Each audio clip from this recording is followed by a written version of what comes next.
van die plaasvervangers nou op die veld. What plays it out to? And here goes the majestic Kane Bulita. Great run by Nombakuza.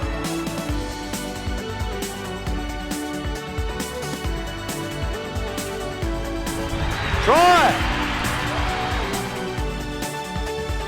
Willie Roos. Oh, what a moment and what a start. Iemand het ook baie vaardig trap. Ingehalu still going. Nibbit Peterson. Oh, what an amazing drive.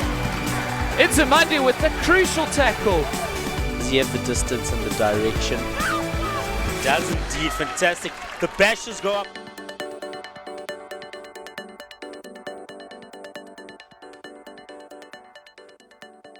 Welcome everybody to this, the 23rd edition of the Easter Rugby Festival, hosted by St. John's and courtesy of Standard Bank, the title sponsors. It is day 2, of course, and the final match of day 2 will be Hilton versus the host, St. John's College. Bringing you pictures live, courtesy of School Sports Live. You can see all the St. John's boys. There they are in their school uniform. They're ready to support their boys. It's set to be a tantalizing encounter, this one. We saw it last year as well. This was last game of the day on day 2 last year, St. John's versus Hilton, and a mouth-watering clash, and we expect more of the same this year, as we can hear the mighty Blues cheering their boys to come down. And very similarly to last year, I'm not alone in commentary. I've got my partner in crime here is Manny Sekhale. Morning or afternoon, Lucky. What a pleasure it is to be here with you. Just been shooting between 2 festivals here, comparing the atmosphere. The St. John's Festival by far takes the cake, but how are you doing today, Lucky? Can't complain, can't complain. Hopefully we will not have rain. We can see the clouds gathering, but we hope that all is set for a mouth-watering encounter, and similar to what we saw last year. Well, as usual, Lucky, I'm going to put you under a little bit of pressure here. What do you expect from this game? You've had a little bit of a look at St. John's. You've seen them playing. What can we expect from the St. John's side? Certainly so. Good continuity by the coaching staff of St. John's College, led by the leadership of Mr. Kevin Musikanth, and together with Mr. Harry Visser. Half the team out, half the team in terms of last year, as we look at quickly through the team list. Not too many changes. You'll remember this name from last year, Manny Sekhale. My magic man, William Davis. He's, of course, still in the number 12 position. Michael Bates had a really, really good game on Thursday. And together with Daniel Archer, he there in the front row is really leading by example here. Couple of youngsters in the side as well, in terms of Ntokozo Dlamini together with Tane Maynard. He's got a critical role to play as an 8th man there, so good to see that not much has changed in terms of Thursday's starting lineup. So we'll look to see for continuity, Manny. Yeah, an absolute dream team that St. John's had last year. They'll be looking to continue that good form, getting some really good results in 2017. And here at their home festival, they'll be looking to come out here and really pray for the crowd and make the boys who are supporting unbelievably to our left here, making a lot of noise. They'll be looking to make them very proud here today. Certainly so, as we see the team list here from Hilton. Not much has changed from their game on Thursday. A crucial player here is Gareth Rozier, isn't it, Manny? Yeah, we saw him last year. You know, he was a really exciting young prospect. I didn't realize that he was only in grade 11, so he'll be part of the leadership group. I see he's in very much a decision-making role, so I think he's going to be the pivot of their attack today. He's going to play a massive role, playing 15 last year, now into 9, a more pivotal position. Certainly so, as you see the men in white, the regular Hilton strip, they make their way down the stairs. The Sir Herbert Baker buildings, as we become accustomed to here at St. John's College. The atmosphere is quite electric, isn't it, Manny? Well, I think electric, to be brutally honest, is an understatement, because it is just brilliant here. You know, the stands are full. It's good to see people watching over the beer tent and the Samsung tents over there. The boys are making about as much noise as possible, and I'll tell you what, the Hilton support is rival to the St. John support, so I see an absolutely magnificent game on our hands here. Certainly so. The Hilton supporters are never too far away, considering a lot of them are Joburg residents, isn't it, Manny? So support from both teams is much appreciated. Again, we reiterate, these games are brought to you live, courtesy of School Sports Live, and you are able to follow us on all forms of social media platforms.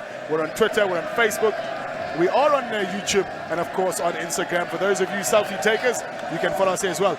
If you want to get in touch with Manny and myself, you're able to do so and show support for your team. Hashtag SSL Rugby, hashtag SJC Rugby Fest. As we see the game about to get underway by fly half, Bismarck Olivier. Well, it'll be interesting to see if Bismarck Olivier can fill in the boots of last year's Kieran Holston. He was an unbelievable player last year. This boy has some serious boots to fill. Certainly so. Only time will tell. He had a pretty good game on Thursday. A deep restart, as we see by Bismarck. A little bit too deep, it might be said. Possibly a couple of nerves there, Manny. Well, you know, at your home tournament, you've got the Saturday, you've got the main event. These boys are going to be really riled up, and Hilton are going to come to the floor. They know that this is a big fixture for them on the grandest stage of them all. So a little bit of nerves, but they're going to have to get rid of those nerves very, very quickly if they want to compete for the whole 60 minutes here. A little bit strange, this Manny. We haven't had scrums in the centre of the park because of the cricket pitch, and obviously scrum called, and the correct decision is on the centre of the park, but the referees have been taking it off the pitch there, so quite perplexed to see the referee there allowing the scrum to take place on the pitch. Yeah, well, interestingly so, he's probably going to have a look at it just to see whether he's able to do it as the game goes on. Obviously, safety is our priority, and that's why it's been taken off the pitch. So the ref probably just having a look to see, can I get away with it for the rest of the game? If it does get dangerous, we'll probably see the scrums moving either left or right. Certainly so. We'll get the name of the referee shortly. It's always good to see the man in charge of the game. As we see Mr. Schroeder there, just showing us some twerking moves, huh? Schroeder, I'll tell you what, you know, he's a nuggety young fella, and he'll be part of the leadership group. He's part of the experienced campaigners here. Watch for this lad. He's electrifying. He's quick. His distribution is really good. And I think the big test for him today is going to be his leadership and decision making.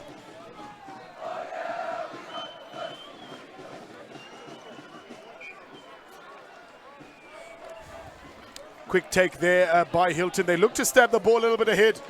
The bounce is favourable, and they will be a line out deep inside the St. John's College 22. Well, you know, Hilton haven't got too much of the ball, so this will be interesting to see where they back themselves. Are they going to go with a forward dominant strategy, or are they going to back their backline? I'll tell you what, the number 13 from Hilton looking like an absolute monster.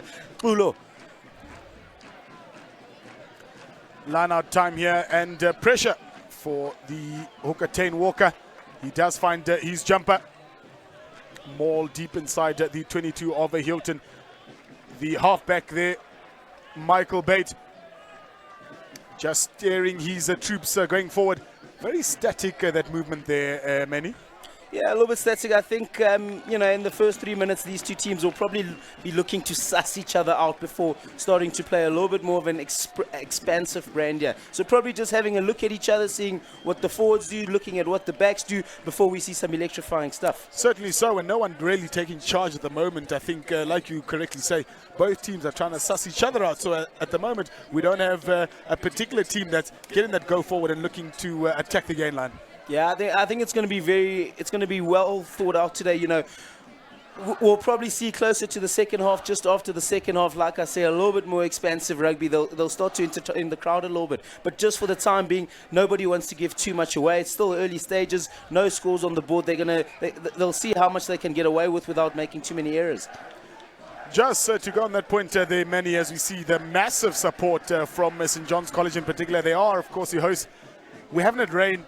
The field is good, no wetness underfoot. We should see stability in scrums, but from my opinion, Manny, we haven't seen the stability that we want in scrums throughout this festival. No, we haven't, you know, and that's unfortunate. I think where the game is moving now, you know, with all this running rugby, all this ball in hand, all this passing, you know, people are putting a little bit, I don't want to say less emphasis on the scrum, but it's not something you want to be doing for 60 minutes or 80 minutes, whatever the case may be. So people are more eager to get the ball out into the back line, out into the forwards who are running in the back line. So maybe being unprioritized a little bit, it definitely is in the field. I think the fields are in magnificent condition as a penalty is awarded there to Hilton. Certainly so, and those of you that are watching this and perhaps are not here at St. John's, you've got exactly 20 minutes to get here. The gates, of course, do close at 16:30. That is 4:30 local time here in South Africa. 30 Rand gets you in. It's a wonderful festival of rugby We've got drink, we've got food, we've got great company, we're in a wonderful atmosphere, and of course, great schoolboy rugby. Fantastic schoolboy rugby. This is where you want to be. But if you can't be, stay tuned to School Sports Live as a penalties awarded here to St. John's. The crowd starting to get hyped up a little bit. Certainly so. Referee just adjudicating there. We'll get the name of the referee in just a moment. Referee adjudicating that an obstruction there caused by Hilton in that maul, and therefore getting the turnover.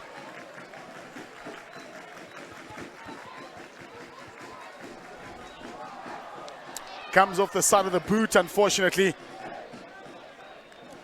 Yeah, Olivier, he's looking a little bit timid at the moment. I think the stage is getting to him, but he's going to have to man up and play some exciting rugby. You cannot be making pivotal mistakes like that in the number 10 position. Line out option again for Tane Walker. Slightly skew there from our screen, but referee allows play to continue. They chose a number 6 jumper. Very brave of them in your own 22 to opt for a number 6 jumper. It does, however, pay off. The scrum half for Bismarck Olivier is set, and he'll look to clear the lines. Michael Bate, apologies. His opposing number gets the ball is Gareth Schroeder. Back to the fly half is Ruan Williams.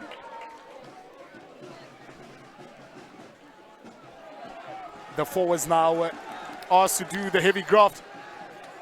We are in the center of the park, just 10 meters inside the line.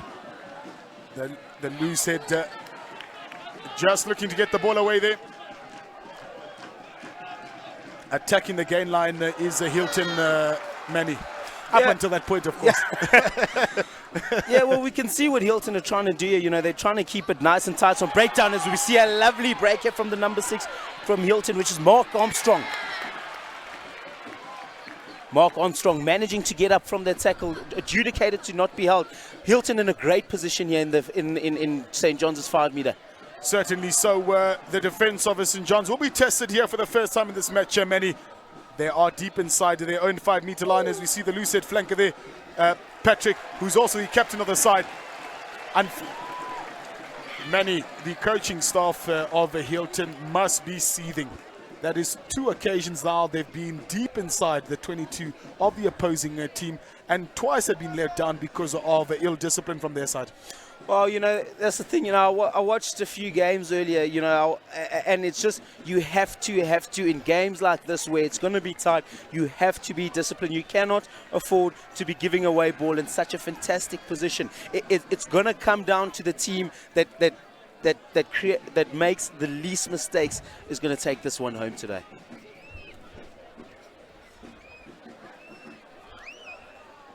Tane Walker again looking for the number 6 jumper, successfully so finds him. It is, of course, the scrum half on the ball is Michael Bate. He'll distribute the ball to the center of the field. Ntokozo Dlamini makes his way just over the 10 meter line. He must be careful of rolling too much there with the ball. Yeah, the last thing you want is for it to be adjudicated as a double movement. You know, exactly when you're in good positions like this, as we see the fly off Olivier taking it up. Lovely running rugby. This is what we love to see, isn't it? Certainly so, Manny. Nothing better, particularly from the crowd. They're not scared of big hits, and they're in full support of such. As we see again, Michael Bate just weighing up his options. He will come to the loose side. That's my magic man, Will Davis. He gets over the advantage line again. Yeah, Davies, he's going to be one to watch here. You know, like we said, he played a lot for them last year with Kieran Holston. He can really light a game up, can't he, Lucky? Certainly so, Manny, as we see the ball being distributed down to the far left-hand side. I'm sure Bate will want to get this ball quickly, to which he does. Davis on the ball. He sets loose one of his backline colleagues. Digging for the ball again is Bate. Ball is out quickly. St. John's are really looking to get rid of the ball very quickly, aren't they? No, they are. I like the brand of rugby they play. They look to get it out of the breakdown very quickly, run it up. But at the same time, they look to keep possession, go through their phases. They're not looking to kick it away or chuck possession away, which is a really nice brand of rugby. For the up-team phase now, where St. John's is still onto the ball, they are just shy of the 22-meter line. Bate there in full control of what's happening there. Ruan Engelbrecht is on the ball, then gets taken down. The ball will come to the lock forwards.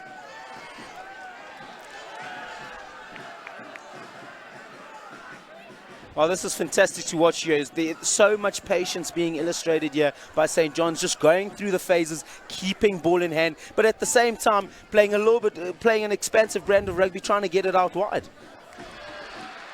Ball retention is key here, Manny, and that's what St. John's have done well. Possible suspective and knock on there, but the referee adjudicates that the ball had gone straight down. Penalty awarded to St. John's players there. Ruck was formed. There's a call from the referee and them cleaning out there. 3 points on the cards, Manny? Well, you know, I'm going to be brutally honest. I would like to see them going for the line, but I think in games like this, you know, you got to take all the points you can. You know, slowly but surely those 3 pointers will build, and all of a sudden it's 12-0. Hilton will need 2 scores, so probably a good decision here. Good patience and maturity shown, Manny, by the St. John's side. The up-teens phase of play, nobody panicked.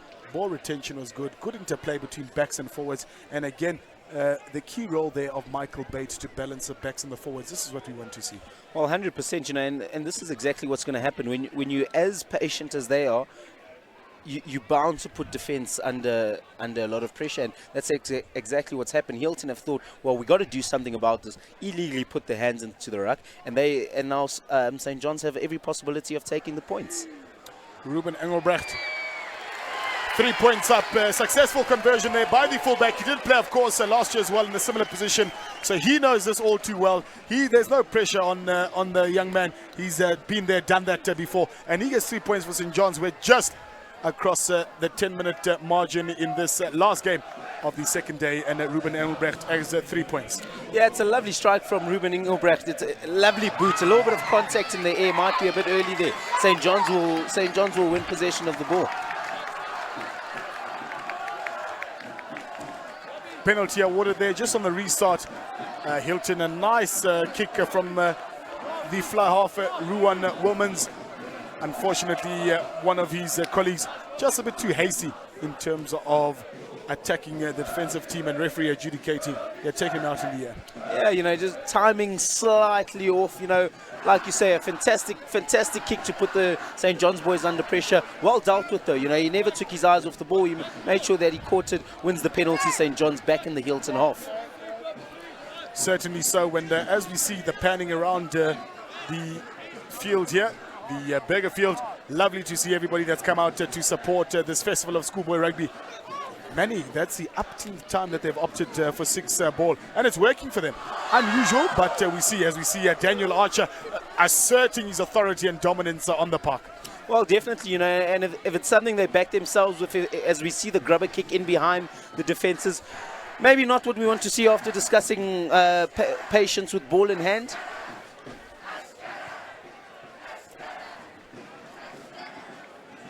Oh, good kick there by Gareth Schroeder, and it does get an unforced error from the St. John's defensive team, and Schroeder able to get his team a scrum just outside the 10-meter line in the opposition half.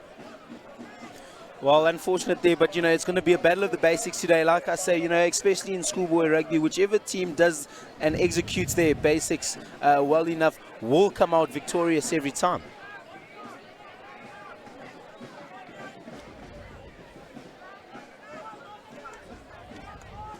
As we see now here, scrum down, Hilton ball just on the 10-meter line. It's going to be interesting to see what decision is made here by the Hilton number 9. Do they get some nice expansive ball, try to get it out to the left wing? Do they crash it in the middle to get a decent passing angle? It's going to be interesting to see what type of rugby they choose to play here.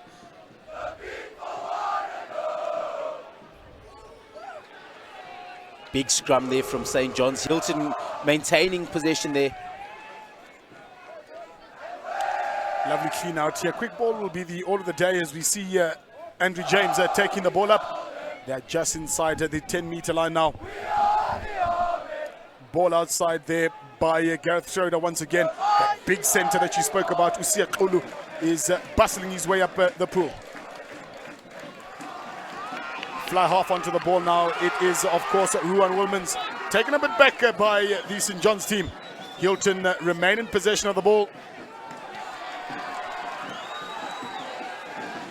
Good work there by Daniel Archer. but referee adjudicating that the players had not maintained their feet and coming off their feet there. And some reprieve for Hilton, Manny. Yeah, I think St. John's were putting them under the coach a little bit. You know, they probably needed that little bit of time off just to regroup, chat to each other. Hopefully they can retain possession here at the line out and look to get some points under the poles. A quick mention to our title sponsors, Standard Bank. They join us now for the upteenth time. And obviously festivals such as these are not possible courtesy of Standard Bank. So many thanks to them. And all other associate sponsors that make this festival what it is. It is a 23rd time that St. John's is opening up their facilities to this festival. And so far, so good in terms of the wonderful festival of rugby that we've had. Stolen ball there by St. John's College. They'll look to run it deep inside their 22. It comes by the number 13 there. It is Jack Montgomery on the ball. Yeah, a little bit of a reprieve there. Hilton really do need to do a little bit better to maintain possession of their own penalty. St. John's will look to punish them here now.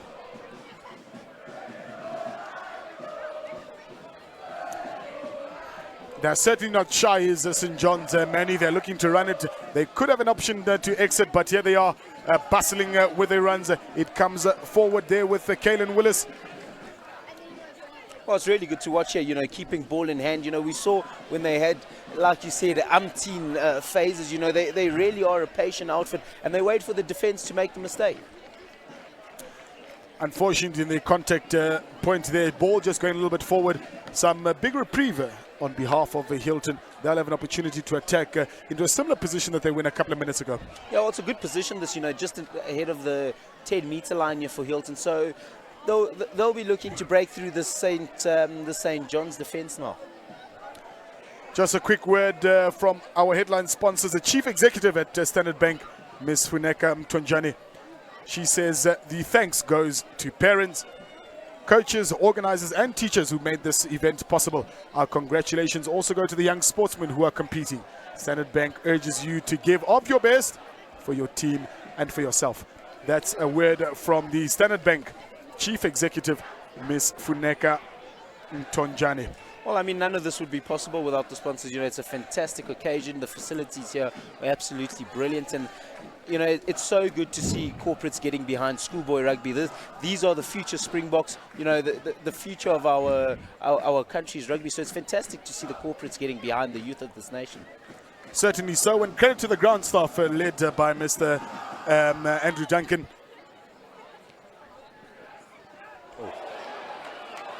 Oh, there's that man, Kulu.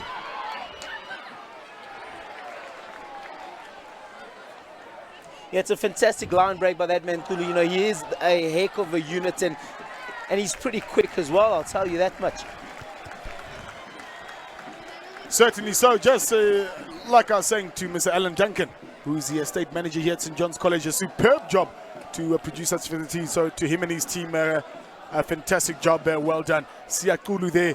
I would like to see Hilton give the ball more often. I'd like to use my famous word, cataclysmic, Manny, but it's too soon. Yeah, definitely. As we watch this, look at Kulu, fantastic running angles here, and just needs that offload to be released a little bit later there, Kulu. But definitely, I would like to see him get the ball a little bit more. I would like to see him bash it up and gain Hilton a few meters.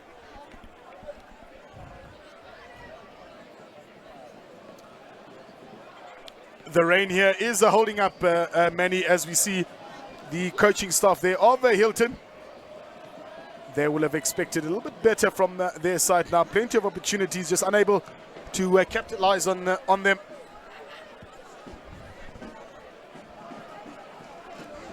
As we see another scrum here, St. John's ball, they'll probably be looking to find a little bit of grass in behind the Hilton defense here. We haven't really seen a contest in the scrums thus far, have we, Manny? No, we haven't. And you know, I think that's what you want to see. You want to see a lot less scrums in the game, and you want to see a little bit more ball in hand.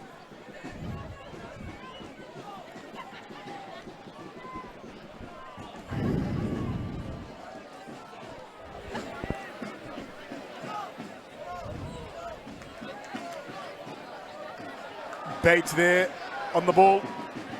Bismarck Olafia with the clearance.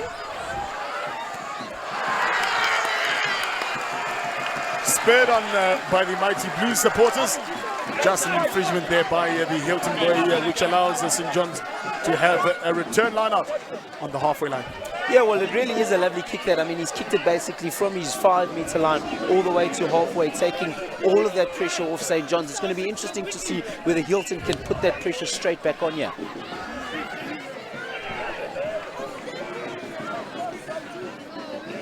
Lovely run to get across the gain line is Nian Toljot. I must say, advantage being played by the referee there, Manny. yeah, I must say the two defenses here have really been good. We haven't seen too many missed tackles. We haven't seen too many line breaks. So both teams defending really well, which is something you've got to do in the game. Certainly so. We see that man, the captain, Patrick McEvie.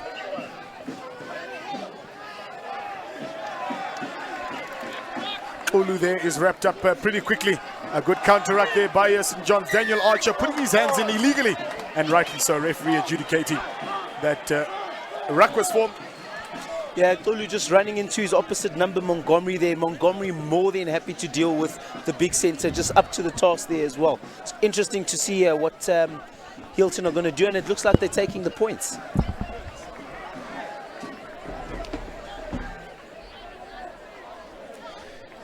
As we see scenes here from St. John's, what a lovely school here as Schroeder looks to take the 3 points here and make the game level.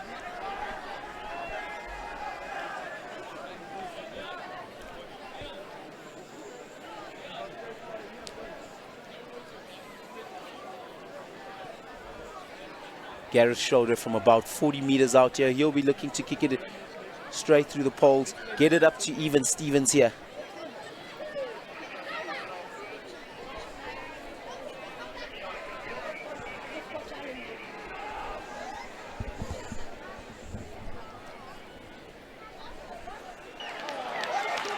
Well, it's a lovely strike there by Schroeder. Gets the 3 points for his team. Hilton make it 3-3 here at St. John's College. Interesting game on our hands here as we've got 8 minutes to go in this first half matchup. It's day 3 or day 2 effectively of this tournament. You know, the two sides have put out their two strongest 15s. It's going to be interesting to see who's more conditioned, who's got the legs, because ultimately if you don't play 60 minutes of rugby, that's where you're going to go down. So it's going to be interesting to see who can take this game as deep as possible. A good gather there by Nian Toljot once again. St. John's applying the pressure, but seems to be that Hilton will manage to get the ball back. Clearance not out there. It's picked up by Ruben Elmebrecht. He'll then give it to his fly half, who takes the ball just beyond halfway, but Ulu, the man for the job there to stop him in his tracks. Well, it's fantastic to watch. You know, Olafier's not scared of a run. He's not one of those fly half who gets it, kicks and just passes. You know, if he sees a gap, he's more than happy to take that gap on, which is fantastic to see, a running 10. Bate again on the ball to lock forward there. Dummy run. It's Daniel Archer there, the man on the ball. He is, of course, a captain and will look to lead by example. Referee adjudicating ball just high here. And I can suspect many that 3 points are on offer. Well, yeah, there we go. They're going for the 3 points. This is a really even game. And in games like this where the defenders are really good, there's not too many gaps. You've got to take as many points as possible and hopefully build up those 3 pointers and get out of reach. But like we said, you know, the team's still really sussing each other out. I've been so happy as we see the replay, a lovely distribution there from Michael Bate. We see the step of the right foot from the prop, Daniel Archer, I think it is the skipper. Fantastic work to see props running with the ball, offloading, you know, doing all the stuff that the backline thought only they could do. And a bit of a step as well, huh? Oh, fantastic step. He's like twinkle toes.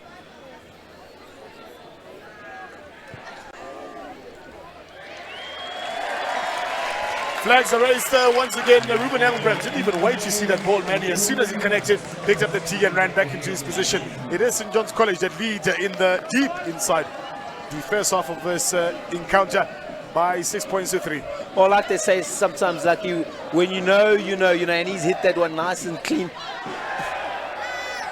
As St. John's get it in their half, they'll be looking to relieve a little bit of the pressure here and get it back into the Hilton College half.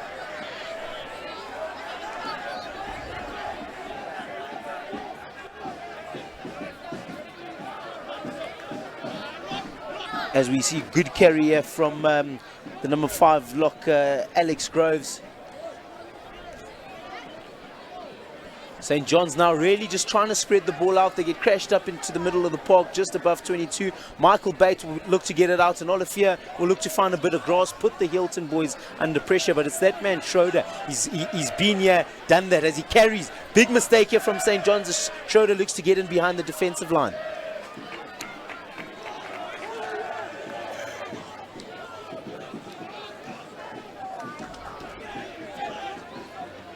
Well, good work here at the breakdown by St. John's to secure ball. Michael Bates just controlling this game. Unfortunately at the bottom of the ruck at the moment, but Olivier takes over to that man Davies, Magic Man Davies. That's my guy. He's done superbly well. Again, referee, the discipline here must be better from St. John's. That's a silly error to be making from the side and off the feet. That's the third time this match that we've seen such discipline. Yeah, well, we talk about patience, and St. John's just losing a bit of patience. It's quite interesting to watch. You know, I'm just having a little bit of a pre-scan. A few hands on knees, a few hands on hips. I think this tournament's starting to really take its toll. Like, it has been quite warm in the afternoon, so it's been tough for these St. John's and Hilton boys to play. They got one more game on Monday, so you know, squad depth here is going to be so important for all these teams competing at all the festivals. Certainly so, but with that in hand, you'd think St. John's would have the upper hand being on the high felt, and our visitors from Hilton being from the Midlands. But it is pretty much even Stevens at the moment. Great attacking opportunity here by Hilton. A good take from the jumpers there was Nian Tiljot. Good throw by Thomas as well. Flahoff takes it up. It's that man, Ruan Wilmans.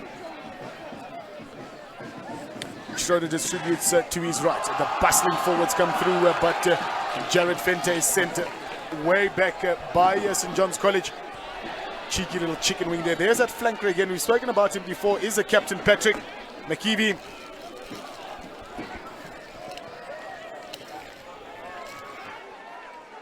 Well, you know, that's really the first time we've seen some expansive rugby. First time we've seen the teams getting the ball out nice and wide. I think they're starting to get to know each other a little bit well, but they're still opting to keep it nice and close to the breakdown, giving their forwards every opportunity to get there and secure ball. Very smart rugby here from both sides. Patience needed here from Hilton. Then a great attacking platform. They've got the width of the field at them as well. As we see, Schroeder down to fly half at Wilmans. He sends a ball wider there to inside center. It is Grant Cousins. Cousins is just short of the line. Scrambling defense here by St. John's College. Patience needed here by Hilton. Well, patience. You know, they've got to go through. They've really got to go through the processes here and make sure that they retain possession and get into a good position. As we see a quick take. Penalty awarded there, St. John's again off their feet and from the side coming into that ruck situation. They really need to sort it out. I'm sure the coaching staff led by Mr. Kevin Musikant will have a word at halftime if St. John's can survive this attack, Manny. No, definitely. You know, he'll make sure that after the halftime break that those words are still ringing in the St. John's boys. You know, they cannot afford to make all these mistakes. You know, they cannot afford to give too many penalties. The ref is not going to have too much more of it in the second half, and they're going to pay the consequences. Rookie error there by Gareth Schroeder. He tapped the ball off his knee, which is not allowed. Either the ball must be on the floor or it must be tapped by the foot, and referee changing a decision to give a free kick to Hilton. Well, he knows better than that. You know, that is a real, what do we call, a schoolboy error. That, but you know, like I say, the team that does the basics the best here is definitely the team that's going to come out with it. In the tight game like this, you cannot afford to give possession away that easily. Ball now well presented from Michael Bates. Bismarck with a thunderous kick. Away it goes beyond the halfway line. But fullback there, Roger Ellis from Hilton. He gathers the ball and he's looking to go for a run now. He finds some space, but his ball finds in Ruben Engelbrecht. Ruben will look to kick. The ball has gone directly out, but fortunately for him, he was inside his 22.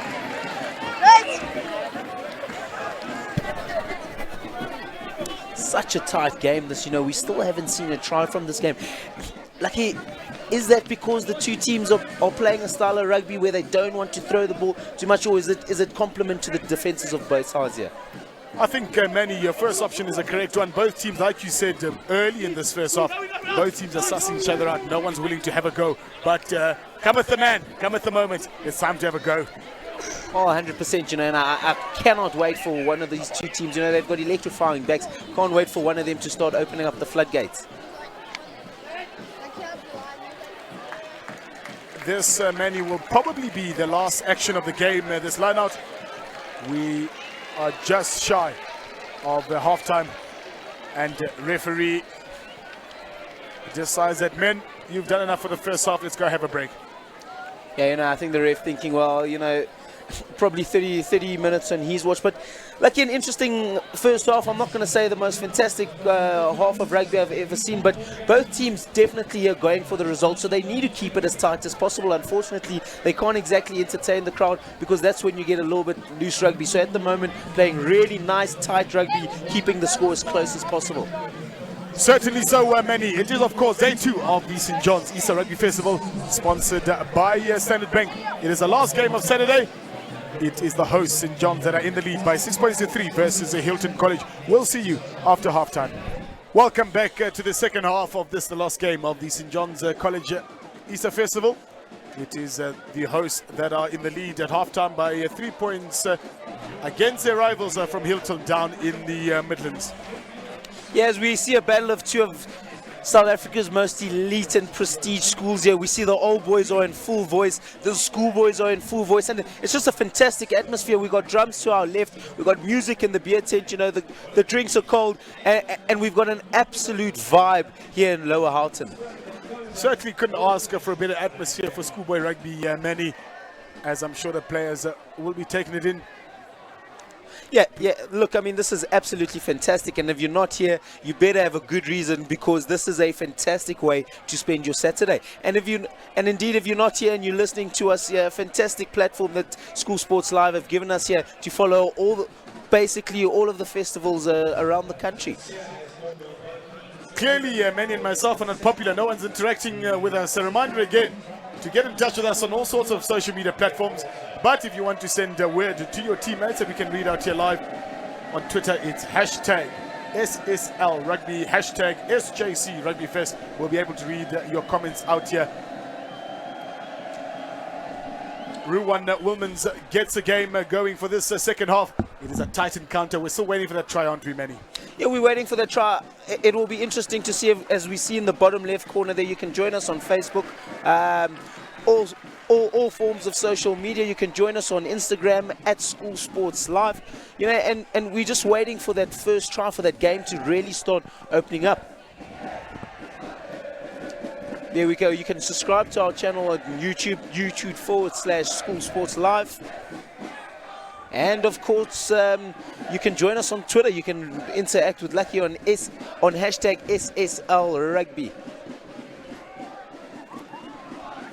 No obvious changes at this stage, Manny, that we've seen, but should Manny and I notice something, we will bring it to your attention. But it seems even Stevens at the moment, as we see a good gather by Hilton. They come across the halfway line now with a fullback, a cheeky little chicken wing to Kulu. He did collect but missed it. Audacious there by Roger Ellis, the fullback from Hilton.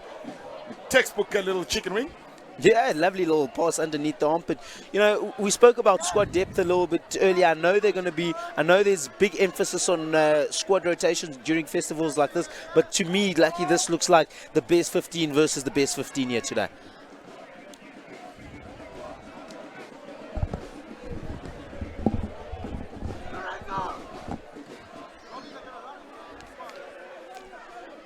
Just an electrifying atmosphere here in Lower Houghton as we see the home team kick into space. Lovely work there by Olivier as he finds ground and manages to kick it into the opposition 22.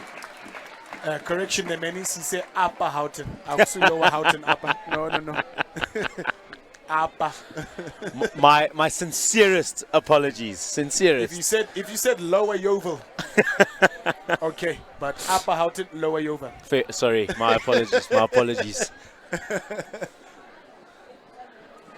Short line out the option for Hilton as we see the e-hooker there, Dylan Thomas. Yeah, they have to secure ball, which they do here as they get it out to their fly. Oh, they're looking to run it out.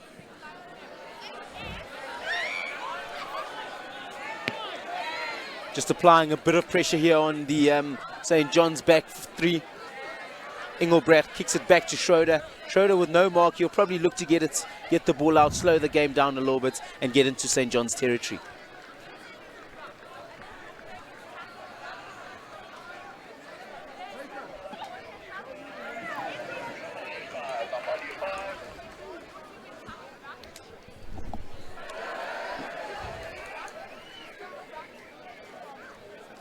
Still an unbelievably tight game here. It's going to be interesting who slips up first, who makes the first mistakes.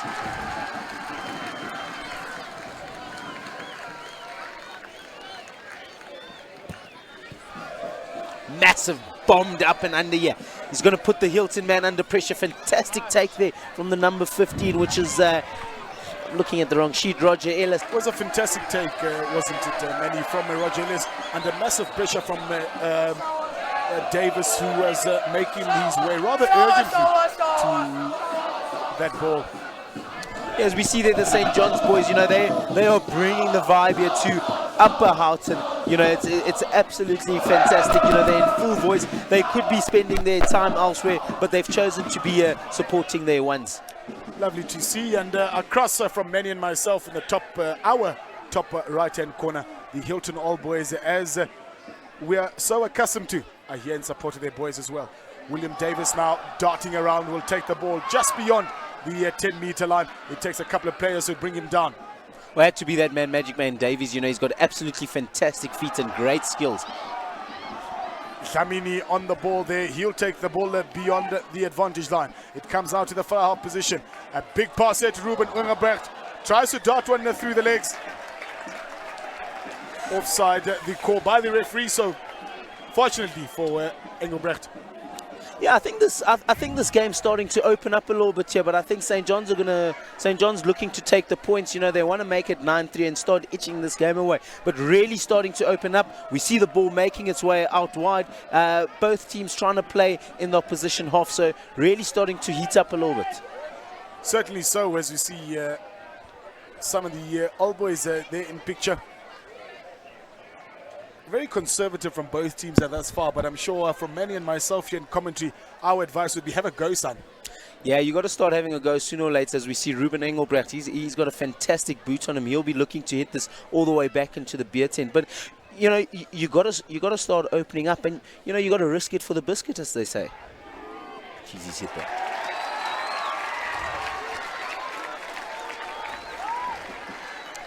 Risk it for the biscuit, as we see Ruben Engelbrecht, his third successful conversion, or penalty rather, should I say. The point tally now is a 6-point margin between the host St. John's and Hilton.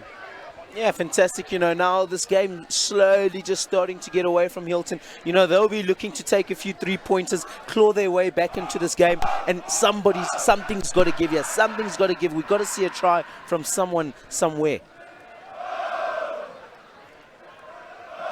Margin is drifting, like you said, Manny, but hey, from a Hilton perspective, a converted try gets him right back into the game, and we still got plenty of time in this encounter.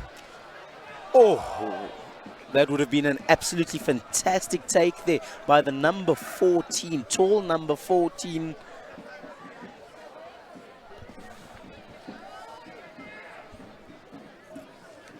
That's Cameron Lancashire.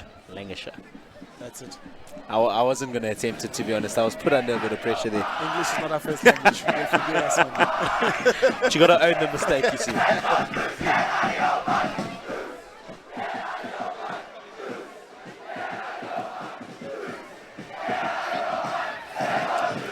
Hopefully those stands are made of steel, because the St. John's support is not taking it easy, as we see them in thunderous applaud and support of their team. They're absolutely losing their minds, which is fantastic to see. You know, it's fantastic to see them enjoying the rugby. You know, it's not like they've been forced to be here. They want to be here. They're really loving it, and it just is absolutely fantastic. Hopefully we can hear the Hilton old boys maybe start going up in song. Lovely little switch back here. You see Hilton now on the attack. Great gathered by the winger. There is number 11, Rob Mattison. Try time for Hilton. We spoke about this, Manny.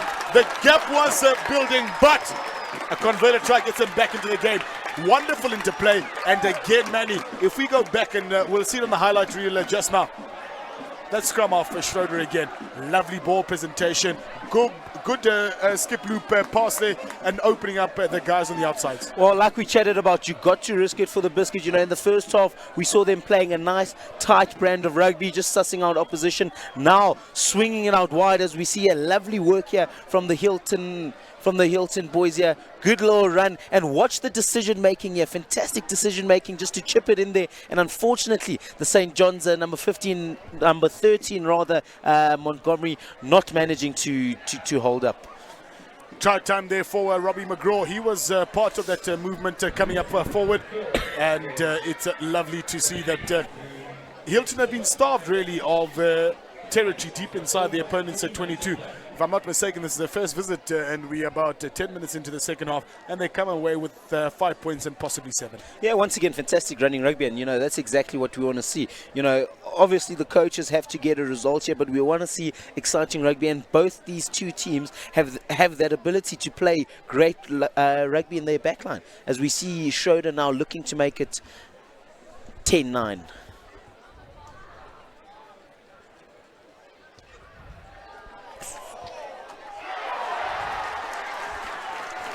Well, unfortunately, no conversion there for Schroeder, so the score will stay at 9-8 to St. John's. Lucky you, in games like this, you've got to take every opportunity given to you. Certainly so, but with about 20 minutes ago, it certainly is game on, isn't it, Oh. Manny? It's even Stevens here.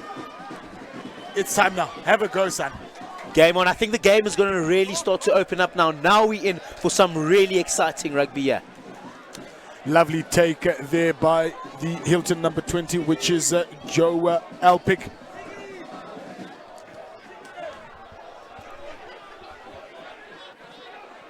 We'll see Bates running it back at the Hilton defense. Lovely twinkle toes there from Michael Bates. Glad to see him running ball in both hands. We'll run through the changes just now for everybody joining us here for this live encounter. There are about 5 changes that came on at the same time there, Manny, so we'll just do our best to go through those and to see who's who in the zoo. Yeah, very important here by the coaching staff. You know, they've got to keep things fresh. I think that is the invitation now to start playing a little bit more expansive rugby here. Tane Walker taking that ball beyond the advantage line. Hilton must just be aware to be on the last feet as we see Bate again. It goes to the captain, Daniel Archer. He will, of course, get across the gain line. In support is Ntokozo Dlamini. Bate assessing his options. He looked to his left and to his right. He'll opt for his left-hand side. He gives it then to the lock forward. Henwood busting the ball up there with a red scrum cap. Yeah, well, we're seeing a bit of what we saw in the first half. You know, the patience from St. John's is going to be pivotally important. They cannot afford to turn the ball over here as they slowly inch their way towards the try line.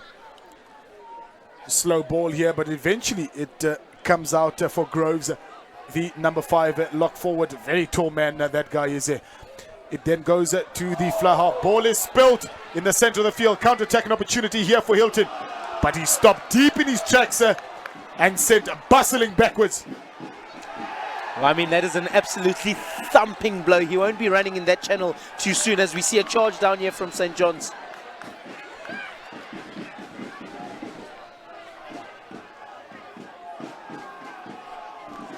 Bit of panic stations in the lows in those 30 seconds there, many from both teams just not solidifying and holding on to that ball.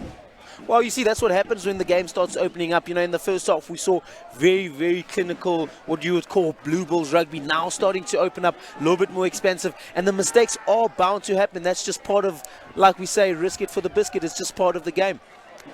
We've seen picture there the coaching staff from Hilton, Mr. Bloom, Mr. McDonald Henderson, and of course Mr. Sean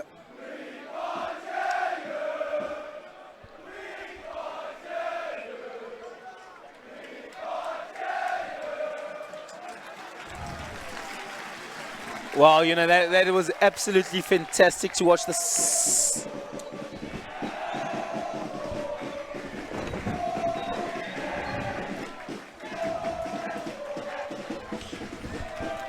The crowd now really getting up to their feet there, both Hilton and St. John's. Good to see the camaraderie there, challenging each other there. Well, yeah, that was absolutely fantastic to watch the St. John's boys just appealing to the Hilton old boys to really get the vibe going. They want an electric atmosphere from all around the ground today. Collection there by Bowman. He will chip and chase. He gathers a ball once again. Scrambling to his aid in terms of the ruck is St. John's. Michael Bates now in possession of the ball. Hilton have just got to be careful not to be off their feet and he'll discipline at ruck time. Well, now we're talking. We're starting to see a little bit more chip and chases, a few more grubbers, you know, a little bit more expensive rugby. This is the exciting stuff we want to see. But now it's going to be a matter of who can make the least mistakes. Certainly so, as we see Michael Bates leading his charges forward. Lovely to see the fly half there from Hilton getting stuck in with the big men attempting to steal the ball. Well, this is fantastic to see from Michael Bates, you know, just controlling the game, just slowing the game down until he's happy with the kind of ball that he's going to get, just making those decisions, those crucial decisions between forwards ball and backline ball, as we see Olivier crashing it up and getting to the advantage line. Hands must be off now. Ruck has been formed. Hilton must just be careful. Not an assistant tackler adjudicated there by the referee, and the decision goes away of Hilton for holding on. Fantastic work there, particularly under pressure. I hope those young men are watching us on School Sports Live, Manny. Goodness, I hope not. What are you trying to say? Credit to the production team once again here at School Sports Live. The cameraman from early in the morning until late in the evening doing wonderful camera work. So massive appreciation to them that they're able to bring these games to you live. Absolutely fantastic. You know, they've been giving us absolutely brilliant pictures the whole day, giving us every opportunity in the world, as we see Bukes here feeding into the lineouts. Ball not going the way of Bucas, as we see a thumping kick from the fly half, which is Bismarck Willefear. Attempting to clear his lines is Roger Ellis, and he does so successfully, bringing play just to halfway. As we see 5 more changes here in the forward pack, really confusing stuff. But the coach is clearly just trying to keep the legs nice and fresh throughout here. And it seems like for the last 12 to 13 minutes, you know, it's going to be the team who's freshest and fittest who might take this one home, as we see the score at 9-8 to St. John's. Really close encounter here. We see Tane Walker in possession of the ball again.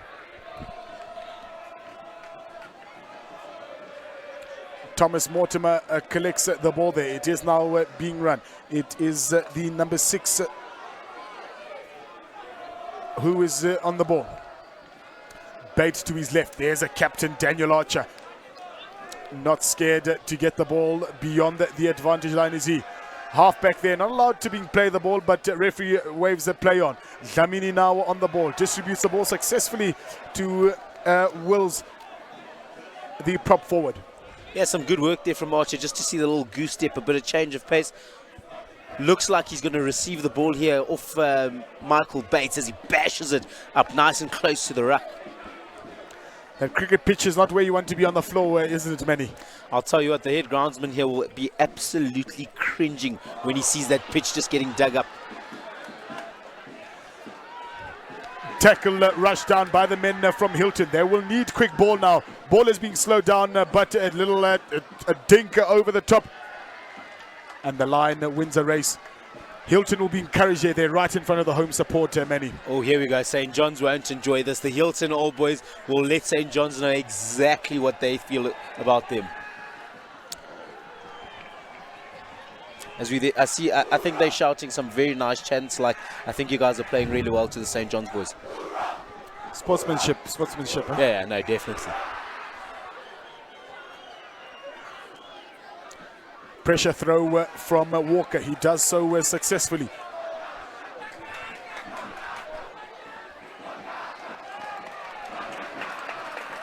Penalty awarded to St. John's, collapsing. The maul is a call from the referee. Well, a huge changer. You know, St. John's were on the front foot literally 2 seconds ago. Now it looks like Hilton are going to be applying the pressure from the men from Upper Houghton.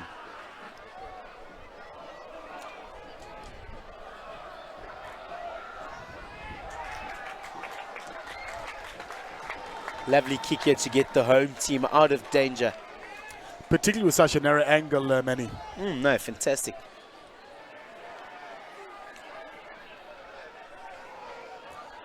It seems for the moment, as I pan around me here in the commentary booth, we are a little bit safe. It did look about 20 minutes to half an hour ago that the rain was coming through, the autumn rains, as we are so accustomed to here in Johannesburg. We are back live now. Togoza Dlamini on the ball. He's in center field. He gets face first on the cricket pitch. Bait will look to his right. Quick ball, and it's a captain again, Daniel Archer. Cheeky little chicken wing from him. Number 20 on to the ball there. He is Pather. Yeah, really good to see the forwards here. You know, gone are the days where the forwards just scrum and ruck. You know, now they've got to be able to offload ball. They've got to be able to step. They've got to be able to make breaks down the wing, as we see St. John's winning a penalty. And I think a little word has been said here, so the referee will move it 10 meters. Really bad ill discipline there, Lux. This is schoolboy rugby at the end of the day, Manny, and ill discipline will not be tolerated by the referees. So just that small chirp there, referee send them 10 meters back. Absolutely silly, because this now gives St. John's the opportunity to get the 3 points 10 meters closer than they would have had nothing been said from the Hilton boys.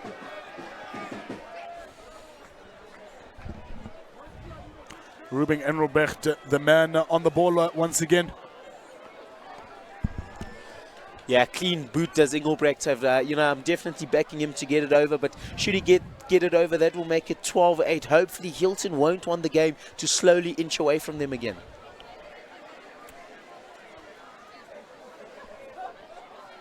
Almost stepping into the first aid staff there was Ruben Engelbrecht. Hopefully that won't disrupt his approach to the ball.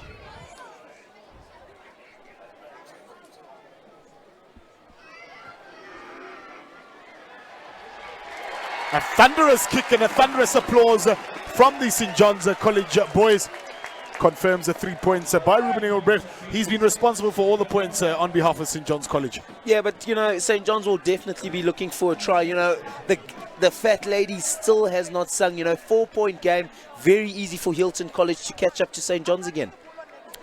8 minutes to go, and Hilton will have a little bit of work to do. It is a 4-point game, as you correctly mentioned, Manny, so a try where the converter not gets him in the lead, so they'll be looking at that. Oh, this is fantastic to see. You know, it's the main event. Two schools that have rich heritage going head-to-head, and they are bringing us an absolutely fantastic game of rugby.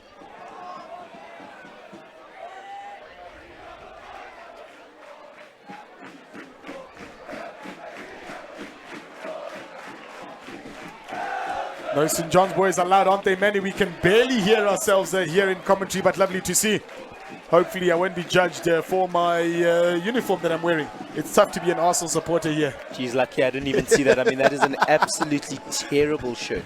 Absolutely. It's from the right city, but the shirt is revolting.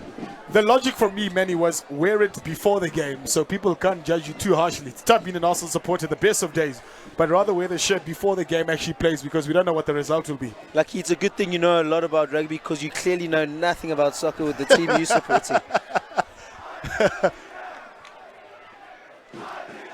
Inside the 22, Hilton for the first time in quite a while. They will look for a good ball here. Schroeder will look to stabilize the ship here on both sides, Manny. Yeah, well, they'll be looking to turn it up now. They're in a fantastic position. They're underneath the poles. They're going to have to exercise a little bit of patience here. Keep possession. They cannot afford to be turned over now as they approach the 5-meter line. Edging closer and closer, aren't they? St. John's will have to be disciplined here. You see advantage being blown by the referee. Player coming off their feet there at ruck time. Well, this is where it's very important. You know, they've got to hold their discipline as Hilton getting ever so close. You know, Only the one try in the whole game. Can we see the second try? No try awarded there. Referee was blowing the advantage again. Massive confusion from the players, but the experience of Schroeder takes the ball very, very quickly. No, definitely. You know, he wants to get this game going. He knows what it's going to take. They're going to keep it nice and tight as they get closer and closer to their try line. Held up is a call from the referee, a 5-meter scrum. Bit of a breather there from St. John's, but certainly not of danger yet. Yeah, as we see Hilton here just applying the pressure. Nice little show and go, steps on the inside. I think that's that man, Gareth Schroeder, presenting the ball nicely for his forwards to pick and drive, getting closer and closer to the line. But it being deemed, I think, a second movement there, Lucky. Certainly so. And paramedics called onto the park. One of the Hilton boys is down.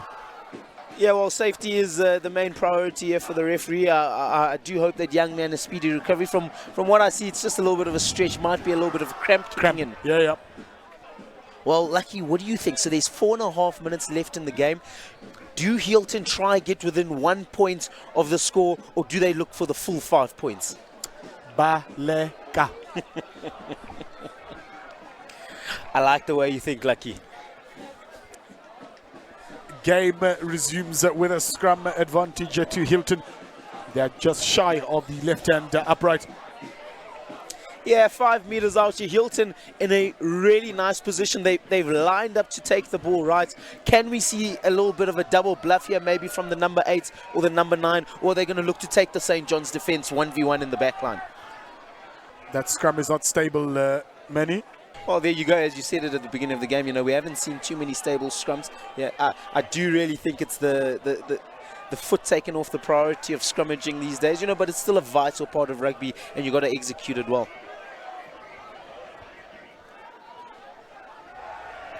I'm definitely seeing a little double bluff here. I back the 8 to go around the corner as he so does.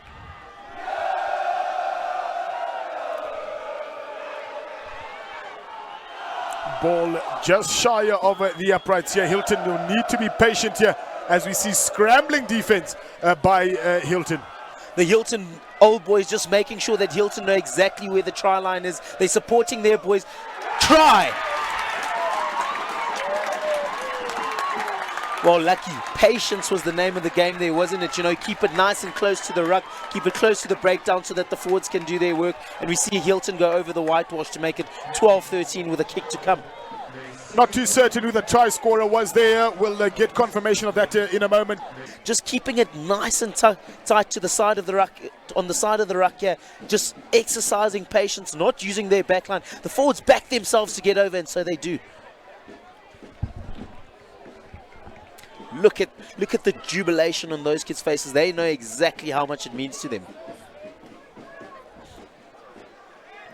Schroeder will look to add the added 2. I think a big rush on the conversion here as we see all the St. John's Oaks charging, but Schroeder's not fazed by it as he makes it 12-15 in Hilton's favor. Lucky, 1.5 minutes to go. What are you saying about this game? It's do or die at the moment. Someone from St. John's is going to step up and someone has got to have a go. Well, there we go. Have a go indeed. For Hilton, yeah, the trick is simple. Hold on to the ball. 100%, you know, they're going to have to exercise patience, which we've seen from St. John's throughout the game. Now it's time for St. John's to really have a go. Lucky, drop goal or try? Well, a drop goal gets in the draw, Manny, and we'll hope that they'll want the win rather than the draw. As we see now, a bustling run there, fantastic there by the lock forward from St. John's. Well, I mean, this is absolutely nail-biting stuff. We've got 1 minute left in this game. It's 3 points in it. St. John's on the ball at the moment. Can they get a last-minute win in front of their home crowd at their very own festival? Lots of work to do considering they're just on the other side of halfway. A lot of things to do there. Ball retention will be crucial and to get through the phases. Well, you know, this is where BMT comes in. They are going to have serious big match temperament here. Keep hold of the ball, which they do not do, and turn it straight back over to Hilton College. Well, a breath of fresh air there from Hilton. The St. John's boys are absolutely shocked. They wanted to see a last-minute breakaway try from their boys. Scrum time now in favor of Hilton. Well, Hilton, you know, they won't be setting up very quickly, I'll tell you that much. They'll be taking their time, take the yellow card, take a word from the referee. They know all they have to do, hold on to the ball. Once that hooter goes, boot it into that beautiful building and take the win in this fantastic derby. Ooh.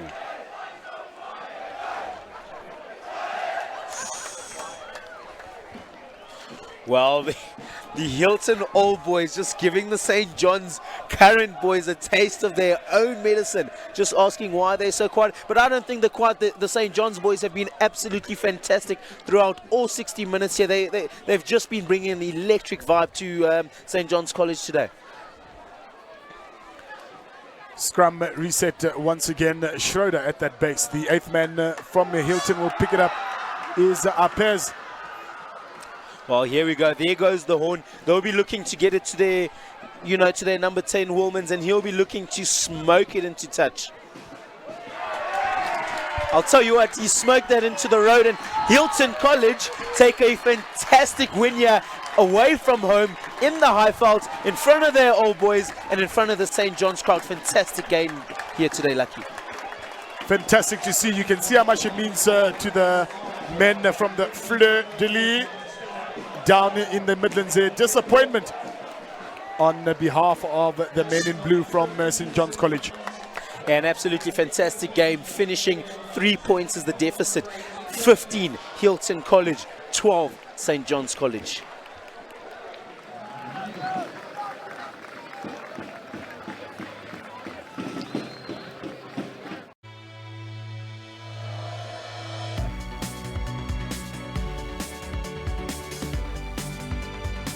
Van die plaatsvervangers nou op die veld. What plays it out to? And here goes the majestic Kane Bulita.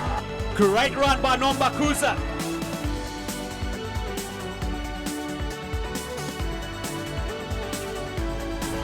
Try!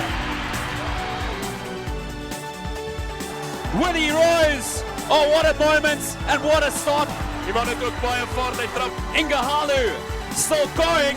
Nibbit Peterson. Oh, what an amazing drive. Into Monday with the crucial tackle.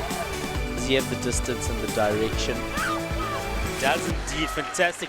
The bashes go up.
van die plaasvervangers nou op die veld. What plays it out to? And here goes the majestic Kane Bulita. Great run by Nombakuza.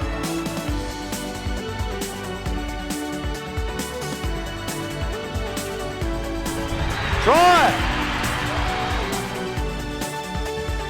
Willie Roos. Oh, what a moment and what a start. Die man het ook baie vaart, hy trap. Ingahalu still going. Niven Peterson. Oh, what an amazing drive. Into Monday with the crucial tackle. Does he have the distance and the direction? Does indeed, fantastic. The bashes go up.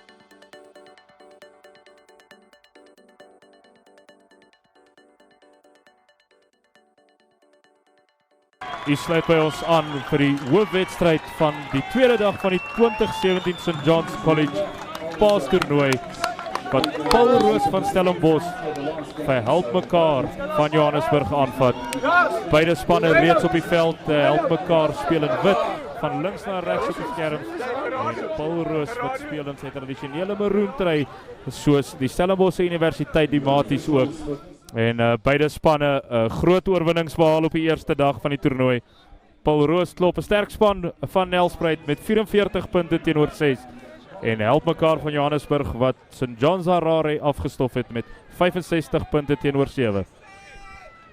Johan, baie dankie vir die geleentheid dat ons hier die wedstryd kan saam die kommentaar oplewer. Ek sien uit na 'n skitterende wedstryd. Die twee spanne weeg regtig waar lyk my sterk teen mekaar op en ek sien regtig uit na skitterende hardloop rugby op hierdie wonderlike Saterdagmiddag op die laaste wedstryd van die St. John's Festival. Dit is die loskakel Maret Kloete van Paarl Roos wat die wedstryd gaan begin. En was getast daar deur Helpmekaar, maar tog posisie herwin en terug na die loskakel Oosthuizen wat die balveld afskop. Oosthuizen die was baie indrukwekkend in hulle vertoning op die eerste dag van die toernooi. Die manne van Paarl Roos wat glad nie omgee om die bal lig te gee nie, en ek dink hulle het al reeds 'n goeie begin hier so met die bal wat opgedra gaan word daar. Hulle hardloop mooi in die gate, Johan, en hulle maak nogal lekker spasie vir hulle medespelers. Die loskakel vat 'n mooi gaping daar en hy word afgebring daar deur die spelers van Helpmekaar. Helpmekaar vinnig oor die bal, maar dan word Paarl Roos wat die bal terugwen en deurskop. Dan is dit David Carey die heel agter van Helpmekaar wat die bal veld afskop, ingewag deur Gerardo Jaars, die skramskakel na Kloete. Regan van der Westhuizen met bal in hand, hy gee so steekskoppie vorentoe, maar skitterend opgetel deur die agste man van Helpmekaar College. En dan vinnige bal hier op die middellyn. Dan is dit Oosthuizen met so lang oorgie aangee na Carey, skitterend ingesny. Hier spasie vir Helpmekaar en is in die laaste aangeen skitterend en Helpmekaar is oor in die linkerkant van die veld. Dit lyk na Jeremy Randall wat oorgaan. Skitterende begin vir Helpmekaar en dit het alles gekom van die heel agter David Carey wat ingesny het daar en 'n skitterende beweging afgerond deur Randall in die linkerkantstoek.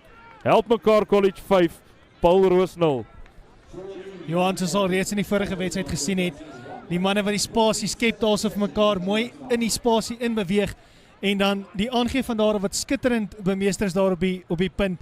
Regtig waar baie goeie spel deur hierdie spelers van Helpmekaar en ek dink dit is 'n skitterende begin vir hulle in hierdie wedstryd. Hierdie groep spelers van Helpmekaar natuurlik so 4 weke terug Fraser hulle eerste wedstryd tuis van onder 14 af verloor teen Afrikaans Hoërseunskool van Pretoria. En dit was sonder hulle inspirerende kaptein Mark Snyman, die nommer 6 flank wat verlede jaar ook vir die SA skole A-span uitgedraf het. En 'n spesiale groep spelers van Helpmekaar.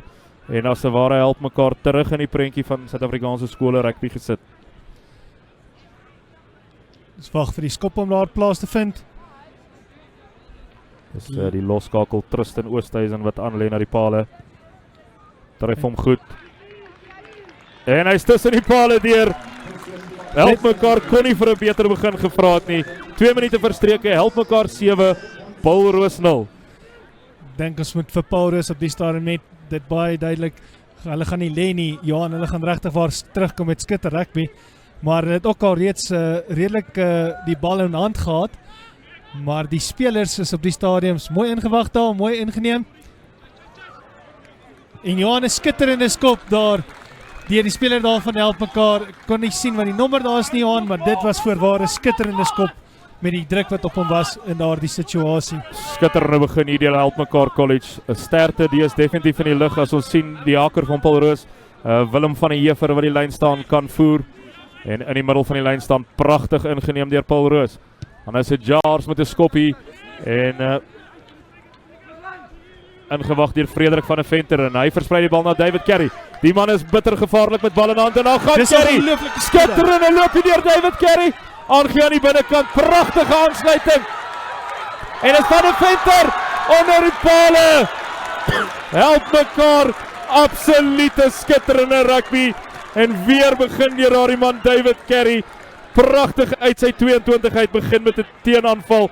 En Frederik van der Venter oor onder die pale. Johan, Frederik van Deventer het om hierdie kant begin met 'n aangee daar na die oorkant van die veld toe, maar soos jy gesê, daai heel agter David Carey speel 'n ongelooflike wedstryd. Daai spoed was ongelooflik van die merkie af. Toe die gaping sien is hy daar deur soos 'n warm mes deur botter. Skitterende beweging daar deur die manne van Jy Helpmekaar. sien ons as van der Venter uitgee na Carey. Pragtige vaartversnelling. Hy gaan tussen die twee Paarl Roos verdedigers deur. En kyk hoe goed soek hy dan na die aansluiting. Aansluiting kom aan die binnekant.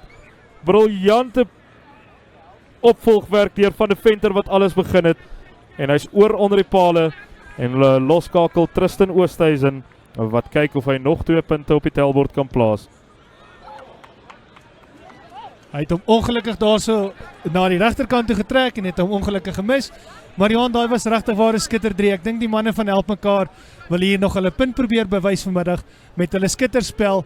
Ek dink die manne van Paarl Roos het dit nie verwag nie, maar dit is regtig voorwaar 'n skitterende begin deur Helpmekaar. Hou gerus ook dop in hierdie wedstryd die losvoorspelers van Helpmekaar wat regtig as 'n pak jag as ons daar sien die bal wat nie kon bemeester word deur Helpmekaar nie. Maar skitterend opgetel en verplaas die spel met 'n skop so 10 tree buitekant Helpmekaar se 22 met Paarl Roos se van die Heever wat die bal kan ingooi. En 'n gulde geleentheid vir Paarl Roos om terug te kom in hierdie wedstryd. Paarl Roos wat vir die eerste keer regtig waar in die gebied van Helpmekaar is.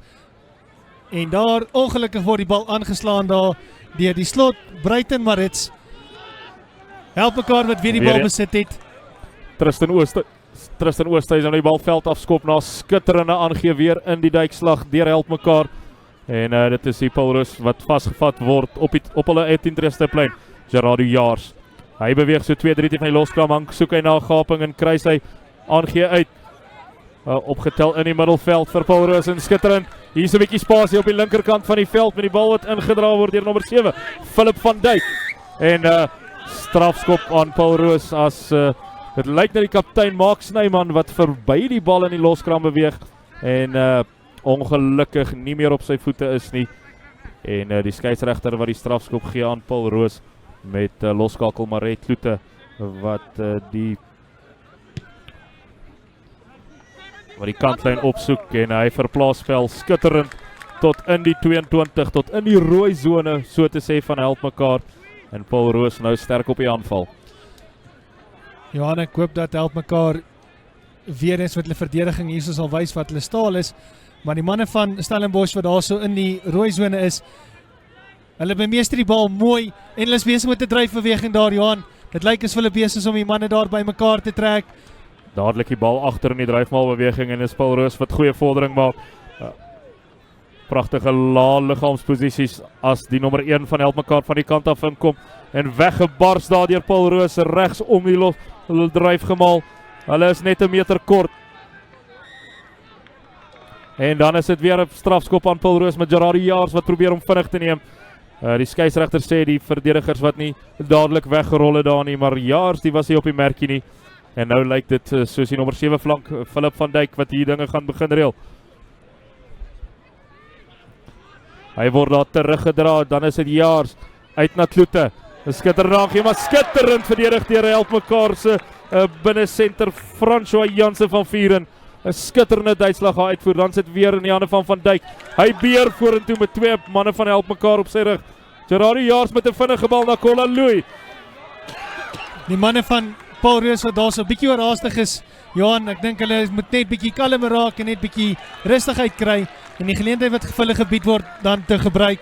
Maar die manne van Paarl wat bietjie oorgretig is, dink hulle moet net bietjie meer kalm raak. Ek dink hierdie skok van die eerste 2-3 wat gedruk is deur die Helpmekaar so vroeg in die wedstryd, moet Paarl net bietjie kalm raak en net weer fokus op dit wat hulle moet doen en teruggaan na hulle eie tipe spelpatroon. As ons sien van die Hefer wat hierdie lyn staan kan voer, dit lyk of dit weer Bruiten Maritz is wat opgaan en skitterend geneem daardeur Bruiten Maritz en hy gee uit na Jaars. En weer is dit Paarl Roos wat besit afstaan.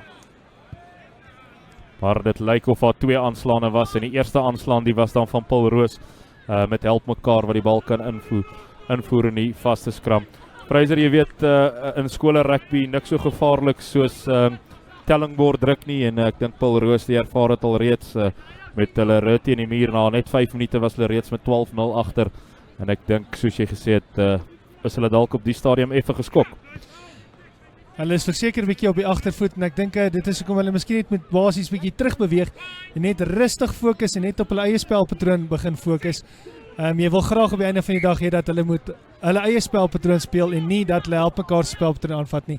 Maar die heel agter van Helpmekaar wat indrukwekkend is, Damian Carey van Helpmekaar wat regtig waar daai man is 'n fonds in Suid-Afrikaanse skole rugby en ek dink dit sal lekker wees om hom vir die res van die jaar nogal dop te hou. Hou gerus ook dop Tristan Oosthuizen, die loskakel van Helpmekaar. Beïndruk op die eerste dag met sy balverspreiding en sy algemene spel. En Helpmekaar die agterlyn wat diep staan as Wewe die bal voer en hy kry hom dan uit na die einste Oosthuizen met so daar te loop. En dan ongelukkig is dit Jeremy Randall daar wat nie kan vashou nie. Gelyk of hy dalk die bal in 'n bietjie spasie ontvang het daar van Oosthuizen. En dis juist daardie element van Tristan Oosthuizen wat so beïndruk, hoe hy spelers rondom hom in spasie kry en hou gerus dan dop hierdie gevaarlike agterlyn van Helpmekaar. Hy is nogal lief om die verdedigingslyn mooi na hom toe in te trek en dan so 2 of 3 verdedigers na hom toe te bring en dan die spasie te skep vir die spelers aan sy buitekant. Dit lyk asof hy regtig waar nogal die generaal in hierdie wedstryd is vir vandag vir Helpmekaar. Ons sien hoe Gerardo Jaars, die nommer 9 van Paarl Roos, die bal voer en Paarl Roos wat soos een man na die regterkant beweeg en dan 'n skitterende vaartversnelling daar deur Rufus Derksen vir Paarl Roos, maar ongelukkig en dan is dit Paarl Roos wat die strafskop kry nadat Derksen ongelukkig grond toe gebring is en nou sal die manne van Helpmekaar die dissipline moet hou. Nommer 6 en kaptein Mark Snyman wat sal moet gesels. Hulle sal nie nou wil punte afstaan na hierdie skitterende begin nie. Ja, Johan, na so 10 minute in die eerste helfte moet ek vir sê dat die manne van Paarl Roos op die stadium nogal hard saam moet werk. Remy Engelbrecht wat die bal daar uitskop en dit sal dan die hakker wees van Paarl Roos, Willem van den Heever wat hom vir ons daar in die lyn staan gaan insit. En kom ons kyk of hulle dit in punte kan omskakel. Skitterende geleentheid hier vir Paarl Roos om met 'n dryfmaal beweging te kom.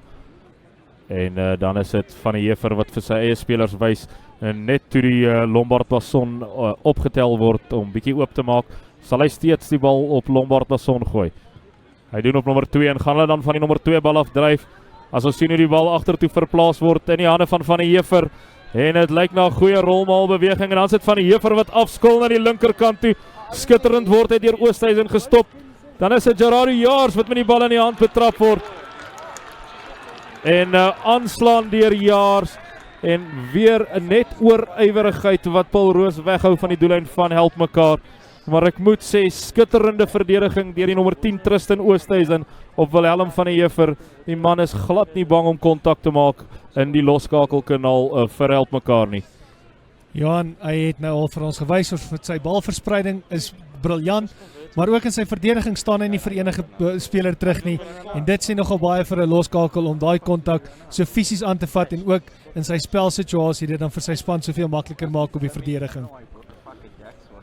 As ons sien dat een van die spelers daar 'n bietjie aandag moet kry, wil ons ook net sê baie dankie en baie geluk aan al die mediese personeel betrokke by die toernooi. Absoluut skitterend en baie professioneel hoe hulle na die spelers omsien en ook net baie geluk sê aan St. John's College wat vir die 22ste jaar in 'n ry hierdie paastoernooi aanbied en werklik een van die grootes en Fraser, ons kon nie vir 'n beter ligging gevra het om skole rugby uit te saai nie.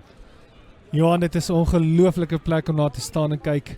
Ek dink die mense sal net so opkyk daar na die hoofgebou as ons regmaak vir die skram.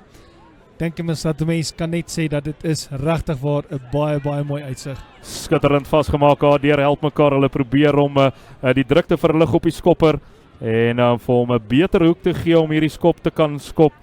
En ons kyk hoe hulle daar weer eens voor indryf en met Vivier wat nou kyk om die bal aan te gee. Beter hoek vir Oosthuizen en Oosthuizen wat met 'n goeie skop die druk verlig en hy plaas spel so 5-6 meter buite Helpmekaar se 22 en baie indrukwekkend toe Helpmekaar daar eers 2 fases opgesit het vryse. 'n Beter hoek vir Oosthuizen wat natuurlik met die linkervoet skop en as hy van die eerste skram af direk moes skop, sou die flanke verskriklik baie druk op hom kon sit. Ja, dit is die spelers van Paarl Roos weer eens Johannes, hulle is op die aanval, maar hulle kan dit net nie 'n punt omskep nie. Hulle dryf baie goed, soos wat nou weer daar van die lyn staan af. Ek dink hulle moet hom bietjie langer by die pak hou voordat hulle hom na die agterlyn toe laat gaan of afskulfer. Bal was weer eens ingeneem deur Bruiten Marits. As ons sien hoe Gerardo Jaars daar man uit die pad uitstamp om by die bal uit te kom. En weer eens moeilike bal vir die skramskakel Jaars wat so 3 of 2 gee en dan sit maar Kloete wat vasgevat word en 'n skitterende omkeer besit, maar die skeieregter het 'n fout opgemerk. Dit lyk of hy die manne van Helpmekaar straf vir onkantspel en Paul Roos het nog 'n kans met Remy Engelbrecht wat vorentoe draf om te kyk met die linkervoet of hy die bal in die hoek kan injaag. Interessant om te sien hoe hulle vir Engelbrecht met die linkervoet aan die een kant van die veld inspan en dan vir Kloete aan die ander kant. Ek dink dit is 'n baie goeie geleentheid wat die twee seuns het met die linkervoet en die regtervoet onderskeidelik om te kyk om die maksimum veld te wen. Ek dink Paul Roos moet op die stadium net probeer om die bal bietjie langer by die voorspelers te hou, nie so vinnig af te skil vir van die losmaal af nie, dan behoort hulle miskien dit nog nader aan die doellyn te bring om dan daai punte op die taalbord te kan sit. As ons sien hoe Willem van die Heverie ingooi met Basson wat weer en dan is dit 'n vryskop aan Helpmekaar, kans vir hulle om te ontsnap as Paul Roos besluiteloos was in die lyn staan. Ongedwonge foute wat Paul Roos duur te staan kom op hierdie stadium in die wedstryd en Helpmekaar wat uit hulle eie 22 uit kan ontsnap hier met Tristan Oosthuizen en dit lyk na 'n lang skop van Oosthuizen, gaan hy uitwees. Skitterend Tristan Oosthuizen. En daar is al die druk van die laaste 5 minute van die Helpmekaar spelers af. En Paul Roos sal baie gefrustreerd voel omdat hulle op hierdie stadium nog nie punte kon aanteken nie. Johan, Paul Roos is nou weer onder druk in hulle eie halfgebied. Dis net dis kan die halflyn in Paul Roos se gebied. Ek dink die manne gaan nou weer probeer met hulle lyn staan. Ek dink hulle agterlyn het nog nie regtig waar kans kry om hulle stal te wys nie. En dit sal nogal lekker wees om die spanne te sien as hulle die bal in die lug kan hou. En dan is dit Kloete. Skitterende lyn gehardloop deur Kolalui, maar briljante verdediging daar in die middelveld deur Helpmekaar. As dit Geraldo Jaars is wat weer krap vir die bal.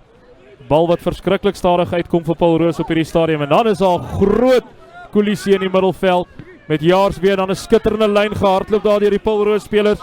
Paul Roos die kom maklik oor die voorlyn met Jaars met so 'n steekskoppie met Van der Venter wat moet terugval hierso vir Helpmekaar en skitterend gedoen deur Van der Venter. Kalm onder die druk, wag vir die bal om in die doodgebied in te rol en dan val hy net op die bal en dit lyk na 22 meter inskop. As ons sien hoe David Carey daar speel met die Paul Roosers en ek dink die Paul Roos manne wat hom met valke oë dop op die stadium nadat hy 'n reuse aandeel in al twee eerste 2-3 gehad het vir Helpmekaar. Die manne van Helpmekaar wat weer gaan verligting bring, so lekker diep skop aan die middelveld. Dit is die senter van Paul Roos, Rufus Derksen wat die bal daar kry. Hy versprei hom daar na die heel agter toe. Kolia, Louis. Die manne van Paul Roos wat nou in die gang kan kom daar, Skitterend is dit Derksen wat weer daarby is en dan is dit Geraldo Jaars wat 'n baie beter bal ontvang. Dan gee hy hom uit daar na Andrew Jacobs. Jacobs die wat vorder oor die voordeellyn. En Tristan Oosthuizen sal baie vinnig moet wegrol daar. En dan sit die Helpmekaar raker wat ook nie vinnig genoeg nie. 'n rits foute daar deur Helpmekaar by daai loskram. En Paul Roos wat weer kan druk opsit.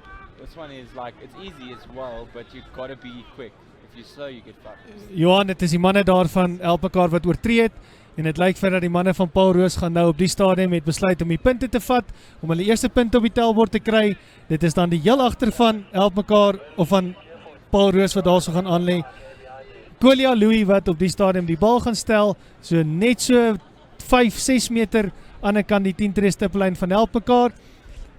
Kom ons wag en kyk of hierdie skopper sy stewels ingepak het vir vandag se wedstryd. Fraser, ek dink dit is 'n teken van respek van Paarl Roos op die stadion en Helpmekaar. Hulle het alles in die stryd gewerp om te kyk of hulle 5 of 7, selfs 7 punte op die tellbord kon kry.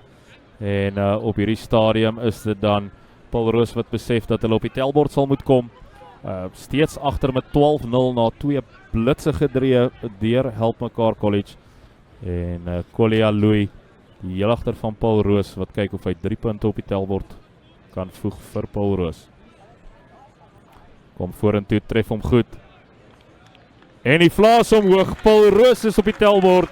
18 minute verstreke in hierdie wedstryd. Die laaste wedstryd van die tweede dag van die St. John's Paas toernooi. En dit is Helpmekaar 12, Paarl Roos 3. Die verdediging van Helpmekaar op die stadion is baie indrukwekkend, Johan. Die man is regtig waar besig om hulle kant te bring en baie goed te speel. Kom ons kyk, is die eerste keer dat hulle gaan afskop. Kom ons kyk of die manne die druk hierso kan verwerk. Dis dan die loskakel Oosthuizen van Helpmekaar wat daar die bal gaan afskop. Jy kan sien die middelveld op die stadium is redelik modder na donderdag se wedstryde. Goeie inskop daar. Skitterend gevat uit die lug uit. Dit lyk soos maar reLIVE. En Paarl Roos die wat wag vir die bal. Gerardo Jaars die het hom. En Paarl Roos wat vasmaak hier deur die nommer 4. Slot dit lyk soos Lombard Basson wat daar is. Dan is daar 'n waffer se duik aangee soos die destyds eertydse Dani Kruiven deur Gerardo Jaars. En dan word Gerardo Jaars gespeel sonder die bal. Kan nie die skramsakel nie. Skitterend weggebars daar deur Kolia Louis die heel agter van Paarl Roos. Met Jaars wat nou 'n vinnige bal kry. Dan word daar skitterend gehardloop deur, het lyk soos Remy Engelbrecht en Jaars wat weer versprei. Gerardo Jaars na Philip van Dijk die is oor die voorlyn. Jaars so agter die rug verby na sy nommer 12 Derksen. Derksen die word vasgevat op die 10 tree stippellyn. Weer is 'n Gerardo Jaars die bal die keer bietjie stadiger, dan sit maar reLIVE uit na sy nommer 14 W.J. Smit. En weer word Helpmekaar gestraf. En dan lyk dit vir my ook of haar kaart uitgehaal word deur die skeieregter. Geel kaart aan, dit lyk dalk soos Tommy van Tonder van Helpmekaar wat gestraf word met 'n geel kaart. En die skeieregter wat die spel so 15 meter inbring vir 'n strafskop aan Paarl Roos. En dit lyk of Paarl Roos weer na die paal gaan korrel, Fraser. Ja, die manne van Paarl Roos het nou baie respek op die stadion vir Helpmekaar se verdediging. Daar die geel kaart skep vir hulle dan die geleentheid om te kyk of hulle in hierdie volgende paar minute, ek dink is 7 of 10 minute, ons sal net wag, ek dink hulle speel 35 minute vandag, dan beteken dit is 10 minute af. Kom ons kyk of Paarl Roos daar die geleentheid kan gebruik met net 14 spelers op die veld van Helpmekaar, of hulle hierdie voorsprong van Helpmekaar kan laat krimp. Kolia Louis het ook goed geskop op die eerste dag teen Nelspruit, toe Paarl Roos maklik met 44 punte teenoor 6 gewen. Ook geslaag met sy eerste skop vanmiddag teen Helpmekaar. En dit lyk of Paarl Roos stadig maar seker besig is om effens tot verhaal te kom. Geniet al hoe meer en meer balbesit en hou die bal uit die gevaarlike agterlyn van Helpmekaar se hande. En kom ons kyk of Louis die agterstand verder kan laat krimp. Hy kom vorentoe daar, Johan. Hy tref hom baie mooi. Hy skitterend tussen die pale deur. Nog 3 punte vir Paarl Roos in die telling. Nou na 21 minute in die eerste helfte. Helpmekaar 12, Paarl Roos 6. Ons kan sien terwyl Louis terugdraf, daar lees hy die leviete vir sy medespelers voor. En Paarl Roos definitief terug in die wedstryd. As ons sien hoe Tristan Oosthuizen nader staan. Hy toets daar die grond uit en moeilike afskofomstandighede hierdie naweek met al die reën wat geval het donderdag en Vrydag. Maar 'n pragtige helder sonskynmiddag wat ons hier het by St. John's 22ste agtereenvolgende paastoernooi. Daar het nou op die stadium 'n plaasvervanger plaasgevind. Nommer 18 van Helpmekaar Engelbrecht wat vorentoe skop vir Paarl Roos. En skitterend in die hande gekry deur nommer 8 Ben Clark. En dan is al weer word daar hard ingegaan deur Helpmekaar. Skitterende hande. Skitterende lakwerk daar deur die manne van Paarl Roos. Hy's om die bene daar. En dan word Paarl Roos gestraf by daardie loskram, Fraser. As ons sien hoe Helpmekaar se Tristan Oosthuizen sy hande vinnig op die bal wil kry. En Tristan Oosthuizen wat daar verduidelik Kom ons sien wat is die keuse hier vir Helpmekaar.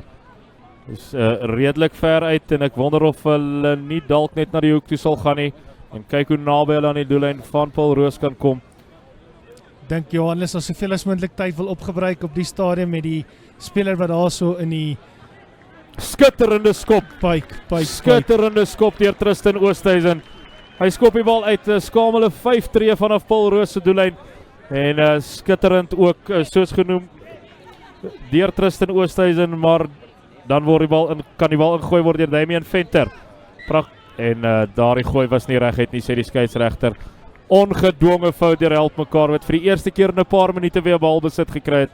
En kommerwekkend vir Helpmekaar is om te sien dat een van hulle 4 vroeër voorspelers stadig aangedraf kom na hierdie skram toe.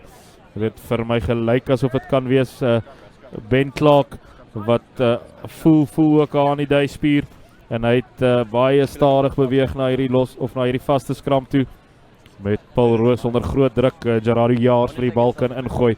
5 tree van hulle eie doellyn af. Paarl Roos wat bietjie onder druk is en ek dink hulle moet baie mooi fokus om hier hulle self uit hulle gebied uit te kry. Ek dink 'n groot verligtingskop sal nou vir hulle van kardinale belang wees om hulle self weer in 'n situasie te plaas om weer te kan aanval.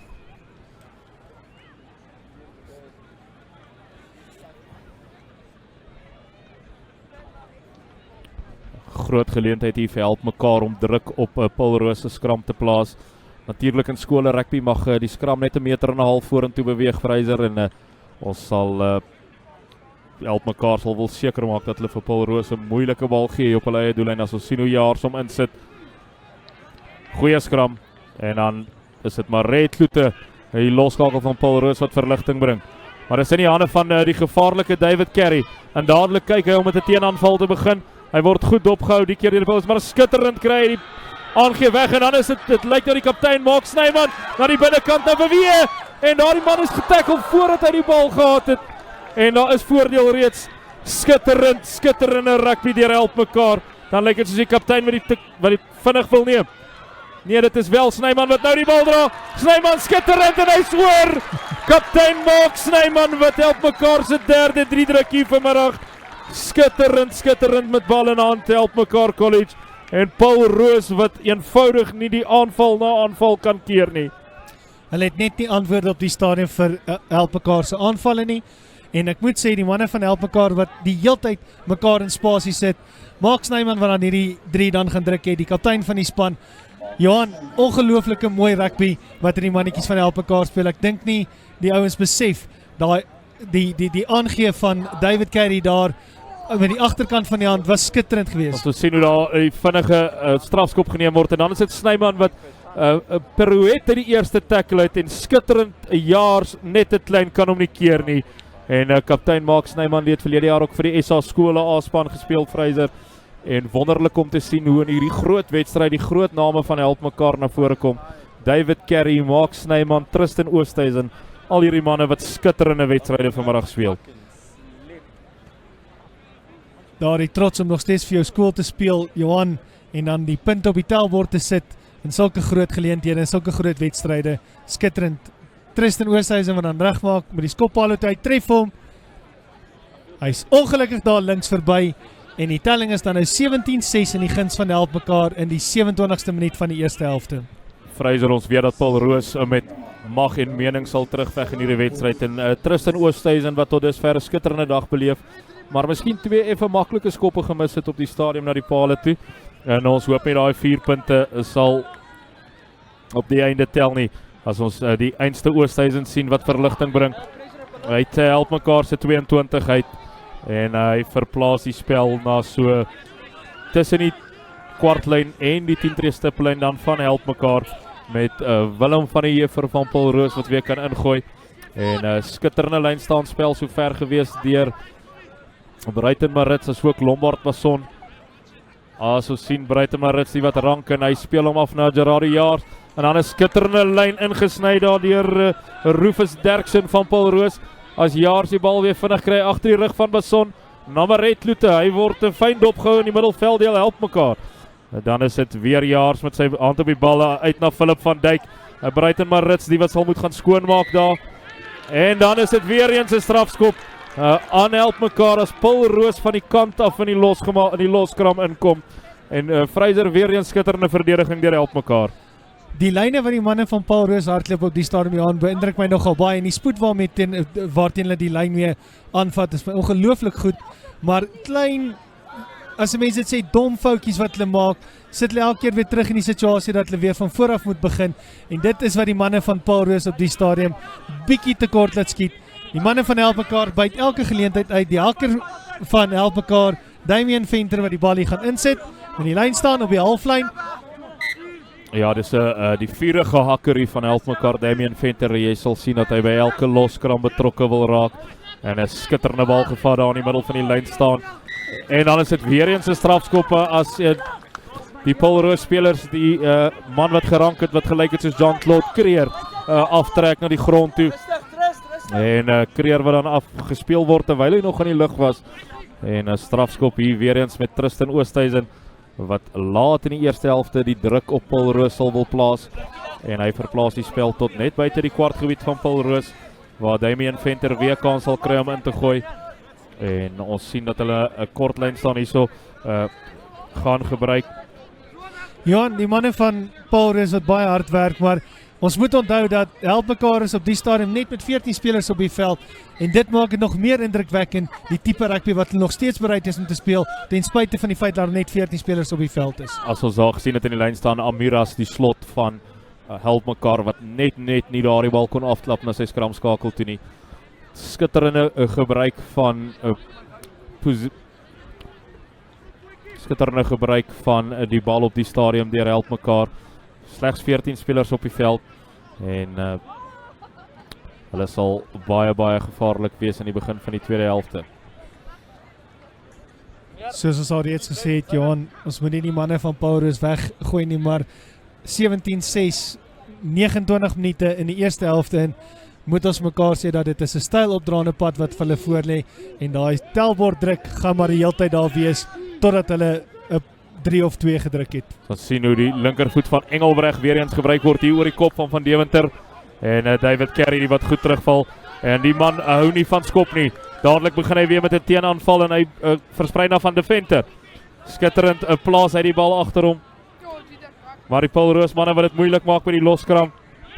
En dan was daar 'n klein aanslaan gewees, maar die skeieregter blaas die fluitjie vir halftyd. Skitterende eerste helfte vir Helpmekaar en welverdiend is dit dan halftyd in die hoofwedstryd van die tweede dag by St. John's. Helpmekaar College 17, Paarl Roos Gimnasium 6. Ja, en die manne van Paarl Roos wat ek dink hulle skeieregters of hulle afrigters op die stadium sal baie hard met hulle gesels rondom wat hulle moet doen om hierdie tweede helfte om te draai. En die manne van Helpmekaar moet net oppas om nie nou in 'n situasie te verval waar hulle gaan fokus om net die telling wat hulle het te verdedig nie. Ek dink hulle sal op die stadium na hierdie halftyd moet nog harder werk om daai telling te behou en miskien te kyk of hulle dit nie nog verder kan wegsit in die guns van Helpmekaar nie. Maar soos ek net voor halftyd wou gesê het, Johan, die manne van Paarl Roos kan nie weggooi nie.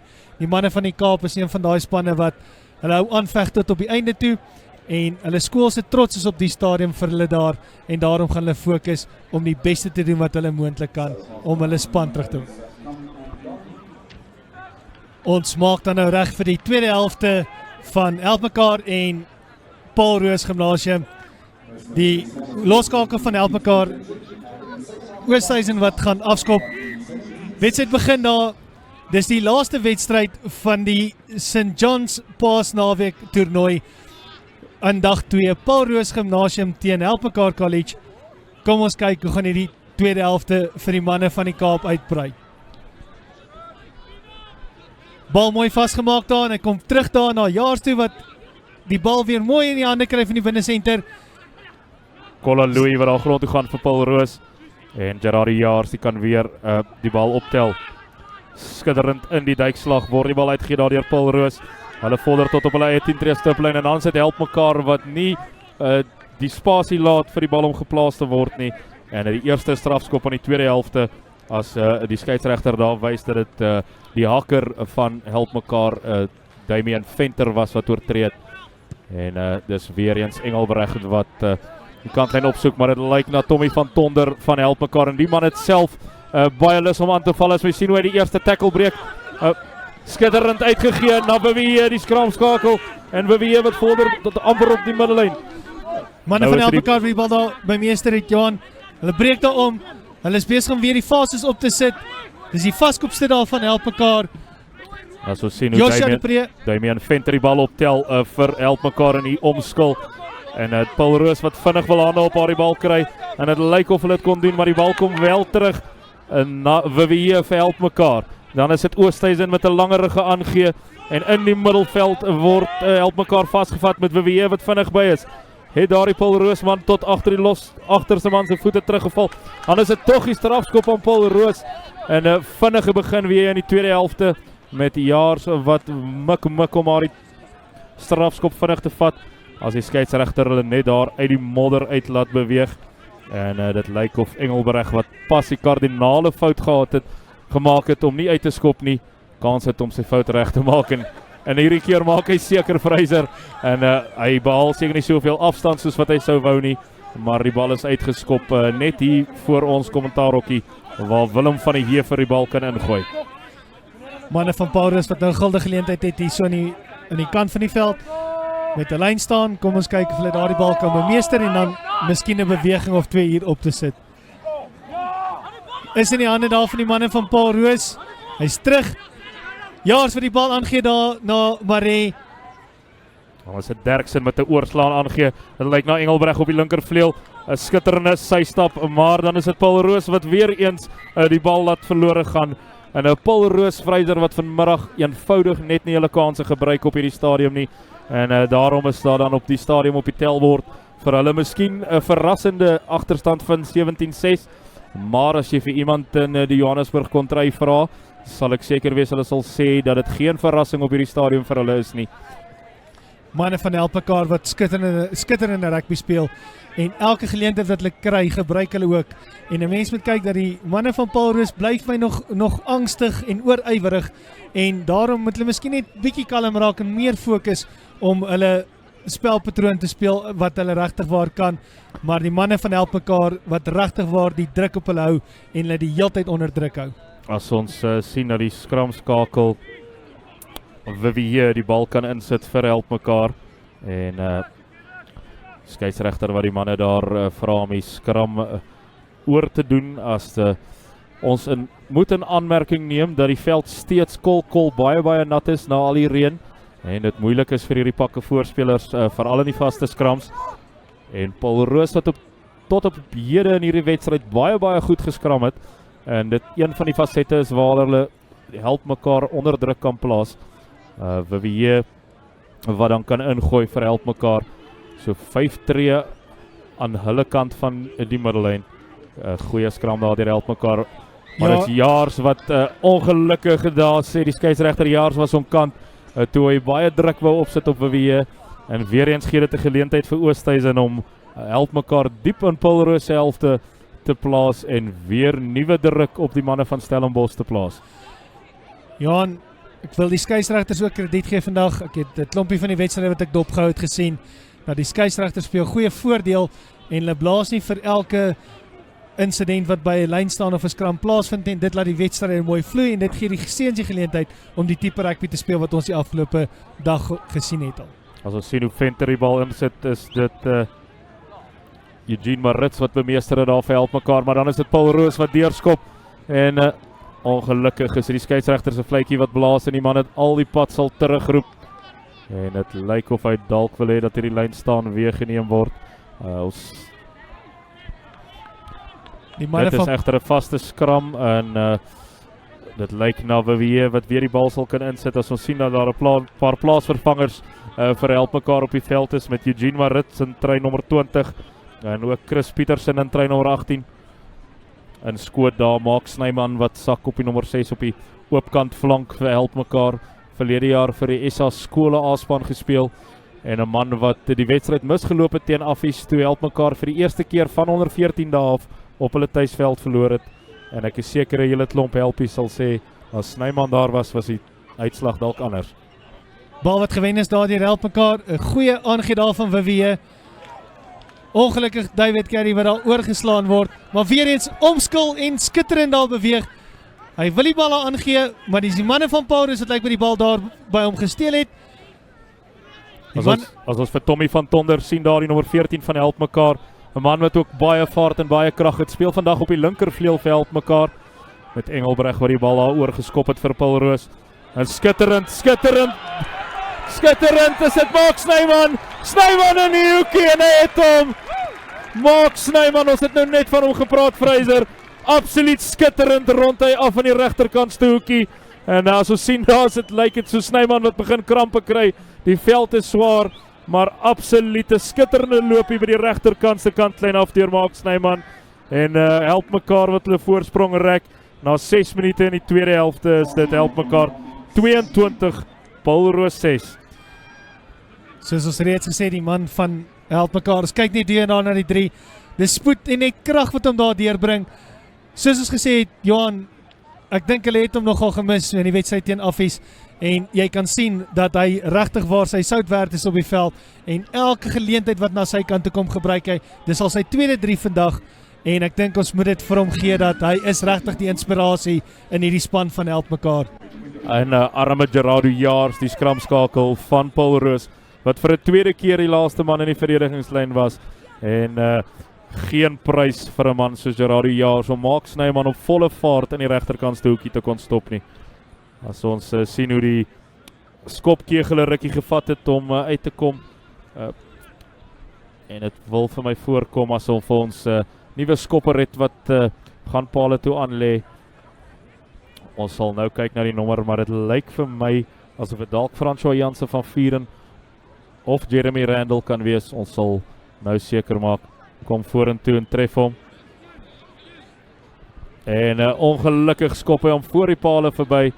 En dis Jeremy Randall, die buitesenter wat dan die skop daar waargeneem het. Kan nie sien of Tristan Oosthuizen miskien die veld verlaat het nie, Johan. Maar ons sal nou kyk. Fraser, vir die mense wat dalk net na ons kyk en die hele supersport ophou nie, die Vrystaatse Cheetahs het daar in Bloemfontein met 41 punte teenoor 27 verloor teen die Chiefs.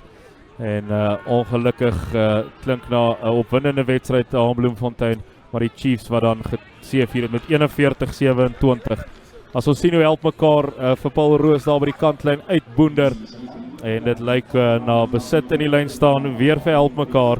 En Paarl Roos wat baie vinnig in hierdie wedstryd balbesit sal moet begin hou as hulle enige sê verder in die wedstryd wil hê. Bal wat ongelukkig aangeslaan is daar deur die manne van Helpmekaar in die lyn staan. Skram wat toegeken word dan daar aan die manne van Stellenberg. Jaars wat lyk my die bal daar sal kan insit. Dit lyk asof Gerardo Jaars dan nou vervang is ook op hierdie stadium. En op die veld nou vir Paarl Roos nommer 21, Antoni Kok. Antoni Kok het ook 'n goeie wedstryd gehad teen Nelspruit toe hy donderdagmiddag op die veld verskyn het as plaasvervanger. En ons kyk as ons sien dat dit lyk soos Engelbreg wat daar stelling ingeneem het, neffens die skouer van sy loskakel Maret Lute. As ons sien hoe Derksen hier ook spring hier op die nat middelkol. En dan is dit Antoni Kok wat die skram kan voer. Plaasvervangers wat ook 'n groot rol in hierdie wedstryd gaan speel, Fraser. Varsbene, die is altyd welkom val in hierdie swaar omstandighede. Bal is opgetel en daar gaan die eindste Kok. Kokkies deur 'n gaping en in die 22 van Helpmekaar wat hy kontak maak. Skitterend, dan is dit Philip van Dijk wat die bal vorentoe dra vir Paarl Roos. Hy vorder nog so 2 meter en Paarl Roos wat nou sal 'n vinnige bal wil bemeester. Dan is dit Kok met so 'n woer aangee. Skitterend opgetel deur Kloete op en Kloete die wat steeds gaan. Hy word vasgetrek deur Ben Clark. Dan is dit die nommer 12 Derksen. Skitterende verdediging weer eens deur Helpmekaar. Kok wat grawe daar vir die bal en hy's uit na Kola Louis en dan is dit die slot Breiten Marits wat vorentoe beer. Hy word egter gekeer so 2 meter voor die doellyn. Dan is dit die plaasvervanger Philip van Dijk wat weer die bal opdra. Skitterende baie besige flank hier van Paarl Roos, Philip van Dijk. Antoni Kok gaan na die klein kantjie toe met Louis wat bal uitgee. Ongeveer so 2 meter van Helpmekaar se doellyn. En dan word hy oorgebars deur die reserve hakker van Paarl Roos. Nommer 16 JJ Kotse wat oorbars in die linkerkantste hoek. En Paarl Roos wat die gaping laat krimp na 22-11. met so 20 minute se speeltyd oor in hierdie wedstryd, nog ver van verby hierso Fraser. Johan, die manne van Paarl Roos, soos ek gesê het, moet net kalm bly en dit is presies wat nou daar gebeur het. Hulle het lekker kalm gebly, die fases opgesit en Helpmekaar se verdediging onder druk gesit. As ons sien hoe Kok hier op die kyk weer, as ons sien hoe Kok uit na Louis wat daar na Regan van der Westhuizen in die bal kry, Regan van der Westhuizen die gaan grond toe, en dan is dit JJ Kotse wat sien dat daar niemand op die steelkantjie is nie, en Frederik van der Venter te laat om te keer. JJ Kotse, skitterende opportunistische 3 deur die reserve hakker van Paarl Roos. En ons kyk na die Louis doelskop van Collier Louis, Paarl Roos heel agter, wat kyk of hy sy span 'n verdere 2 punte kan besorg. Goed getref. En ongelukkig skop hy hom links van die linker reg op paal verby. Paarl Roos 11, Helpmekaar 22. En dit lyk of al so 18 minute se speeltyd oor is in die hoofwedstryd van dag 2 by die St. John's Paas toernooi. Ons sê ook net baie dankie aan Standard Bank wat vir die 6 dae agtereen volgende jaar die hoofborg is hier by die St. John's se Paas toernooi en dit moontlik maak vir ons om die sterre van môre in aksie te sien. Dit lyk soos Oosthuizen het iets so afskop. 'n Lekker hoë hangskop wat daar na die manne van Paarl Roos toe gaan. Ongelukkig word hy aangeslaan en bemeester deur die flank daarvan Helpmekaar. Dit lyk sy nommer 7 skitterende flank. werk deur Liam van den Berg. En dan is dit uit na Jean-Claude Creer wat daar kontak maak met die Paarl Roos manne. Vivier uit na Oosthuizen met so klein steekskoppie. Wat gaan nou gebeur? Skitterend teruggeval deur Antoni Kok. Die reserve skramskakel en die mannetjie het 'n regte impak so ver gemaak van dat hy op die veld is. Skitterend teruggeval deur Antoni Kok. En hy gee daar aan vir Maret wat die afskop vanaf die 22 gaan waarneem. En soos ons genoem het Fraser, so belangrik die impak wat jou reserves maak in hierdie wedstryd. As ons sien hoe Maret diep afskop Maret ingewag deur Van Deventer. En hy gee na Ben Clark, of is dit, ja, het lyk nou Ben Clark wat daar kontak maak. Skitterende verdediging deur Paarl Roos. Die manne van Helpmekaar wat amper die bal daar verloor het, maar weer eens, wat die manne wat vorentoe dryf daar, die bal wat aangegee word hier na Oosthuizen, die 14 vleuel van Helpmekaar. Tommy van Tonder wat daar ingedons het, en het lyk nou of David Carey dalk op skramskakel diens doen, en weer is dit Clark, die 8ste man, ook 'n indrukwekkende speler hierdie, hy wat wys dat dit nie net Snyman en Harry Los trio is nie, dan gaan die aangee verlore daar, skitterend omgeskil deur Carey wat so 'n skoppie deursit, skitterend die situasie opgesom David Carey, en Fraser, David Carey wat werklik 'n indrukwekkende speler is, nie net met bal in hand nie, maar ook met die opsies wat hy uitoefen. Ongelooflik, hy het baie mooi die spel daar opgesom, gesien dat daar geen verdediging aan die agterkant was nie, om agter die spelers van Paarl Roos ingesit. En soos ek sê, die manne wat nou opgekom het op die staan, die hakker van Paarl Roos wat ingekom het, JJ Kotse wat daar gedruk het. Ongelukkig is die bal wat verlore gaan daar vir Paarl Roos. En hy Helpmekaar sal weer 'n aanvallende skram hê, net buite die 22 van Paarl Roos. En indrukwekkende spel vanmiddag wat ons sien hier van Helpmekaar College van Johannesburg. En die manne daai die suide uit Stellenbosch wat hulle keer sal moet ken met Helpmekaar. 5 tree buite die 22 van Paarl Roos en sterk op die aanval. Die druk bly op die manne van Stellenbosch, Johan. Hulle verdediging het die eerste helfte hulle nog net een keer in die steek gelaat, maar van daar af is dit baie goed georganiseer. Kom ons kyk of Helpmekaar die verdediging hier miskien onkant kan betrap en vir hulle self nog 5 punte op die tellbord kan byvoeg.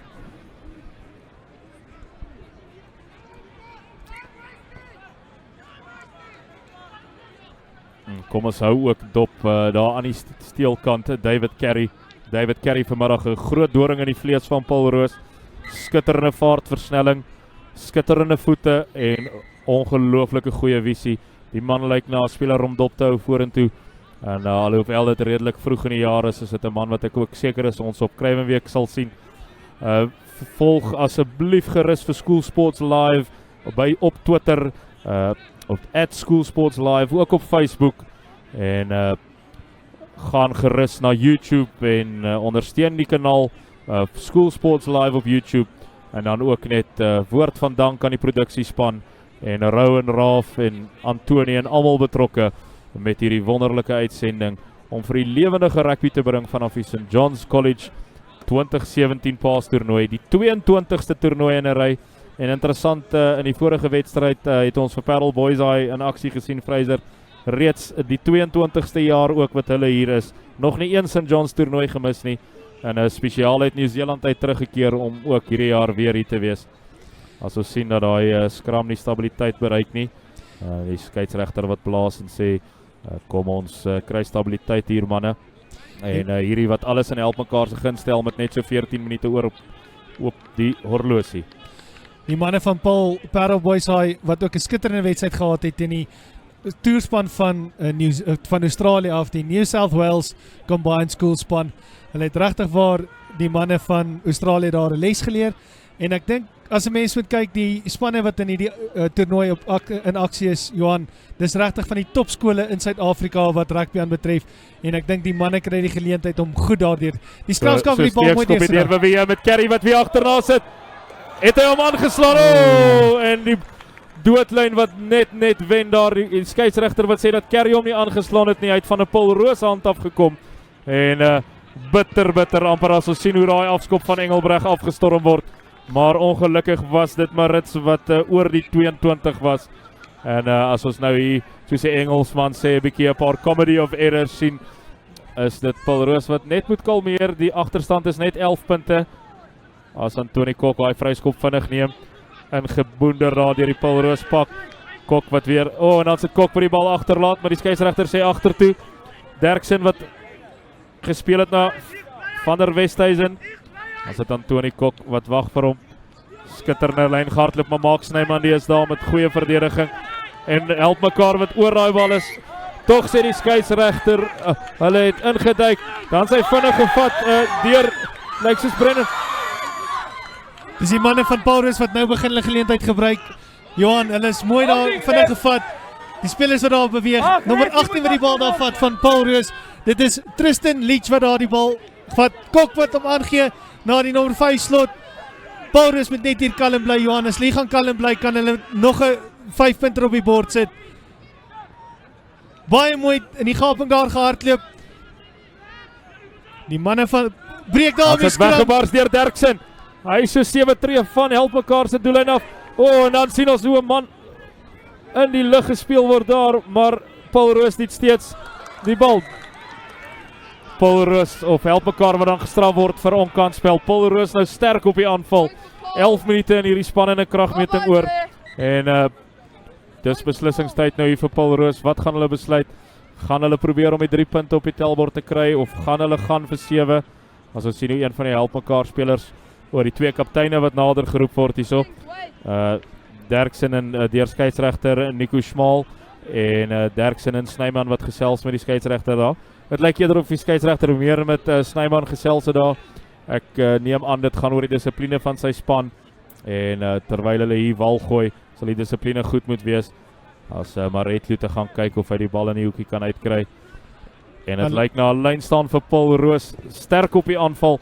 So 5 meter van Helpmekaar se doellyn af sal dit die reservehaker JJ Kotse wees wat die lyn staan kan voer vir Paul Roos. Ek dink hulle sal nogal daar 'n dryfmaal beweging wil opset 5 meter van die doellyn af. Ek dink hulle sal bitter graag wil probeer om nog 5 punte op die bal ingevat daar deur ry nou niemand. En hier kom die Paul Roosers met 'n skitterende dryf en hulle is oor die lyn daar. Is die 3 gegee? Ja, die 3 is gegee. Paul Roos heeltemal terug in hierdie wedstryd. Is dit Bruiten Marits? Dit lyk soos die nommer 5 slot Bruiten Marits wat 'n wonderlike wedstryd speel vanmiddag. Hy duik oral op die regte plekke op en dit is weliswaar nommer 5 Bruiten Marits wat oorgaan vir Paul Roos. En nou Fraser gaan ons 'n spannende einde hê. 22 punte teenoor 16 vir Helpmekaar en ongeveer 10 minute oor. As ons kyk na die kyk weer, Marits reeds het die bal reeds daar en dan dryf hy om die kant en skil weg. En Helpmekaar kan nie vir Bruiten Marits stop daar nie. Skitterend Paul Roos, skitterende terugvegpoging en Paul Roos die is nou slegs 6 punte agter met 'n skop om te kom. Ja, die manne van Paul Roos, die skopper kom daar vorentoe, hy tref hom. Hy's tussen die paal hier. Skitterend, Collier Louis. Ek het gewonder hoekom hy daar die bal so ver terugneem, maar dit was net om die hoek te verbeter. En 'n skitterende einde wat hier op ons wag. Spanning, spanning, spanning. Ja, die kat is nou daar in die hoenderhok gegooi. Ek dink ons sal nou moet kyk, die manne van Paarl Roos gaan kalm bly. Ek het vir jou gesê, ons moet hulle glad nie afskryf nie. Hulle is 'n span wat terugkom en veg tot op die einde toe. Die manne van Helpmekaar sal hulle verdediging hier moet ken en hulle sal hulle dissipline 'n bietjie moet optel. Oosthuizen wat afskop, is 'n lekker hoë skop. Gaan hy 10 meter wees, hy op en hy is nou 10 meter in Paarl Roos wat hom in elk geval speel. Skitterend nou is gedoen die bal daar aan die die nommer gang. 18. Die nommer Het lyk 18. Skitterende werk deur Maak Snyman nou oor die bal en is omgekeerde bespit. Skitterend deur die kaptein vir Helpmekaar. Die man speel 'n reuse wedstryd vandag. Dan lyk dit soos Jansen van Vuren na in die middelveld wat vasgevat word. En nou sit Paarl Roos wat oor die bal ingaan. Nou moet daai man van Paarl Roos los, hy's op sy knie as dit Vivier is wat speel na David Carey. En dan skitterend aangegee. Maar die skeieregter bring hulle terug. Ek wou sê dit gelyk of haar die bal dalk vorentoe kon gaan uit die hande van Jean-Claude Creer. Hy het wonderwerk aangee daar probeer vir die slot. Jean-Claude Creer en ongelukkig was dit vorentoe. As ons hier kyk op die kyk weer, ja, definitief vorentoe uit die hande van Jean-Claude Creer. En Paarl Roos wat kan ingooi in die vaste skram. Op die middellyn is dit Antoni Kok, die nommer 9 van Paarl Roos. Die plaasvervanger nommer 9 met 21 op die rug. Die man het saam met JJ Kotse die haker, reserve haker 'n groot impak gemaak. Ons ook sien vir Leach nommer 18 op die vaskopstit wat ook 'n baie goeie wedstryd gehad het teen Hoërskool Nelspruit donderdag wat ook sal kyk om 'n groot impak te lewer. Paarl Roos met 'n goeie skram, dan sit Kok wat wegbars. Aangee op skitterende verdediging deur Jansen van Vuren in die middel van die veld. Op daai golfplat is dit Van Dijk wat weer kom met 'n groot loopie. Helpmekaar wat nou verdedig vir al wat hulle werd is. Klein steekskoppie, maar skitterend ingevat deur nommer 13 Jeremy Randall vir Helpmekaar. Die manne van Helpmekaar vir die bal daar met meester Johan. Skramskak wat hom nou aangee. Skitterend daar deur Liam van der Berg 'n lyn gehardloop vir Helpmekaar. Vivier wat weer kan speel. Die loskakel Oosthuizen wat daar sy stappie. Nog steeds op hy modderkol daar in die middel van die veld. Die manne van Helpmekaar wat nou die bal besit bou en die fases opsit. Ben Clark die agste man wat daar indryf. En het lyk of Helpmekaar besit gaan herwin. En hulle speel steeds hier na die steelkant toe. Dan sit Roan Vivier wat daar op sy eie probeer gaan in die skramskakel. Skitterend neem Tommy van Heerden daar spelers weg. Dan is dit Maak Snyman wat nou die bal het en daar word Antoni Kok hou vas aan hom vir al wat hy werd is. En dan is dit die haker Damien Venter wat nog so 'n meter of 2 vorentoe bars af Helpmekaar. As die Paarl Roos spelers lyk of hulle nie op hulle voete daar in die loskram is nie. Hulle sal nou Ben Clark wat daar net probeer om die bal los te trap. Nou moet die Helpmekaar manne pas op dat hulle self nie isoleer nie. Hulle probeer om die bal besit net te hou. Skitterend gevat deur Oosthuizen, maar 'n klein aanslaan. En Paarl Roos wat nou lyk of hulle 'n plaasvervanger gaan maak. 'n Plaasvervanger op die veld gaan bring. En so wat 5,5 minute se speelkans oor. Ons kan sien dat hierdie manne van Paarl Roos nog glad nie gaan lê het nie. Ek sien een van die groot spelers wat nou opgekom het hier, nommer 17 van Paarl Roos, Alexander Mbete, wat lyk vir my nou 'n groot speler is. Hy lyk asof hy op die stadion besig is om die manne aan te vier. Lyk asof die hele voorry van Paarl Roos nou vervang is met die plaasvervangers wat op die bank is. Nommer 20 is ook nou op die veld, Johan Bouwer van Paarl Roos wat nou hier aan die kant kom sak. Johan Bouwer van Paarl Roos en as Paarl Roos vir die bal gaan insit. Antoni Kok wat gaan regmaak daar om die bal in te sit. Groot oomblik in die wedstryd. So wat 5 minute se spel oor. Die oomblik van waarheid vir Helpmekaar College. Skitterende skram deur Paarl Roos. Dan sit maar Redloete. Die bal wat hy agter hy skitterende lyn gehardloop deur Colleen Louw. Hy gee uit by Engelbreg, hy trek sy hore plat. Engelbreg! Hy skitterende Engelbreg! Nou die paal, absolute skitterbeweging.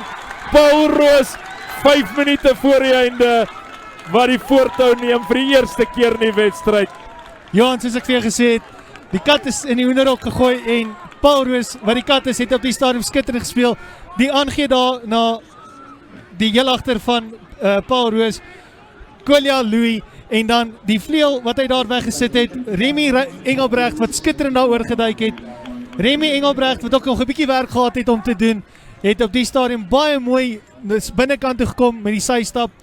Kolja Louis wat nou die doelskap gaan waarneem, as hy nog 2 punte daar kan byvoeg, dan is die telling 25-22, maar ons wag vir die skop om nog plaas te vind, met nog so 4 minute speeltyd oor, neem Paarl Roos vir die eerste keer vandag die voortou in hierdie laaste kragmeter van dag 2 by die St. John's Pass toernooi. Sal baie graag die kyk weer van daardie drie wil sien. Skitterende aangee en skitterende lyngehardloop deur Kolja Louis en Remy Engelbreg, soos jy sê, wat nog baie werk oor gehad het om te doen.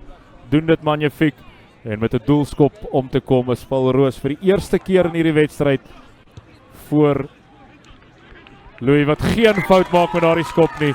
En Paarl Roos 25, Helpmekaar 22. As ons kyk na die kyk weer, skitterende tydsberekening, skitterlyngehard op deur Kolja Louis. Kyk hoe som hy die situasie op. Op die regte oomblik uit na Engelbreg. Engelbreg met 'n groot vaartversnelling, skitterende aftrap, 2 aftrappe na binne toe. En hy is oor vir sy 3. Skitterende werk. Paarl Roos Gimnasium Stellenbosch. Nommer 7, Philip van Dijk van Paarl Roos is weer terug op die veld, daai 4-vreter flank van hulle. Helpmekaar het nog 'n laaste kans. Kom ons kyk, Antoni Kok wat die bal daar aanwag, mooi bemeester. Antoni Kok, die wat skitterende wedstryd speel vandat hy op die veld gekom het om vir Gerardo Jaars te vervang. En hy bring groot stabiliteit en groot kalmte. As ons sien dat Paarl Roos seker wil maak dat hulle nou die bal hou. En ek is seker hulle gaan probeer om die bal vir so lank as moontlik te hou en nie die bal net weg te skop nie. Hulle weet hoe gevaarlik Helpmekaar op die teenaanval is. En as ons sien hoe Kok wag vir die bal uit na Maretluto wat dan wel skop, maar hy bevind die bal baie spasie met Tommy van Tonder wat moet terugval vir Helpmekaar. Van Tonder die het die bal nou en hy begin met 'n teenaanval hier diep binne in sy eie gebied. Maar die Paarl Roos, skeieregter wat die strafskop gee vir Helpmekaar. As hy sê dat Paarl Roos nie van die agterste voete af ingekom het nie en van die kant af ingekom het daar. Ek dink Helpmekaar was dalk 'n klein bietjie gelukkig daar, Fraser. Dit is beslis so, Johan. Ek dink Helpmekaar is baie gelukkig. Hy was geïsoleerd daar gewees. Maar die skeieregter wat daar die strafskop toeken. Ek wil amper sê, Johan, dit is moontlik die laaste kans wat Helpmekaar kan hê. En die bal wat nie uitgeskop word nie deur Oosthuizen. 'n kardinale fout wat hy begaan met Louis wat die bal ver terugjaag. En gewag deur die agste man Clark, skitterende posisionele spel. En dan kry hy so aangee hy die agterkant van die hande uit, kry hy uit. Speler van Paarl Roos wat die bal daar gespeel het in na die kontaksituasie. Skitterende werk deur Paarl Roos. Dan sit Bruiten Marits wat daar wegbars. Hy het 'n skitterende wedstryd gehad vandag, Johan. Bruiten Marits uit na Derksen. En dan sit W.J. Smit wat nie kan vashou daar aan die bal nie. Nie die heel beste aangee wat Derksen vanmiddag al gegee het nie. Maar W.J. Smit het ongelukkig opgekyk daar op die laaste oomblik. Ek dink hy het die wen van hierdie wedstryd in oog gehad en ongelukkig kon hy daai aangee nie bemeester nie. Maar Fraser, ons begin nou by laaste kans hier vir Helpmekaar. Daar's nog net so 56 sekondes oor. Johan, dit gaan baie moeilik wees vir die manne van Helpmekaar. Hulle is diep in hulle eie halfgebied. Hulle gaan met hard werk van daar af. Hulle gaan die bal besit en bou, maar soos ons sê, niks is onmoontlik in 'n rugbywedstryd. As ons sien dat Van Deventer geskuif het na die skramskakelposisie, ook 'n goeie wedstryd vir hom gewees vanmiddag. Maar wat 'n vertoonvenster vir skole rugby. En dan sit Paarl Roos met 'n vaskop. Maar ongelukkig in skole reëls sal hy daai skram geswaai. Sal dit weer Helpmekaar se ingooi wees. So die mense wat dalk daarin nie verstaan nie, skole reëls anders as senior reëls. Dit bly die ingooi van die span wat ingegooi het as hy skram so swaai. Fraser, soos ek gesê het, wat 'n vertoonvenster vir skole rugby hierdie en ook wat 'n vertoonvenster vir die St. John's Pass toernooi. Die hoofwedstryd op dag 2. Paarl Roos 25, Helpmekaar 22. Tyd nou amptelik verstreke en hierdie is definitief Helpmekaar se laaste kans. As Van Deventer die bal insit, 'n baie beter skram deur Helpmekaar uit na Oosthuizen. Oosthuizen die wat self probeer gaan daar, hy is nie vasgehou nie, so hy kan weer opkom. En dan is dit Van Tonder wat die bal vorentoe verloor. Is dit die einde van Helpmekaar se kanse? Wat sê die skeieregter? Einde van die wedstryd. En wat 'n terugvegpoging hier op die burgerveld van St. John's College. Paarl Roos Gimnasium van Stellenbosch. Die manne van Paarl Roos Gimnasium wat op mekaar spring, Johan. Ek dink dit was vir hulle oorwinning. Hulle het lank gewag voordat hulle enigstens moes voorkom in hierdie wedstryd. Die manne van Paarl Roos wat ek jou gesê het, ons glad nie moet afskryf nie. En in die laaste 10 minute het hulle die wedstryd in hulle guns geswaai. Die heel agter van Paarl Roos, Kolja Louis wat ongelooflike mooi rugby gespeel het en dan die loskakel ook wat op die einde van die dag met van die bewegings wat hy vir Paarl Roos net op die einde baie mooi gedikteer het, maar die manne van Paarl Roos skitterend teruggekom. Baie dankie Fraser dat jy saam met my was. Net 'n vinnige een as ons kyk na die uitslae van vandag. Nelspruit Hoërskool wat in die eerste wedstryd teen Eye of the Tiger wen met 43 punte teenoor 0. Parktown wat St. John's van Harare klop 36 punte teenoor 0. Affies wat 'n begeesterde Florida klop met 28-24. Dan St. John's College die gasheer wat ongelukkig vasval teen Hilton van Pietermaritzburg met 28 punte teenoor 19. Die manne van Australië, die New South Wales Combined Schools, wat 'n harde middag op kantoor gehad het en verloor het met 67-0 teen Paarl Boys High. En dan die laaste wedstryd, en wat 'n wedstryd was dit nie. Paul Roos van Stellenberg 25, Helpmekaar van Johannesburg 22. En van die Burgerveld in St. John's, by St. John's College, baie dankie Fraser, en ons sien julle weer maandag.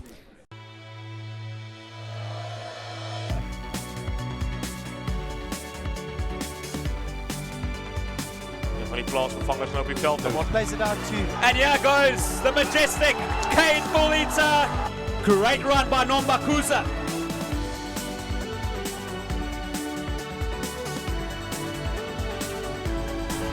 Try! Willie Roos. Oh, what a moment and what a start. Die man het ook baie vaart, hy trap. Ingahalu still going. Niven Peterson. Oh, what an amazing drive. It's Amandi with the crucial tackle. Does he have the distance and the direction? He does indeed, fantastic. The bashes go up.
plaasvervangers nou op die veld. What plays it out to? And here goes the majestic Kane Bulita.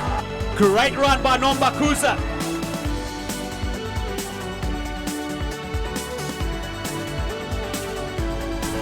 Try!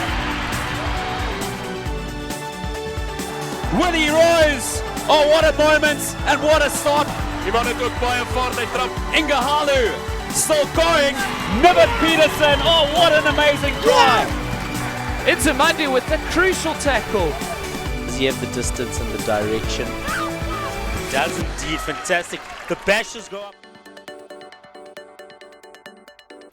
Goeiemôre en welkom terug hier by St. John's College se paastoernooi vir die derde wedstryd van die tweede dag van die toernooi. Hoërskool Nelspruit teen St. David's van Inanda en dit beloof om 'n baie opwindende wedstryd te wees. Soos wat ons na die veld kyk, Hoërskool Nelspruit reeds op die veld. Ons sien die voorspelers maak so 'n bietjie litte los en Nelspruit sal speel van links na regs soos wat ons na die veld kyk. En pragtige uitsig hier uit die kommentaarhok op St. John's College se hoofgebou, een van die ikoniese geboue van Suid-Afrikaanse skole en wat 'n voorreg om vir die rugby hier lewendig te kan uitsaai. Sien nou die Hoërskool Nelspruit spelers wat steeds wag vir die span van St. David's. Ons kan sien hoe hulle op die stadion by die trappe afgestap kom en beloof om 'n baie interessante tweestryd op te lewer hier op die tweede dag van die St. John's College paastoernooi. As ons vinnig loer na die beginspan van Hoërskool Nelspruit, Estian Schroeder, Jason Cornelius, Wian Otto, Isak Swanepoel, Micha van der Nest, Henko van der Merwe, Andy Fourie en Tian Kotse, die lostrio, Jacques Maguire, Tian Du Plessis, Joshua Maas, Stefan Smit en Riandrey van der Merwe in die centers, en Gerb Loupscher met Paul Reder as heelagter. En ons kyk ook na die plaasvervangers. Die vinnig net die beginspan van St. David's. En as ons sien hoe St. David's in swart op die stadium op die veld draf, en hulle sal speel soos wat ons na die veld kyk van regs na links, en het beloof om 'n baie interessante tweestryd te wees, soos ons gesê het. Hoërskool Nelspruit tradisioneel een van die magtige rugby skole in Suid-Afrika. St. David's van Inanda wat die afgelope paar jaar verskriklik hard gewerk het aan hulle rugbyprogram en vir hulle ook 'n groot voorreg om by hierdie toernooi te kan deelneem. It'll be the fly-off of St. David's merits to get us underway here in the third match on day 2 at the St. John's Festival. And this live feed proudly brought to you by Standard Bank. And a great work also being done by School Sports Live, bringing you 27 games live today, right across South Africa as we see Skippers with a start. And a good win for St. David's right from the kickoff, as Nelspruit looks to have lost that ball forward, but the referee says St. David's have infringed and they play the ball back on the ground, and a penalty early on in the fixture to Nelspruit, and they'll be looking to set up an attacking line out. Unfortunately, the Cardinals sin of not finding touch from the penalty, well fielded by St. David's, and big kick fielded in by, looks like the scrum off for Nelspruit. Early possession here for Nelspruit, and a kick looking to find some grass in the 22. Well covered by Leo Michael, the fullback of St. David's, and he gets the ball into touch just outside his own 22. Encouraging start here for High School Nelspruit.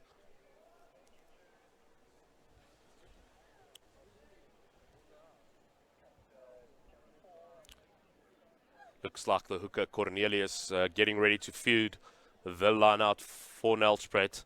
Just outside the 22 of St. David's. Well taken in there by Nagel. And unfortunately the pass just going forward there, and Smith, the centre, just losing forward there for High School Nelspruit. But encouraging start here for Nelspruit. They're already camped in the half of St. David's. And St. David's will be looking to escape out of their own 22 at this stage. The scrum just outside the 22, so they won't be able to kick it out directly. They might be looking to set up the next phase with a strong carry by one of the centres. Although it looks like Marcel Skiep, as the fly-off has fallen back into the pocket. It'll be scrum off Andrew Kaywood looking to feed here for St. David's. Just outside the 22, the first scrum of the match. Looks to be a pretty solid platform on the hit. Kaywood gives the signal and feeds. Big scrum by Nelspruit though. Kaywood under immense pressure and gets the ball out and well carried up there, but the Nelspruit forwards in over the ball very, very quickly. St. David's does very well to recycle though. And the kick out of the own 22, unfortunately not finding touch. And now it's a great opportunity for Nelspruit on the counter-attack. And then the ball lost forward in midfield into the hands of one of the St. David's players. Advantage to St. David's for the knock-on. And can they produce something on the counter-attack to turn over possession? Ball coming out a bit slowly. Fed eventually to Skippers with a carry-up. Good carry from the fly-off, showing good strength. Kaywood at the base. Beautiful carry by Liam van Rensburg for St. David's. Big carry up by the loose head prop. Kaywood once again digging for it. Finds Skippers. Skippers with a kick downfield. Straight down the middle. And the ball finds grass. Eventually into the hands of fullback Reeder for Nelspruit, who kicks it back with some interest. And unfortunately the ball just going out in the goal area of St. David's, and the referee brings us right back for a scrum for St. David's and inside the half of Nelspruit.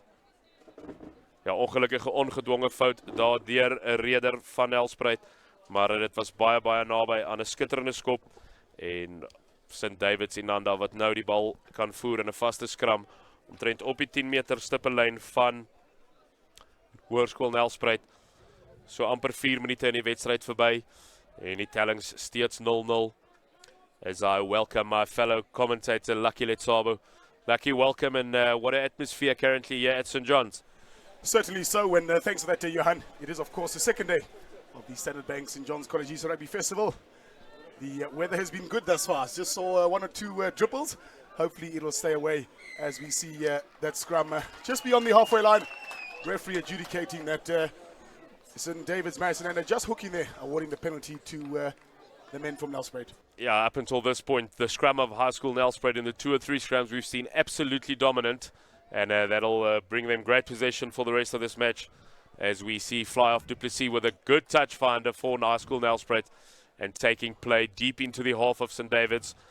So it's an attacking line out here for Nelspruit with Cornelius about to feed, and a good attacking opportunity early in the match. Bit of pressure here, Johan, for the young man Du Plessis to take over from the fly half of last year. Certainly between you and I, last year, one of the players of the festival for us, that was Stefan van den Bank. So it'll be interesting to see his successor and how well he does during this festival. Yeah, Van der Bank last year, absolutely awesome year for him. Represented the Pumas at Craven Week as well, and was one of the outstanding fly-halves at Craven Week as well.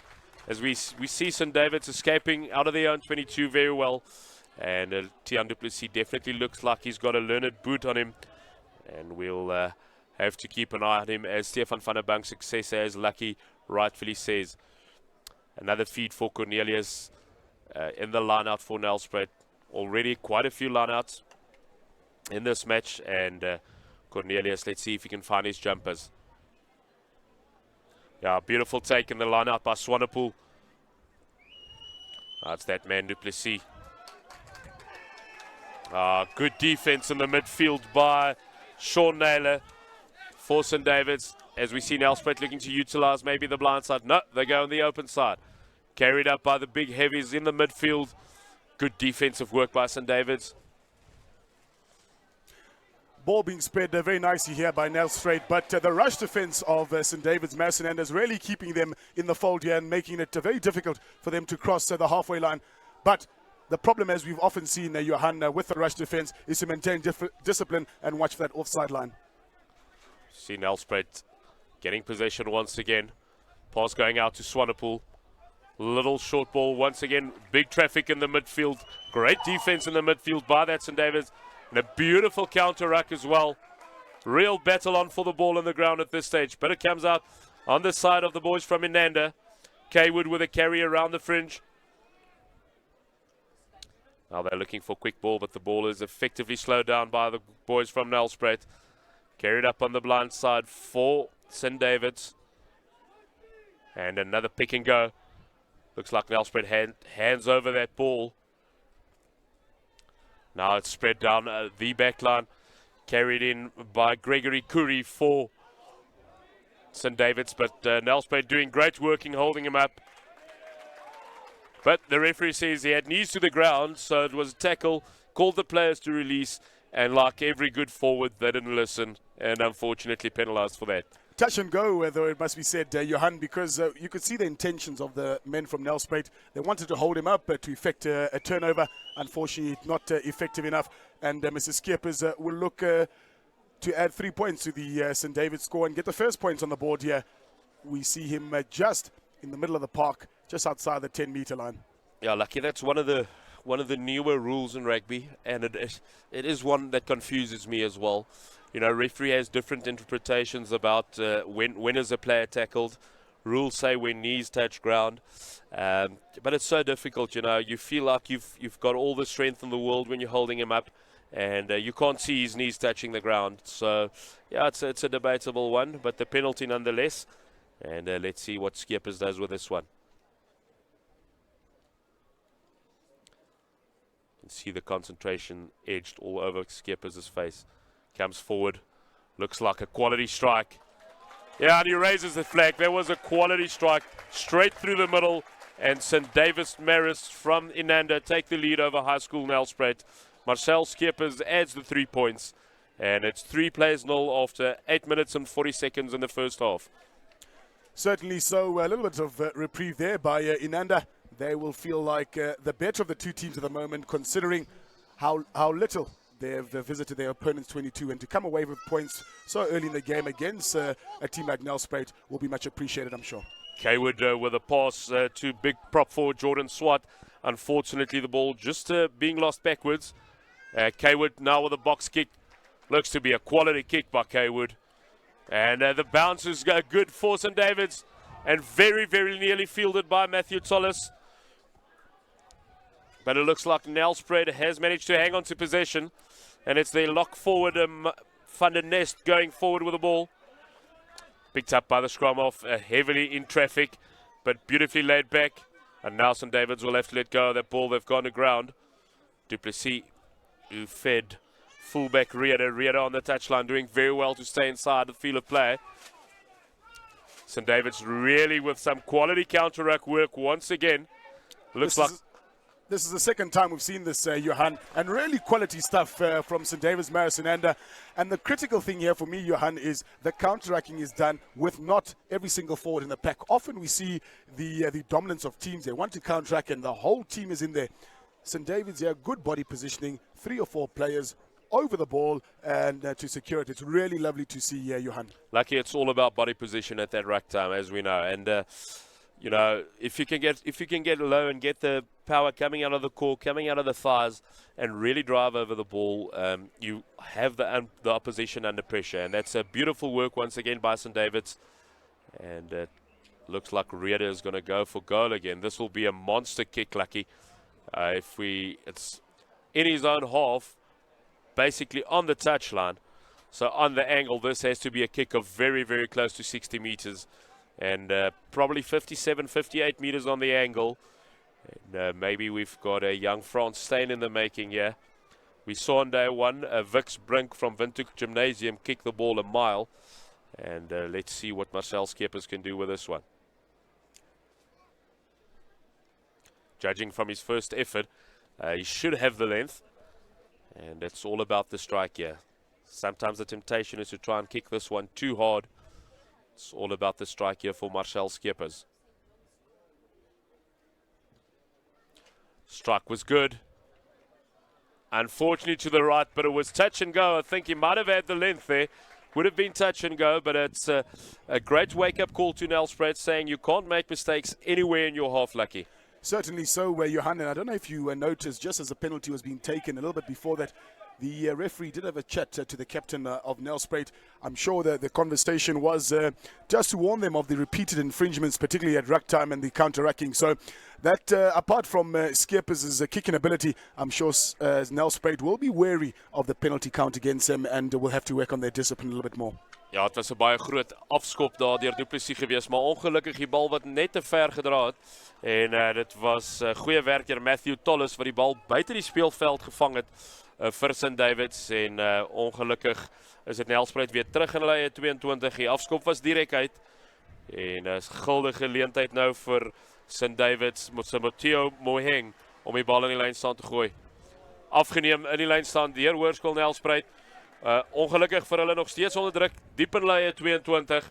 En dit sal daai man Du Plessis wees om te kyk of hy verligting kan bring. En 'n baie goeie skop deur Du Plessis. Het lyk my hy het sy tyd onder Stefan van der Bank baie goed gebruik en die man wat groot verligting bring vir sy span Lucky. Certainly so. Lovely exit there. Not the distance he would have liked, but a well-executed kick. No pressure there from St. David's, and unfortunately for them, Moen gets another go at it, and successfully so. Takes the ball forward is James Maxindo. Good ball out to the backs now, and it's the fullback Leo Michael with a carry. And once again, great body positions, but this time Nelspruit had hands on the ball, and it looks like the number 12, Smith, with great work at the breakdown done by Nelspruit. And it's that man Du Plessis looking to bring relief once again. Make sure of his touch and a good kick. Lovely, absolutely fantastic. Lovely kick there. That ball twisted and turned. Time will stop just for the moment as we see a replacement on. And whilst we have that replacement, we are, of course, all over social media here at School Sport Live, and we do encourage everybody to follow us.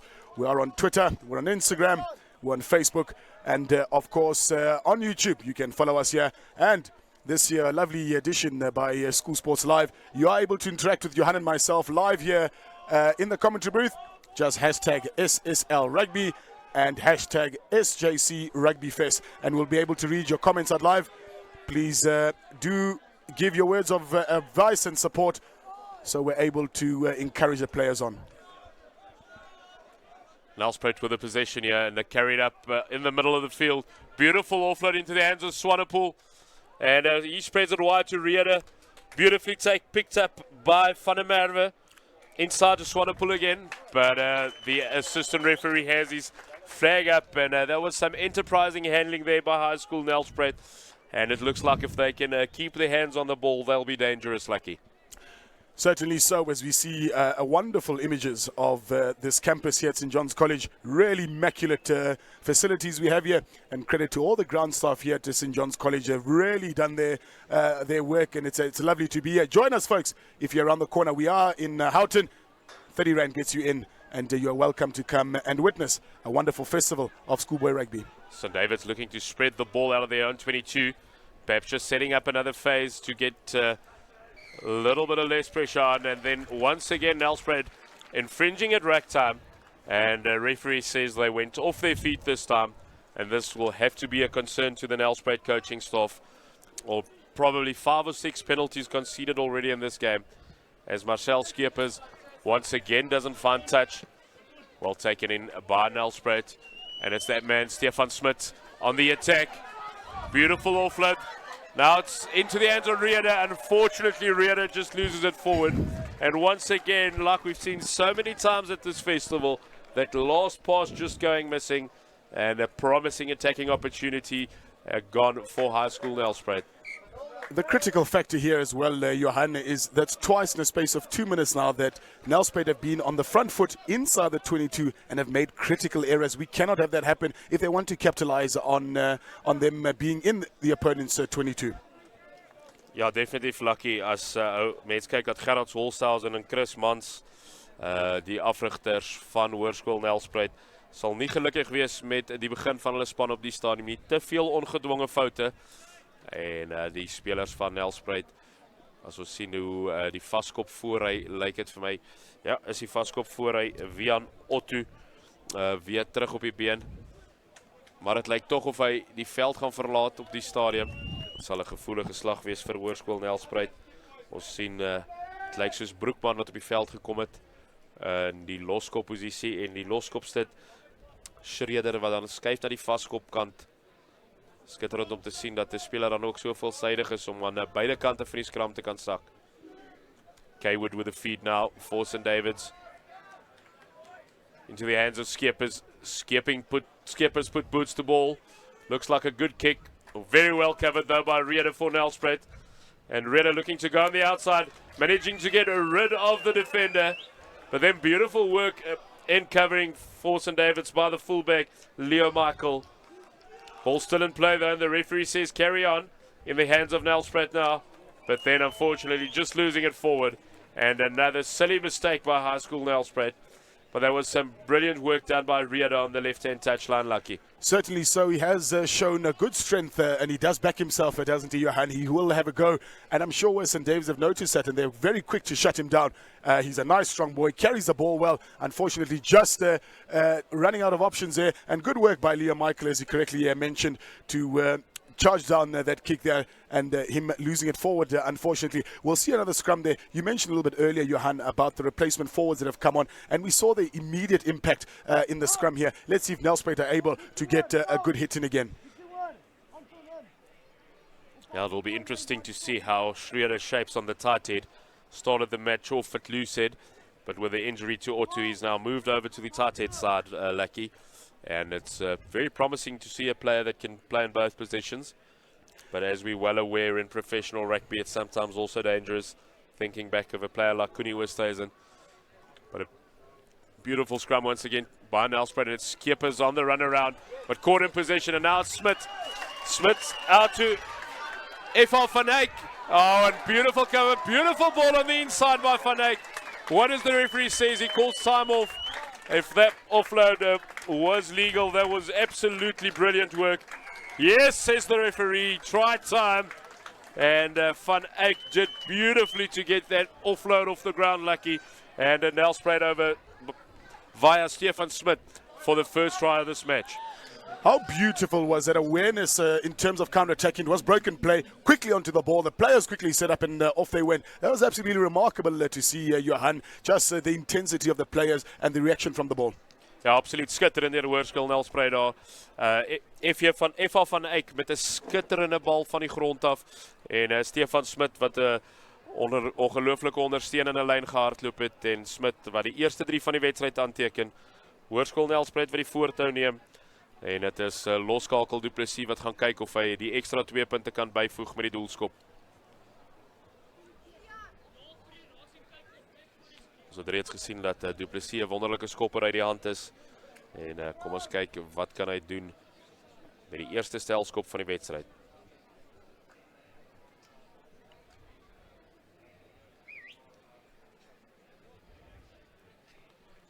Du Plessis wat vorentoe kom. Tref die bal goed. Ongelukkig net verby die linker reg op Paarl. En dit is Hoërskool Nelspruit na 20 minute se rugby voor met 5 punte teenoor 3. Sien hoe Skeppers hierso in besit betrap word en skitterend Stefan Smit uit na F.R. Van Eyck. Van Eyck gevang net voor die doellyn, maar ongelooflik kry hy die bal weg. En Stefan Smit wat oorbars vir die eerste 3 van die wedstryd. Hoërskool Nelspruit 5, St. David's 3. We see a wayward restart there by Skeppers, and referee will bring them back to the halfway. And just while we wait for that scrum, just a word from our main sponsors, the Chief Executive, Miss Funeka Tonjane. She wishes all participating schools the best of luck and health. She says have fun, play hard, and enjoy the true South African spirit of unity and sportsmanship. That is a word from Standard Bank's Chief Executive, Miss Funeka Tonjane.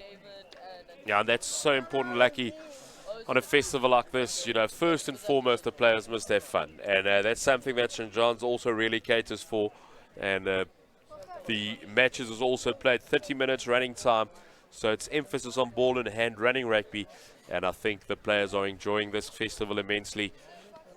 Just a kudos up to School Sports Live as well, giving you 27 matches on this Saturday from right across South Africa. Kersney Easter Festival in Natal, Paarl Gymnasium Rugby Tournament, St. John's College Easter Festival, and over 1 million views just yesterday on School Sports Live, Lucky. I saw that. That's absolutely remarkable, and a credit to the production crew of School Sports Live. They at Big Sky Productions have really done well. All the cameramen bringing us these visuals, they really do an awesome job. and we see High School Nelspruit with a feed on the halfway line after a poor kickoff by Marcel Skeepers. Unforced error by St. David's, and it's something they can't afford if they want to stay in this match. Nelspruit has been taking control over the last 5 to 10 minutes. As we see scrum off, Henning with a feed. Another solid hit from Nelspruit as we see the halfback again. Good delivery of the ball is Maguire, and he gets it out early. Does Henning straight through the centres is fly half Du Plessis. He hands it back again, but unfortunately, ball just going a little bit forward there. Yeah, ball just going forward out of the hand of Stefan Smith to Rieder. And St. David's will have the opportunity to feed the scrum about 7 meters inside their own half. And they will desperately be looking to keep hold of a possession, as they have been struggling over the last 5 minutes to get hands on the ball. The pack of forwards of Hoërskool Nelspruit slowly but surely taking control of this game. Andrew Kaywood, the number 9 of St. David's, looking to feed the scrum. And Sean Naylor and Gregory Curry, the centre pairing of St. David's, will be desperately looking to get hands on the ball. We haven't seen much of them thus so far. They sit very deep, don't they, Johan? The setup here from St. David's. A tactic from the training field, one must presume. So we'll see now when Kaywood delivers a ball. He does so successfully to Skeepers. A switch up by Gregory Curry, and the ball is taken up and unfortunately lost there by Naylor. Yeah, unfortunately, the backs of St. David's guilty of getting caught in possession just a little bit and just grabbing across the field, making it easy for the defense. And one would like to see them carrying it up a bit more directly and creating space for the outside. Something that I've seen a lot at this festival is the best defender on the park, the touchline. And it's one too many tackles in this tournament so far, with a problem of rugby generally in South Africa, with backs maybe just not running straight enough. And as we see, just a little push and shove battle there between the halfbacks, as Kaywood just mentioning to Henning that it's not an easy feed. Is nou Henning wat die bal kan ingooi hier vir Hoërskool Nelspruit. Skeieregter ongelukkig nie gelukkig op hierdie stadium. En hy roep die spelers bymekaar en gesels al so 'n bietjie oor wat hy verwag van hulle in die volgende vaste skram. Lucky, I think it's the two sets of forwards, just maybe a little bit far, wanting to get them close on the hit, and ear to ear, as they say. Let's see if we can get it right on this occasion.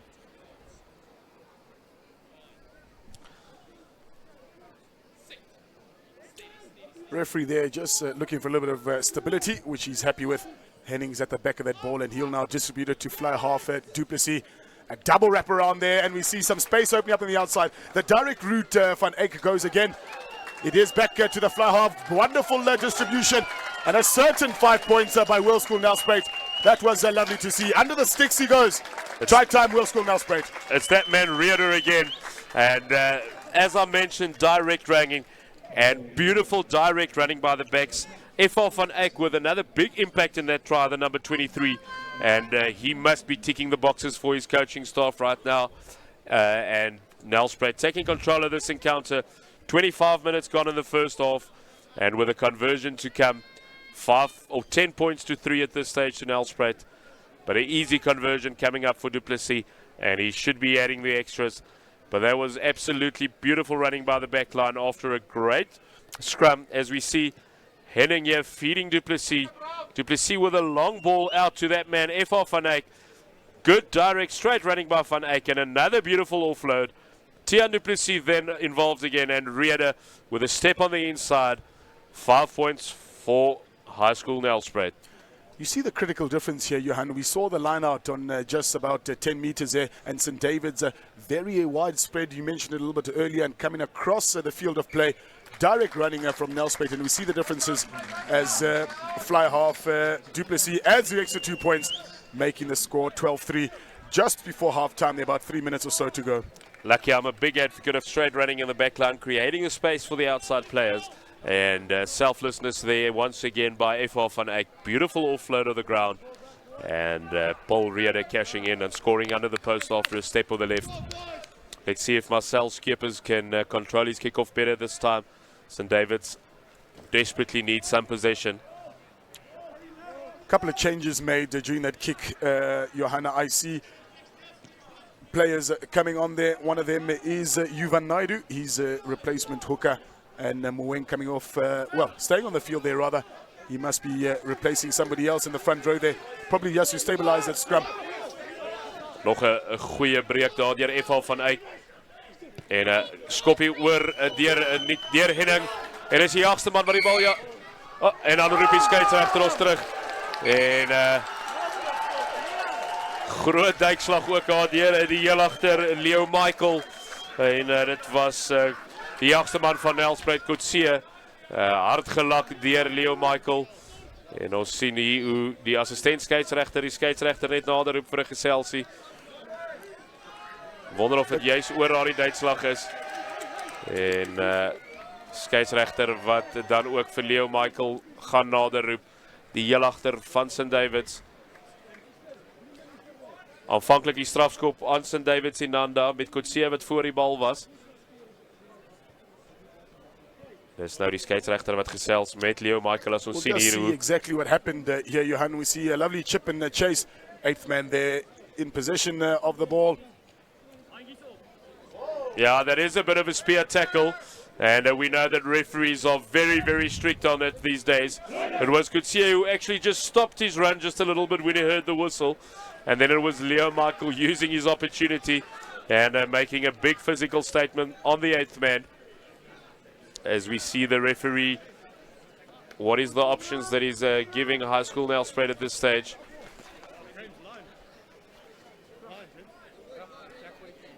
Says no, he's carrying on with play, it looks like it. And penalty like it was originally. Nelspruit going offside in front of the kicker. And this is a golden opportunity now for St Davids in the last minute of the first half, Lucky. I think, Johan, just to clear a little bit of confusion, that tackle by Leo Michael, I think the referee was confident that he wasn't taken over the horizontal, therefore it didn't reverse the penalty, and then came back to the original infringement, which was the offside from the box kick. And this is why play continues where it is, just inside the 10-meter line. You're 100% correct, Lucky. Original penalty was for Kitsia going in front of Henning at the kick, as we see a unforced error again by St Davids and giving possession straight back to Nelspruit. And they've committed that cardinal sin again of giving the ball away cheaply. And High School Nelspruit will definitely be accepting that gleefully. Just once again, Lucky, maybe if you also missed it, the Sharks this morning thumping the Blues in Auckland by 63 points to 40.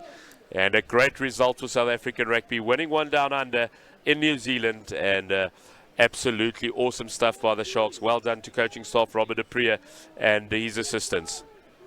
Certainly so, where you had a fantastic result, but not for one of my friends, Chris Peters. He had bet against him on Super Brew. So he's not a happy man this morning, but a wonderful spectacle for South African rugby, that one. Ball carried out by Van der Merwe in the midfield for High School Nelspruit. As we see Henning once again digging for possession. Henning on the little loop around. Now he wants to find one of his big forwards. It looks like Beekman with a big carry there. Henning once again, quick ball out to Du Plessis. Beautiful ball to Stefan Smith. Oh, and then it's Kutsia. Unfortunately making the handling error. It was a beautiful offload by Stefan Smith to Kutsia. Oh, Leo Michael on the big run and another mistake by St Davids. The referee says double knock on. And that's enough of a pulsating first half, says referee. And Worskol Nelspruit leading St Davids Marist by 12 points to 3. But Lucky definitely not having it all their own way. Certainly so, Johan, a good first half there. It did take a bit of a while to get the momentum, but a lovely spectacle, and we look forward to the second half. It is day 2 of the St. John's Standard Bank Easter Rugby Festival. It is 12 points to 3 against the Nelspruit, and we'll see you in the second half. Welcome back, everyone. It is, of course, day 2 of the Standard Bank St. John's College Rugby Easter Festival. We are up in Johannesburg, in Hilton to be precise. Weather's looking good, and judging by how the first half went, particularly towards the end, we are set for quite a thumper of a second half. It is Nelspruit leading St. David's Marisinanda by 12 points to 3, and the second half is about to get underway. Lucky, I just had a chat with some of the High School Nelspruit parents sitting here in front of the commentary box, Apparently Tian du Plessis suffered an injury last year that kept him out for the whole season. The fly-off of High School Nelspruit, been very impressed by him in the first half. He actually played for the first side at inside centre in his grade 11 year. Next to that man that both of us know very well, Stefan van der Bank, who played for the Pumas last year at number 10 at Craven Week. And Tian du Plessis looks to be set right in the same mold, big boots on him, and been impressive in the way he's kept his side on the front foot. Also been very impressed by F.R. van Eyck, wearing the number 23 jumper today, but playing on the right wing. And Paarl Rieder, the fullback, also getting himself nice and involved in the match for Nelspruit. On the side of St. David's from Ananda, scrum half Andrew Kaywood has looked to be very capable, and then Leo Michael, the fullback, making his physical presence felt with a big hit on 8th man from Nelspruit, Tian Kotsia. As we see that man that we just chatted about, Tian du Plessis, about to get the second half underway, and Nelspruit would look to carry on where they left off during that first half. Certainly so. When we see a couple of changes on both sides, myself and Johan will do our best just to run through those changes as soon as we get an opportunity, as we see Michael Farr, the flanker, busting up and getting ahead of the gain line there. Kaywood onto the ball now. He'll send it deep to Skippers, and he'll clear the lines with a well-educated kick there. Not going out, unfortunately, in a bit of a fumble there, but good regather by the fullback there, Rieder. Yeah, it was a nice start there by Skippers, finding some grass with his kick and putting High School Nelspruit under pressure early in the second half. And Michael Farr, the number 7 flanker for St. David's, has also been heavily involved in carrying the ball up for St. David's. As we now see Muteo Moeng being able to feed the line out, attacking line out for St. David's. And taken right at the back of the line out by Jordan Swart, the big tight head for St. David's. So we now need a scrum half to come in. It's that man Muteo Moeng, the hooker, with a little pick and go. This time it's Kaywood getting his hands on the ball. Now it's Skippers with a long ball into the centres and looking for a gap. There is a number 12, Sean Naylor for St. David's. Skippers once again. Unfortunately, the pass going forward out of the hands there of one of the replacements. Try to get you a number just now and identify the big boy, number 16, Yuvan Naidu. He came on late in the first half, and unfortunately just a little bit of a handling error there for the loose head prop, Yuvan Naidu. Not the greatest of passes by fly off Marcel Skippers. And it's High School Nelspruit who can feed the ball now about 10 meters outside their own 22, as scrum off. Henning will be able to put the ball in to a scrum that's been pretty dominant in the first half, Lucky. Certainly so. Yuvan Naidu, of course, playing in the number 16 jumper, but he has gone on to the loose head position. Of course, Moeng staying in his position, as we see Kutswe give the ball backwards. It is a little bit sloppy, but quickly cleaned up there by Neil Henning. Yeah, good clean-up work there by the scrum off, protecting the ball for Nelspruit. So they now send it down to the left. And a big carry up there in the midfield. As we see Skippers, the fly-off, getting involved in the defense there for St. David's. Now it's du Plessis out to Rieder. Unfortunately, Rieder just taking his eyes off that one and losing it forwards. He had such a good first half, did Rieder, but just took his eyes off that one, and a little bit of argy-bargy and afterwards. And just asking each other how the day went and how their tournament has been so far. A little bit of handbags at 5 paces. Certainly so, Johan, and whilst we have a pause in this, on behalf of St. John's College, they would like to thank everybody who contributed to the success of this, the 23rd edition of the Rugby Festival, proudly sponsored by Standard Bank. Special mention to the sponsors as well. Just quickly going through them there. Our headline sponsor, of course, it is Standard Bank, and along them is Samsung, iTech, Spur, Circa, Gosco, as well as everyone else who's supported this festival and made a contribution. It is, of course, with great gratitude on behalf of the hosts. Kaywood with the feed now for St. David's. Nice attacking position here. Skippers. Bringing in Leo Michael with a big carry in the center of the field. Leo Michael, fullback, beautiful run by the fullback of St. David's. And a great scramble defense there by High School Nelspruit to keep them out. Kaywood with a little run around the fringe. And St. David's in a great attacking position. What can they do with this one? Little pick and go by the forwards. Great defense there by Tian du Plessis, the fly off. So we see Kaywood once again spreading the ball to the left. And it's that man, Yuvan Naidu. Naidu over on the left for St. David's. And right back in the game is St. David's.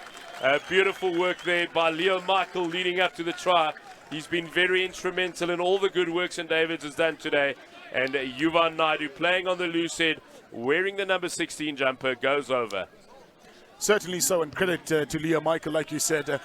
You spoke in the first half about the direct running. You spoke about taking it up to the gain line there. And certainly what we witnessed there was very, very nice. Again, we see no panic stations here from St. David's. They slowly build the ball up. I like the way that Andrew Corwood is there in control at the base, and he sets the ball nice and wide. Great distribution there by Gregory Curry to his teammate Yuvan Naidu. 5 points St. David's, and they get the first say in the second half. Now that was great soft hands there by Curry, and putting Naidu into a great position. And big man's eyes lit up, saw the line, and nobody was in front.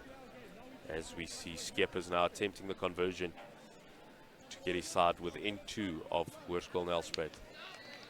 Yeah, the strike was good and the flags are raised.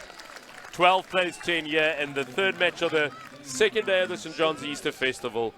Hoërskool Nelspruit 10, St. David's Maris from Inanda 10 points. So Nelspruit in the lead by 2, 12 points to 10. As we see the fly half with a booming boot, Tian du Plessis getting ready to restart the action.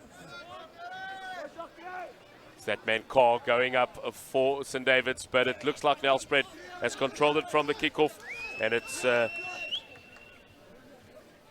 Henning out to Swanepoel, soft hands to Kotsia. Kotsia getting man and ball at the same time, but he did very well to control it.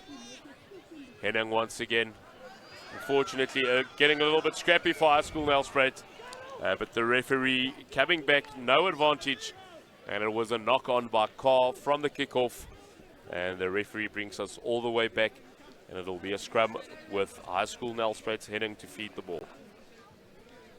You can follow us on all sorts of social media platforms.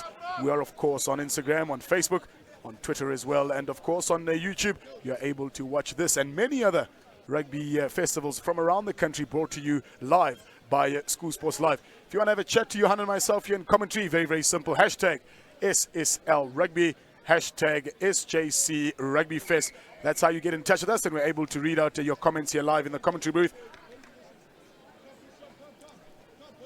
Lucky, interesting to see also on it loose head now is VR de Villiers, and tight red is Broekman for Nelspruit, and interesting to see the way the scrums will be going with the 2 replacement prop forwards on. Scrums went very, very well for Nelspruit in the first half. Another solid hit there by both teams. Henning putting the ball into a very solid Nelspruit scrum once more. Henning out to Du Plessis. Du Plessis finds his centre, and Du Plessis with a loop around. Well controlled by Tian Du Plessis on the ground. Henning now once again looking for possession for Nelspruit. And offside called by the referee. St. David's looking to get their rush defence going once again. But so important is the timing when you're looking to rush up. And the referee giving Tian Du Plessis an opportunity to look for the touchline and get Nelspruit well onto the attack. A good kick by Du Plessis, finding touch inside the 22 of St. David's, and a great attacking opportunity here, Lucky. First visit inside the opposition's 22 here by Nelspruit. Let's see if they're able to capitalize on it. A good spread, if we see the setup here by Nelspruit. Good spread here. The 8th man is out as well. I could see the line out, possibly looking to run off 12. A couple of dummy runners, I can suspect. We see Du Plessis sitting way behind the front line. Line-out does not go according to Nelspruit's way, but Kaywood clears the lines for St. David's. Ball is not out, but an opportunity here to counter-attack by Nelspruit. Well covered by Van Eck into the hands of Rieder, who had a very impressive first half, but he got man and ball at the same time. And the referee said he was held in the tackle, as we see another little bit of afters, and Sean Naylor getting right into the face of Rieder there. And it was Naylor who made the tackle on Rieder. And good work as we see Marcel Skeppers is going to line up the penalty kick. And if he converts this, St. David's will take the lead. And it looks like he has definitely decided to kick at goal. Fly half Marcel Skeepers will be looking to put St. David Merits into the lead. We've had about 9 minutes of the second half of the third game of the second day of the St. John's College Easter Festival, brought to you by School Sports Live. And thank you very much once again to Standard Bank, making it possible for us to bring you the games live here from St. John's College. Lucky it's another big kick lined up here by Skeepers. Certainly so. We've seen he's got the direction. We've seen he's got the distance. He did attempt a kick of this magnitude in the first half. Skeepers coming forward. Strike looks decent. Yeah, this one's not going to have the legs. It's short and to the right. And Du Plessis clears brilliantly. And it takes play up to about the 10-meter line. And unfortunately, that wasn't Marcel Skeepers' best strike of the day. He kicked more tee than ball there, Lucky. And it ended up being short and right. But Mateo Moheng can feed the line out, and it's still in an attacking position for St. David's. Right here in front of us, play is being held. Ball comes out quickly by Corwood. It then goes to Marcel Skeepers. A big ball there to that man, Leo Michael. That ball there taken by Curry, and unfortunately lost forward. Nelspruit here, counter-attacking opportunity. They are, of course, inside their half, but will look to clear the lines. It's a little dink through by Van der Merwe, and touch judge has got his flag up. The assistant referee on the far side has got showing that it's going to be Nelspruit's feed in the line out, and it'll be Jason Cornelius that'll be able to feed this line out for High School Nelspruit. Skitterende aanvalsgeleentheid vanaf die lyn staan. Sien weer vir die agste man Kotse hier in die agterlyn.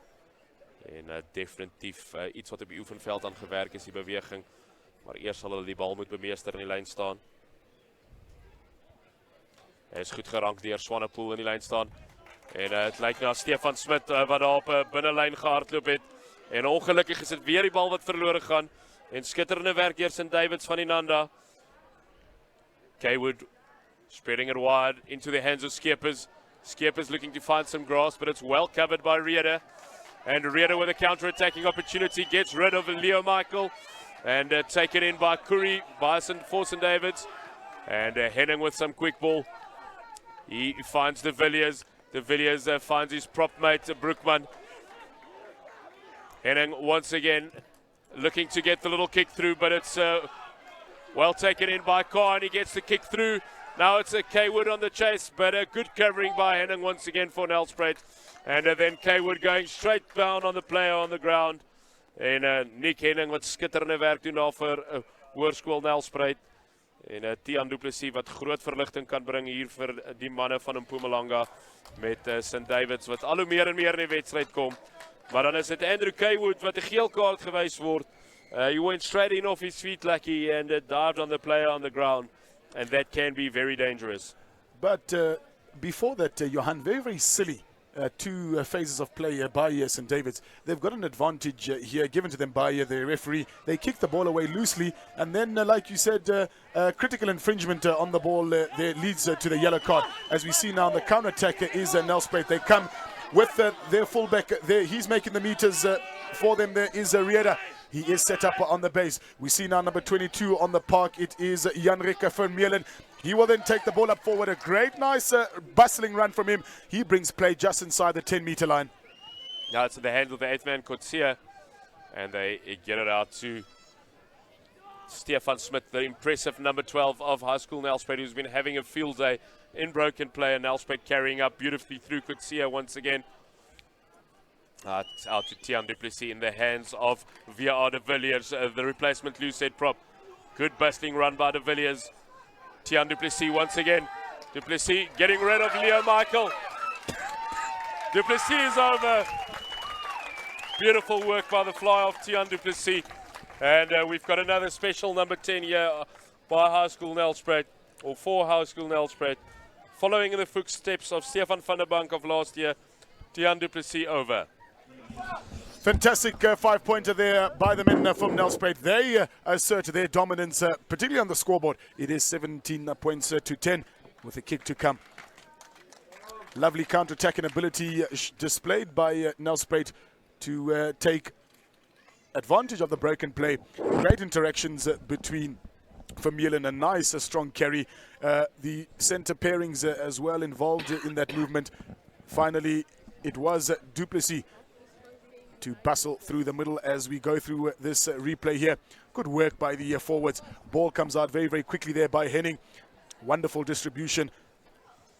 It is Du Plessis that shrugs off Leo Michael and goes over for 5 points. Leo Michael has done some yeoman work on defence today, but that wasn't his best effort. Like, he went in far too high, and Du Plessis just corked through out of the tackle, and 5 points. Self-same Du Plessis to see if he can add the extras. Kick from out wide on the left-hand touchline, 5 meters in. Comes forward, let's look at the strike. Strike is pure. Unfortunately, just drifts to the right of the uprights. And Worskol Nelspruit 17, St. David's 10. We've had exactly about half of the second half. 15 minutes gone, 15 to go. This is still anybody's game. Certainly so, and lovely to see that both teams are here to play, aren't they, Johan? Some great rugby being played. Critical phase now for St. David's. They are a man down, so they do need to suck the players in from Nelspruit. From Nelspruit, it is a backline player, so they'll want to get that ball as wide as possible, won't they? Skippers with a kick in. And beautifully fielded on the touchline. It looks like Vandenberg that fielded that one for High School Nelspruit. As we see Henning digging for it once again. And the box kick by Henning. Leo Michael, the fullback.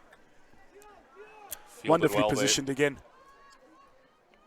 Big carry up in the midfield, big contact, and a good tackle by Jason Cornelius, the hooker of High School Nelspruit. As Skippers now under immense amount of pressure. Does brilliantly to get rid of the first tackler. But beautiful possession once again by Tian Du Plessis. And he's looking to counter-attack. And gets the ball away beautifully. Well done to keep inside the field of play there by High School Nelspruit. As the penalty goes the way, and we see the two fly-offs just getting to know each other a bit better as well.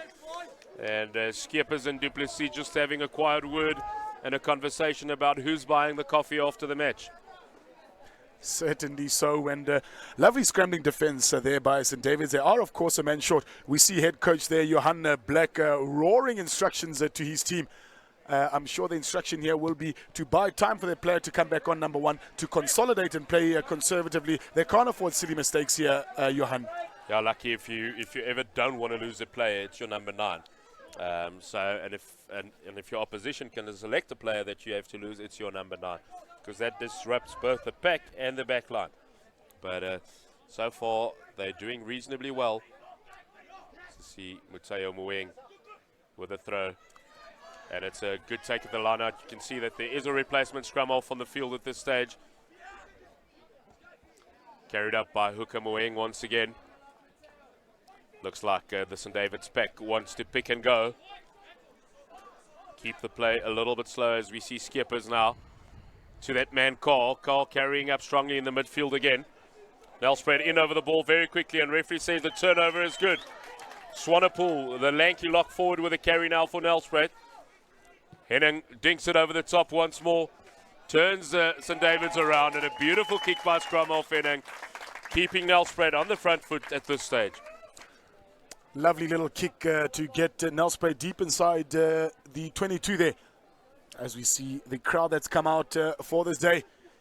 If you haven't made up your mind yet, please pull through. 30 Rand gets you in to enjoy this wonderful festival of rugby. We've got food, we've got drink, and we've got wonderful entertainment lined up throughout the day. And as well, we are, of course, here for the boys. So a wonderful spectacle of rugby on offer as well, as we see Moeng about to feed the line out once more. Far gets his hands onto it eventually. It is a maul opted by Marasinanda. Not moving in the direction that they would like. Use it once, warns the referee. It's going horribly backward here, Johan. Yeah, but eventually they do manage to bring it to ground. And it's Sebastian Riva getting the pass out to Skippers. Skippers with a good old banana kick. And he does beautifully to find the touch. That was a great work by fly-off Marcel Skippers. And good work by St. David's to get out of their own 22. Still playing with a man down. About 11 minutes to go in this fixture. Hoërskool Nelspruit leading a tight encounter by 17 points to 10. Certainly so. Wonderful kick there by Skippers, and critically so from Yellen, the number 22, just getting hands on that ball, which is why the lineout has gone the way of St. David's Marisananda. They do opt for a short lineout here. They'll be looking for their big jumper. It does go up to the captain, James McIndoe. Another pick and go here by the St. David's forwards. You can see they're doing well to slow the game down while they're down to 14 players. And it's Carl with another carry. Unfortunately, takes his eyes off this one and gives possession back to our school Nelspruit. Critical mistakes by St. David's, getting into the half of Nelspruit and then just giving possession back. And this will be a great opportunity for Nelspruit to get back into the half of the opposition. Perhaps you can educate us here, Johan. It is obviously schoolboy rugby. You mentioned that we play 30 minutes running time. So for Mr. Kaywood, that's off the park. How long is he off for effectively? Lucky, that's a very, very good question. But oh, did I put you on the spot there? You put me on the spot there, but I'm gonna answer it the best way I can. 30 minutes and 35 minutes aside, the yellow card stays 10 minutes. Any games less than 30 minutes. The times, start reducing, but he'll still be off for 10. And it's interesting because that makes a much bigger impact than in 35 or 40 minutes a regular. So we will be looking. I see there is a replacement on the field, and we are 15 against 15, it looks like, at this stage. I'll be sure to have a word with the head coach from St. David's Marisananda, Johan Black. He's also one of the Lions referees, so I'm sure he'll be well equipped to answer that question. But true story, Johan, we seem to be at even Stevens, and play resumes with a full complement on the park. Great work here by High School Nelspruit. On the right hand side, it's Van Eck again with a dink forward. Big chase up, and good work there by Marcel Skippers. Unfortunately, it's been carried over, and great work there in covering by the fly half. He had no other option. Lots of pressure on him, and once again, good work by Van Eck on the right wing and putting Nelspruit into a great attacking opportunity. Lucky, interesting. I just want to make sure if we see the backline lining up at this stage. There's definitely a replacement scrum off, but you are allowed to make a replacement.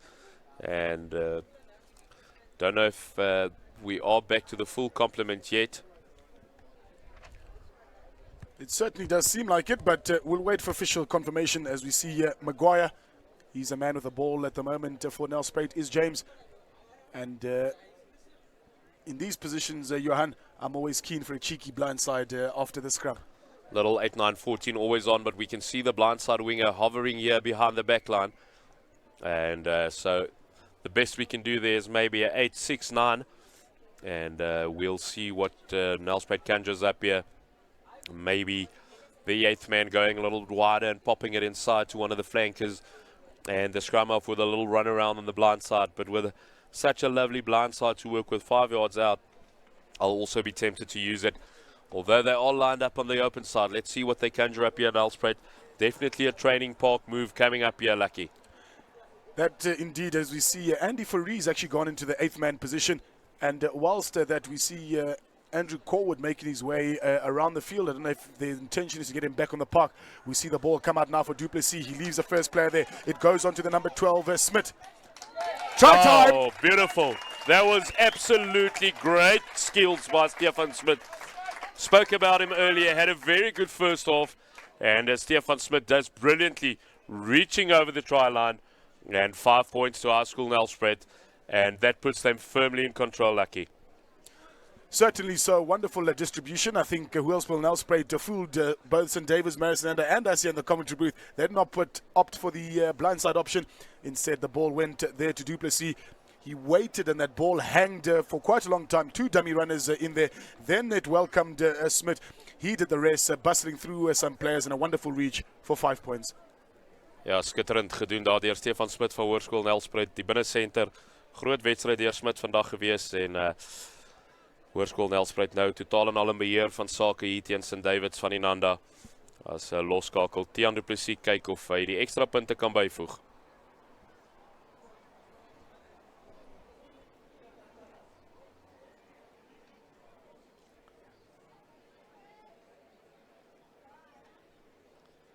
Du Plessis wat vorentoe kom.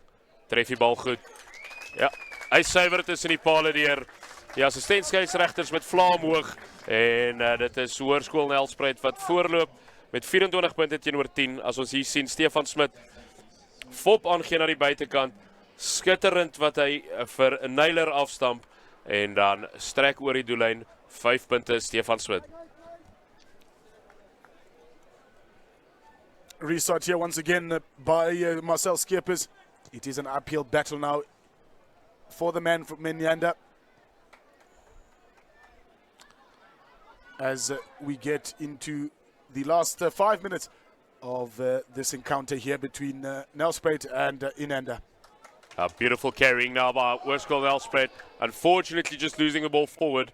And Marcel Skeepers just covering back as he usually does the fly-off. He's been absolutely everywhere for St Davids this afternoon. But unforced error there by Hoërskool Nelspruit. As we see a lot of the replacements. We also see number 16 Van Sail on for Nelspruit. And everybody getting a chance to play here at the second day of the St John's Festival. About four and a half minutes left in this interesting encounter between St Davids and Hoërskool Nelspruit. As we see Marcel Skeepers, the fly-off, having a chat to his backline players. His centre Curry itching to get the ball, his hands on the ball, as is fullback Leo Michael, who's been impressive today, Lucky. Certainly so. As individuals, I think St Davids have really come to the park. We've had some fantastic individual plays as we see that cheeky little chicken wing there by Charles van Zyl. Unfortunately not coming to hand, rather to the nose of his teammate. The referee adjudged it as a knock on, so... did knock his nose, yeah? Did knock his nose, yeah. And interesting decision, but this gives an opportunity to St Davids.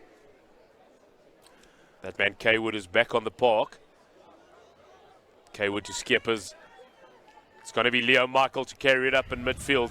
Good defense, though, by Hoërskool Nelspruit this time. Michael has been a bit of a marked man. Good carry up, and it's into the captain, Zans Masindo, and he also gets an offload. Beautiful rugby. Now by St Davids, looking to stretch the Nelspruit defense. Kaywood carried up by Yuvan Naidu, try scorer for St Davids. Kaywood again once more into the hands of Skeepers. Leo Michael on the dummy run, and Skeepers goes on his own. Kaywood, big run coming on. Kaywood with a little show and go. He's been very dangerous while he was on the park today. St Davids just 3 meters out. Big carry by the tight head prop Jordan Swart. Looked like Nelspruit was coming in from the side. Referee does have advantage. St Davids just needs some patience here. Just a meter out into the hands of Skeepers, spotting some space. And Skeepers is over. He's deserved that one. Marcel Skeepers going over. And he's had a lot to say today on the field. And he's been in a couple of altercations with players, but just tapping the Nelspruit guys on the back there and saying, I went over there. Marcel Skeepers putting some life back into this game, Lucky. Certainly so, but once again we see St Davids on the line in terms of attack, and good patience and maturity shown. Twice they've been in this situation, nobody panicked, and it's that crucial man again, Andrew Kaywood, who's been instrumental at stabilizing the ship. Wonderful distribution, interplay between backs and forwards, lovely to see, and of course Skeepers taking the 5 points, but really a team try at the end of the day.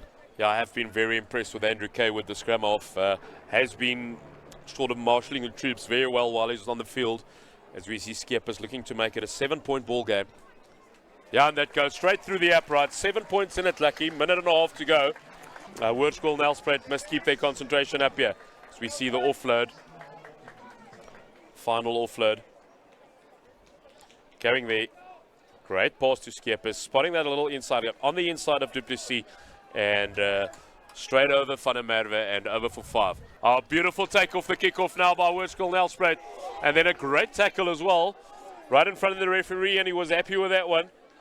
You see Maguire, it's in fact Van der Merwe with a little dink through, and touchline wins that race. You see Leo Michael with a quick throw in. Beautiful stepping there by Kaywood into the hands of big tight head Jordan Swart.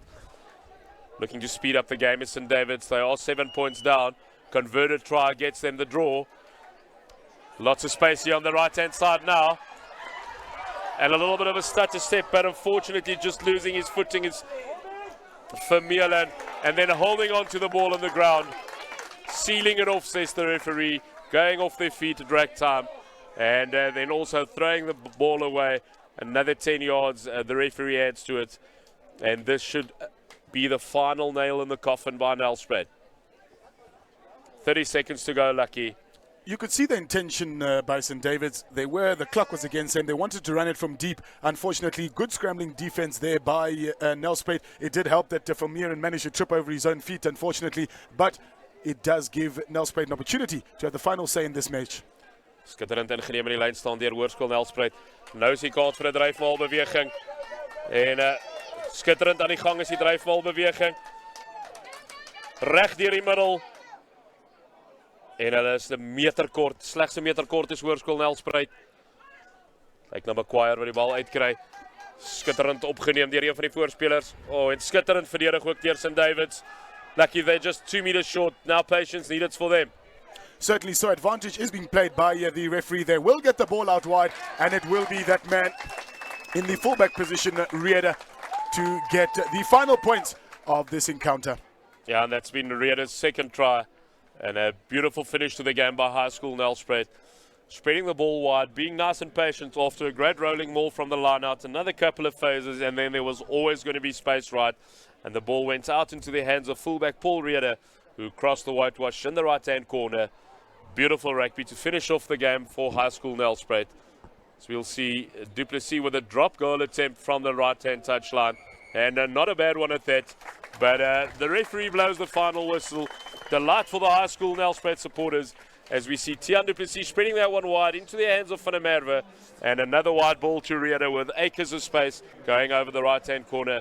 But Lucky, a great performance by both sides. And a game that pulsated us late into the second half with 3 results still on the cards with 6 minutes to go. And High School Nelspruit coming out victorious by 29 points to 17. Critical encounter by both teams. Johannes, you've correctly said. The critical thing for St. David's, unfortunately, was that yellow card by Andrew Kaywood. He would have made a difference and been a successful impact in this game. However, it is full time. It is Nelspruit that win this one by 29 points to 17.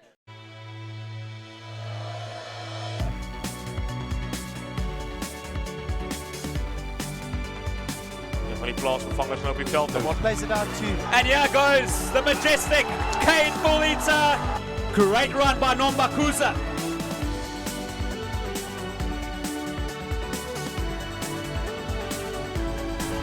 Try! Willie Roos. Oh, what a moment and what a start. Iemand het ook baie vaart hy trap. Ingahalu still going. Nibbit Peterson. Oh, what an amazing try. Into Monday with the crucial tackle. Does he have the distance and the direction? Does indeed. Fantastic. The bashes go up.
plaasvervangers nou op die veld. What plays it out to? And here goes the majestic Kane Bulita.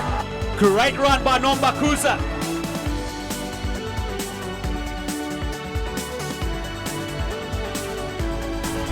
Try! Willie Roos. Oh, what a moment and what a start. Die man het ook baie vaart, hy trap. Ingahalu still going. Niven Peterson. Oh, what an amazing drive. Into Monday with the crucial tackle. Does he have the distance and the direction?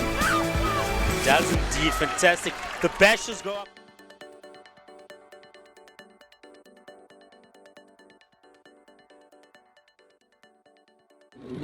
Ons verwelkom u by die heel laaste wedstryd van die 2017 St. John's Paas toernooi en 'n groot wedstryd wat op ons wag om hierdie toernooi af te sluit. As te ware 'n Noord-Suid derby met Afrikaans Hoër Seunskool van Pretoria wat op die veld gelei word deur kaptein Johan van Sail. Ek is Johan Smit en saam met my vandag Henny Warnig. Baie welkom en ons sien uit na 'n baie spannende wedstryd, Henny. Ja Johan, baie dankie en dan veral 'n warm welkom aan al die oud studente reg oor die wêreld, nie net van Paarl Boys nie, maar ook van Affies. Ek hoop julle geniet hierdie wedstryd saam met ons en mag die beste span in hierdie reuse kragmeting seëvier vandag. Kom ons hoop daar's geen beserings nie en dat ons pragt rugby opgedis gaan word deur beide hierdie spanne. En wat 'n platform is dit nie. Baie dankie aan School Sports Live wat dit moontlik maak vir oud-leerders reg oor die wêreld om hierdie wedstryd dop te hou. En hierdie twee spanne natuurlik laas jaar in 'n baie spannende kragmeting gewees by die Willet Klawer toernooi met Paarl Boys wat koning gekraai het met 29 punte teenoor 25 in Kimberley verlede jaar. Boeta Chamberlain wat spel gaan begin vanaf die middelkolletjie. Daai is 'n onnodige fout. Ja, wat 'n manier om die wedstryd te begin. En die Boeta Chamberlain 'n loskakel van Paarl Boys se afskop wat nie 10 meter getrek het nie. En dit sal Affies se voordeel wees om in 'n vaste skram in te sit op die middellyn. Interessant, jy sal sien dat die skram nie in die middel van die veld sal wees nie, aangesien daar baie modder nog is van donderdag en vrydag se reën. En sal interessant wees om te sien hoe hierdie twee pakke mekaar in die skrams pak. Ja, ek verneem dat Affies se pak is omtrent 100 kg swaarder as Boys en Johan, so dit behoort interessant te wees. In skole rugby natuurlik mag jy nie verder as 'n meter skram nie. So dit is 'n bietjie van 'n neutraliseerder, maar kom ons kyk hierdie eerste skram, sal wel interessant wees. Johan Mulder, die skramskakel van Afrikaans Hoër Seunskool wat wag vir die teken van die skeieregter. As ons sien hoe die manne vroeg daar hulle stempel wil afdruk.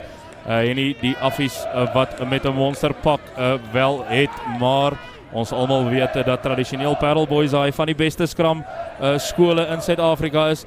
Vir jare lank natuurlik ook vir Richard Versaagie daar gehad as afrigter.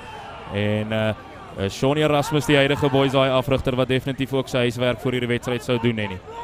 Ja, die haker Cullen wat inkom vir Willem Barnard wat ongelukkig seer gekry het vroeër die naweek. Ons verneem dan, ek het met sy pa gesels net nou, hy's weer reg. Hy sal reg wees vir Willet Klawer. Sterk skram daar deur die Boys lyk na 'n vaskop. Franco Horn wat optel. Dadelik in oor die bal daar deur Afrikaans Hoër Seunskool se Labeskagni. En dit is Labeskagni wat dan die strafskop wen vir sy span. En 'n baie interessante tweestryd wat verwag word tussen hierdie los trio's vandag. Labeskagni en Potgieter aan die kant van Affies en natuurlik kaptein van Boys Franco Horn tesame met Kotse en Wian Fourie wat 'n reuse stryd wat op ons wag tussen die losvoorspelers. Ja, interessant. Ek het vroeër gesê toe ons kommentaar gedoen het in die Paarl Roos wedstryd dat in my dae en in jou dae Johan mag jy nie skeef ingegooi het nie en daar was ook 'n ding soos voetap. Dit het mos heeltemal verdwyn. So dis interessant dat ons in die eerste skram aan wel 'n vaskop sien. Dit is die hakker en ook die hoofseun en kaptein van Afrikaans Hoër Seunskool Johan van Sail wat die bal kan ingooi so 5 meter buitekant. Paarl Boys se kwartgebied, die einste Labeskagni wat hoog gerank en lyk of Affies gaan probeer om 'n dryfmaal beweging van stapel te stuur. Skitterend word hy agter beheer en dan weggebarg deur die einste van Sail. Affies wat nou lyk om wyd te speel. Boys is 'n verdedigingslyn wat redelik gebroken lyk. Hulle soek nou vinnige bal. As 'n Boys man wat ook daar in die agtergrond lê, dit lyk of hy redelik seer gekry het. Hy lyk glad nie gelukkig nie. Affies wat nou steelkant toe kom. As die losskakel roets van Afrikaans Hoërseunskool wat daar omgedolwe word en Mulder na Jaco Labeskagni. Labeskagni wat hard toe gebring word net binne die 22 van Paarl Boysay. En 'n skitterende omgekeerde besit bewerkstellig deur Boysay. En ongelukkig die skop wat 'n klein bietjie van die kant van die voet af van Abner van Reenen kom. Maar wat wel verligting bring vir Boysay. En die Affies lyk gevaarlik hier in die begin van die wedstryd. Lyk gevaarlik, wat my baie bekommer is daai man wat lê daar. As ek so die span probeer, lyk dit vir my of dit Vian Fourie kan wees. Die flank, hy lyk glad nie gelukkig nie. En ons sal ons op die besering wil hou, die man wat lê en kreun van die pyn daar. En ons sal vir u laat weet sodra ons 'n nommer kan sien. En op die stadium is dit meer 'n geval van kom ons kyk wie ons nie kan sien nie. Ja, ek tel nie vir Vian Fourie op nie. Ek begin al hoe meer seker raak, dis tog hy. As ek dit reg het, Vian Fourie reeds 10 jaar agtereenvolgend Suid-Afrikaanse stoeikampioen in sy gewigskategorie. En natuurlik 'n man met die bou van 'n Heinrich Brissou en wat baie vinnig na die bal speel. En ons sal hoop dat hy volkome herstel. Ja, en dan interessant, Evan Roos wat op die veld draf. Hy's 'n oud Affie. Sy ouers onlangs verhuis daar na die Paarl. Maar die groot geluk is Dr. Kobus Eys, ook 'n Paarl Boysay old boy wat nou daar by Vian Fourie is. So hy's in 'n goeie hande. Is definitief hy, ons hoop hy herstel spoedig. Skitterend om te sien dat hy op sy eie stoom van die veld loop daar nie. En ons hoop vir 'n baie spoedige herstel. As Affies die balbemeester in die middel van die lyn staan.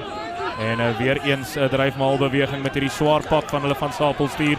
Johan van Sail wees in beheer van die bal agter. En Affies die so 2 meter weg van die doellyn en dan is hulle oor. Die skeieregter uitken die 3 toe. Johan van Sail oor vir Afrikaans Hoërseunskool. En 'n indrukwekkende rolmaalbeweging wat van Stapel gestuur word. En die Affies 5, Paarl Boysay 0. Ja, pragtige spel daar, so baie goed gedoen. En ook miskien daai vinnige ontwrigting uitgebyt. Baie slim spel daar deur Affies en wys net wat 'n sterk pak hulle het. Hulle was ook indrukwekkend teenoor Paarl Gimnasium 'n paar weke gelede, veral in die vaste fasette en die scrums het hulle my beïndruk. So baie goeie spel daar van Affies, welverdiende 5 punte. Natuurlik Afrikaans Hoërseunskool. Ek dink dit is so 3 weke terug en die knie gebuig in die Paarl teen Paarl Gimnasium. 35 punte teenoor 33 in die doodsnikke van die wedstryd. En dit lyk of hulle Paarl Boysay voor gaan aandurf met hierdie makropak. En Boysay sal vinnig wil herstel. Richard Roos, ons gaan kyk of hy die 2 punte kan byvoeg.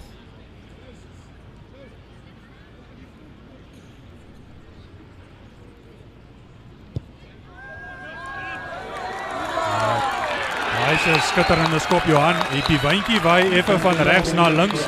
Ek het heel party skoppe al gesien mis van daai spesifieke kolletjie af. So 'n briljante skop van Richard Roos. Natuurlik 'n graad 11 speler. Hy kom in as gevolg van 'n besering aan, ek dink is Marnus Potgieter. Marnus Potgieter wat verlede jaar ook vir Afrikaans Hoërseunskool uitgedraf het. En hy sukkel met 'n enkel besering en sal blykbaar eers in middel tot einde Mei weer op die veld verskyn. As Johan van Sail die balbemeester af Afrikaans Hoërseunskool. En Johan Mulder wat hier om die kant van die loskram 'n hoë skop met Abner van Reenen wat skitterend vat vir Boysay. Hy word hard gelak deur Jaco Labeskagni van Affies. Meiburg uit na Chamberlain, dan in die middelveld is dit Franke Hoorn. Hy word bygestaan daar, lyk my na Kotse, Meiburg wat wag. Meiburg kom nou hier die groot manne toe, Abner van Reenen. Dan die nuwe hakker Cullen wat in is vir Wilhelm Barnard. Ook 'n lekker speler, woelige speler, Meiburg uit na Chamberlain. Hoorn, daar's 2-3 manne wat vir Hoorn aarde toe bring, Meiburg wat wag. En dan ongelukkig is daar 'n klein aansaai deur 'n Paarl Boysay. En Affies wat die skram kan voer so 5 meter binne hulle eie halfgebied. En 'n periode van balbesit daar vir Paarl Boysay. Hulle sal wel seker maak dat hulle nie te veel ongedwonge foute begaan nie en soveel as moontlik balbesit behou. Interessant as ons kyk daar na die loskakel Boeta Chamberlain van Hoër Jongensskool Paarl is dat hy ook die eerste span cricketkaptein is in 2017 en soos menigte goeie cricketspelers natuurlike nommer 10 op die rug. Ja, hy het laas jaar seer gekry, ek dink in die eindste toernooi, sy kakebeen gebreek en was basies uit vir die hele seisoen. Johan Mulder, skramskakel van Afrikaans Hoërseunskool wat die skram kan voer. So 'n bietjie beweging sien na die skram. Sit Johan van Zyl wat dan besluit om op te staan. Manne wat mekaar net so 'n bietjie wegstoot daar. Net vir mekaar herinner dat hulle lief is vir mekaar daar in die skram. En skeieregter wat daar gesels met die haker Cullen van der Merwe van Paarl Boys High. En die, as ek dit nie mis het nie, is Cullen die seun van Kobus, voormalige Griekwa heelagter en voormalige afrigter van die Westelike provinsie. Ja, en ook interessant, daai Emie Strauss en Joshua de Pre is al twee onder 16 Grand Como spelers en dan saam met Wilhelm Barnard wat nou beseer is. Boys hy wat weer die oorhand in die skram het, lyk dit my. En dan ongelukkig is dit die skeieregter wat vir Boys High skram 'n straf in daardie vaste skram en nie soms moeilik vir my om te sien hoe 'n dominerende skram so vroeg in 'n wedstryd gestraf word. Ja, dis die ding van skole rugby. Ek dink hulle probeer nou uit die aard van die saak die beserings beperk en so hulle reëls in die skrams nogal sterk en dit is tog al jammer vir die ou groot manne want dis waar hulle stempel afdruk. Maar dis die reëls. Natuurlik niks lekkerder vir die manne in die vaste vyf om so 'n bietjie teen mekaar te skaaf nie. Affies vir die bal goed bemeester agter in die lyn staan en weer die bal agter in die hande van Zyl met nog 'n dryfbalbeweging van Zyl wat dan wegbars en die aangee wegkry na sy vleuel wat uitgeduik word binne in die 22 meter van Paarl Boys High en Cullen van der Merwe wat die lyn staan kan voer.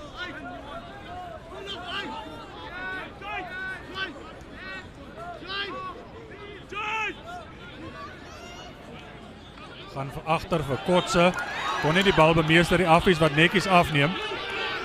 Mulder wat wag. Mulder uit na Roos. Lang aangee daarna, is dit goed al. En dan 'n skitterende verdediging daar deur Paarl Boys High. Dit lyk na Zach Briel wat hard met moeder aarde kennis gemaak het daar. En inteendeel dit was Charles Goodall, die nommer 12 van Affies. Dan sit Franco Horn wat kyk of hy kan verligting bring aan met die linkervoet. En die bal wat uitspat daar aan die oorkant. Die skeieregter wat sê geen voordeel nie. Daar was 'n aanslag deur Affies en die magnifieke verdediging daar aan die agterlyn en Charles Goodall wat moeilik opgestaan het na daardie lak. Ja, blykbaar hy en Johan Mulder is eintlik die eerste keuse skakelpaar, speel blykbaar al sedert onder 7 dae as skakelpaar saam, ken mekaar baie goed. Hy het ook uitgeskuif as gevolg van daai besering aan Marnus Potgieter wat sy enkel gebreek het teen Paarl Gimnasium. Ons hoop ook Marnus sterk goed aan en dat hy dan weer in die seisoen op die veld te sien gaan wees. Ek verneem nie dat Marnus ook hier is vir die toernooi en sake dophou en verlede jaar 'n groot angel en 'n baie suksesvolle Afrikaans hoër span gewees. Natuurlik die twee spanne wat ons vanmiddag hier sien, Paarl Boys High verlede jaar al hulle wedstryde gewen, wat insluit baie goeie oorwinning oor Affies dan by Willeklawer, oorwinnings oor spanne soos Grey College van Bloemfontein, Paarl Gimnasium, al die grootes in die land. En Afrikaans Hoërseunskool self 17 van hulle 19 wedstryde gewen verlede jaar. En het die knie gebuig voor net die Einste Boys High en Grey College van Bloemfontein. Definitief twee van die bulle van skole rugby in Suid-Afrika vanmiddag mekaar pak. Ja, laas jaar was dit daai einste wedstryd waar Gianni Lombard naam gemaak het, al die punte aangeteken. Ons hoop Gianni kyk ook daar waar hy is vandag. Wat 'n fantastiese wedstryd was dit ook nie. Maar dis in hierdie harde stryde op die ou end gaan dit oor 'n punt of 2 en ook wie die span is wat voluit kan speel vir die volle 60 minute. Gianni Lombard natuurlik hierdie jaar was die week rugby gespeel vir Wits en baie van hierdie spelers wat dan ook hulle opgang sal maak verder as ons sien hoe Erik Meiberg die bal in die vaste nog 'n vaskop vir Affies. Tweede vaskop in hierdie wedstryd. Boys hy sal 'n keer moet ken. Affies se voorspel is gevaarlik. en hulle lyk lus vir hierdie wedstryd. Weer omgeskil daar die pak voorspelers van Afrikaans Hoërseunskool. Interessant om te sien hoe naby die voorspelers die bal hou. Nou is dit Roos. Roos wat gaan op sy eie skitterende loop hier deur Roos en hy druk hom. Maar die skeieregter wat hulle terugroep. Die skeieregter wat hulle terugroep vir 'n vaste skram met Affies bal wat die bal kan ingooi. En Henny, ons sal op die kyk weer moet kyk of ons iets kan sien. Maar lyk na effens 'n snaakse beslissing. Kon nie veel fout sien in die aanloop tot daai beweging nie. Glad nie, as dit 'n boys bal was, kon ek dit verstaan. Maar nietemin, Affies baie sterk aanvallende skram en myns insiens het hulle in elk geval daai 3 verdien. Mulder. Ons kyk weer 'n sterk skram. Affies weer Roos binne toe gebreek daar die nommer 13 Bril. Mulder. As die man oor daar. Boys is 'n verdediging wat vir my 'n bietjie uitmekaar uit lyk. Skitterende lyn ingekom daar deur Jaco Labeskagni. Hans het die aangee wat effens verlore gaan vir die Affies. Hans het die Roos wat probeer regmaak daar. Gaan hulle hom kan ophou. Dit lyk of hy knie op die grond het en dis in 'n duikslag situasie is. Mulder en na kaptein van Sail. 'n Skitterende verdediging die keer deur Boysay en dit lyk of 'n Franco Hoorn reguit in is oor die bal. Skitterende werk deur die kaptein van Paarl Boysay. En nou is dit Boysay wat die bal begin rondgooi op hulle eie doellyn. Is dit van der Reenen wat daar vaskop teen spelers. En gelukkig vir Boysay is dit die 8ste man Philip Potgieter wat daar die bal verloor het vir Afrikaans Hoërseunskool. En 'n kans om te ontsnap. Maar Boysay sal uit hulle eie gebied uit moet kom nie. Ja, hulle speel hoë risiko rugby op die oomblik en ek is bekommerd oor die verdedigingslyne. Lyk vir my of hulle, maar dis tipies wat druk doen en alle eer aan Affies in hierdie eerste 15 minute. Affies het al die druk op, speel al die rugby. Boysay het bitter min bal gehad sover, is op verdediging ingestel en hulle sal in Affies se helfte moet begin speel as hulle sê wil hê in hierdie wedstryd. En 'n groot oomblik vra vir groot spelers en 'n skitterende omgekeerde besit bewerkstellig daar deur die kaptein Franco Hoorn. 'n Man wat jy sommer kan sien het hope klas as rugby speler. Altyd op die regte plek en 'n skitterende voorgevoel vir rugby. Ja, hy's 'n klassieke 8ste man. Meeste van sy rugby laas jaar op die flank gespeel met Nkusani wat die eerste keuse 8ste man was. Maar vir my 'n klassieke 8ste man en ek dink dis die posisie wat hom die beste pas.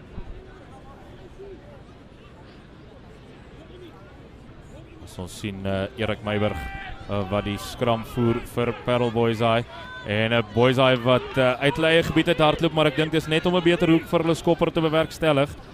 En die bal wat teruggaan na Boeta Chamberlain en Chamberlain met 'n baie goeie skop. En daar was ook voordeel aan Paarl Boysay met Afrikaans Hoërseunskool wat omkant was.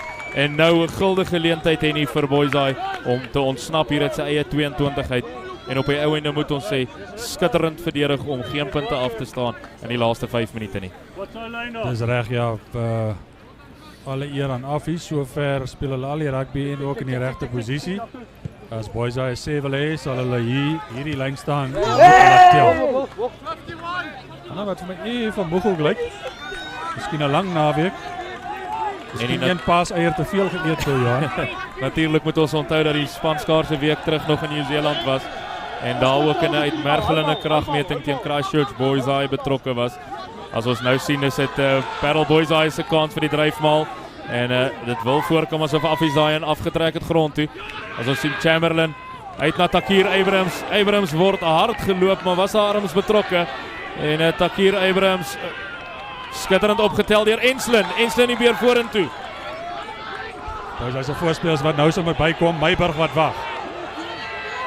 Vat net te lank, kom wel uit. Kyk na Potgieter, Hoorn oor hom. Meiberg op sy knieë daar. Kom weer steelkant toe. Van Reenen. Hy lyk na 'n gemerkte man. Boysay wat effe agter uitspeel. Weer Meiberg. Chamberlain. Skepskop poging deur Chamberlain. Skitterend. Skitterend Boeta Chamberlain. Hy het gesien dat die spel 'n bietjie stil staan en Boysay het klein bietjie agteruit speel neem die verantwoordelikheid op loskakel. Henny, wat 'n skepskop. Liewe deeg, Johan, ek het dit nie sien kom nie en toe hy aanlê, het ek gedink hy maak 'n reuse fout nou. Maar wat 'n skop. Ja, absoluut 'n skitterende opsomming van die situasie deur Boeta Chamberlain. En definitief Boysaai wat daardie punte nodig gehad het.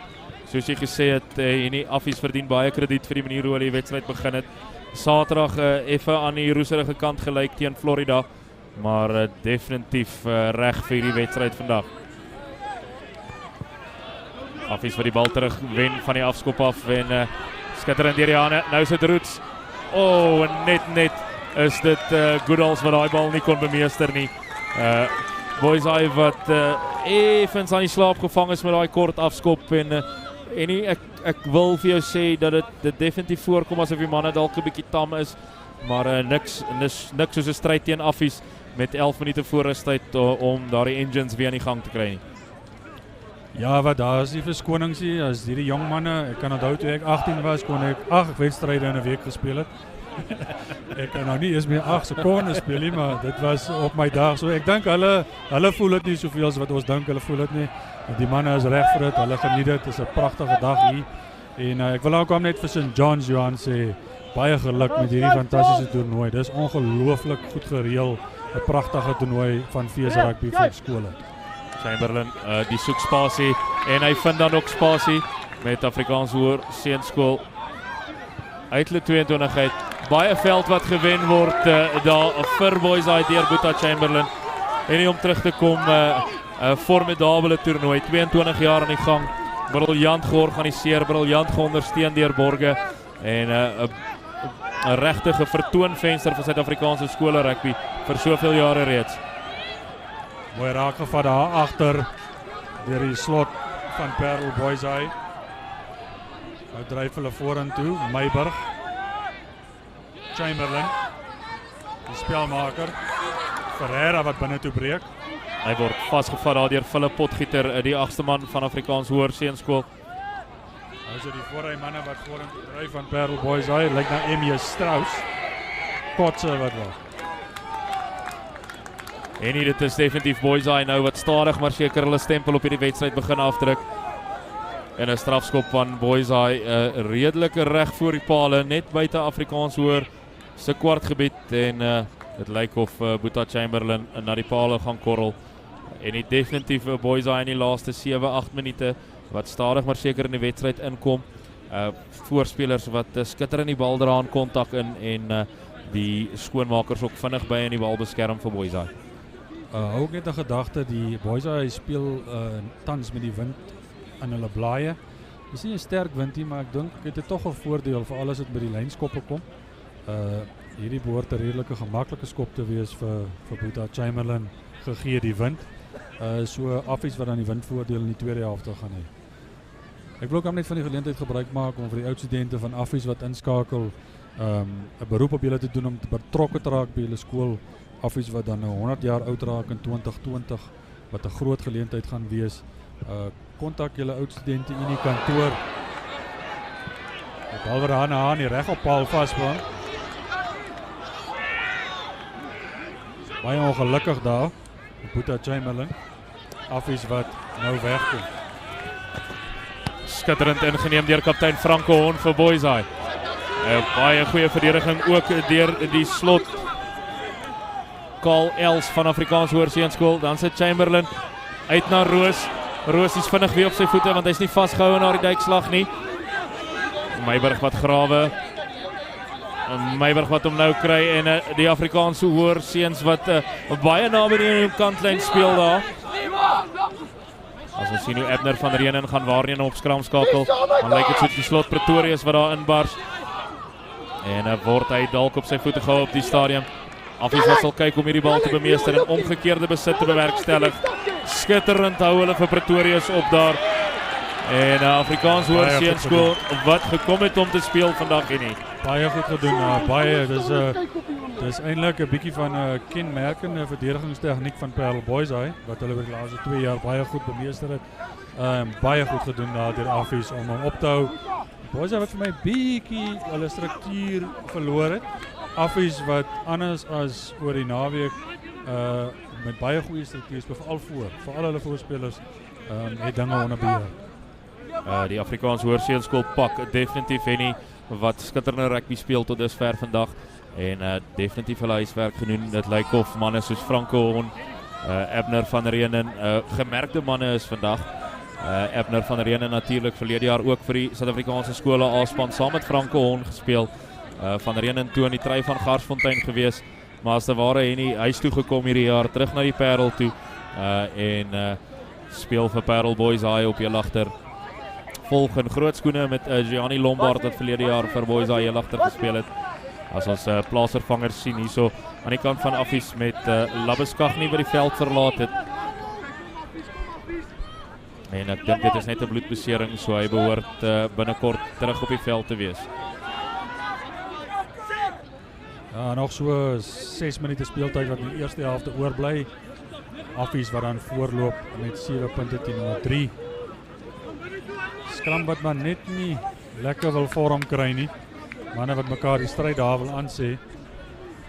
En ek dink dis die twee vaste vywe wat werklik en as ons sien dat Wian Fourie voor ons verby draf en ek dink hy het gegaan vir daardie konkussie toets en hom duidelik geslaag. Het lyk of hy terug op die veld wil kom en ek sien jy lyk bekommerd.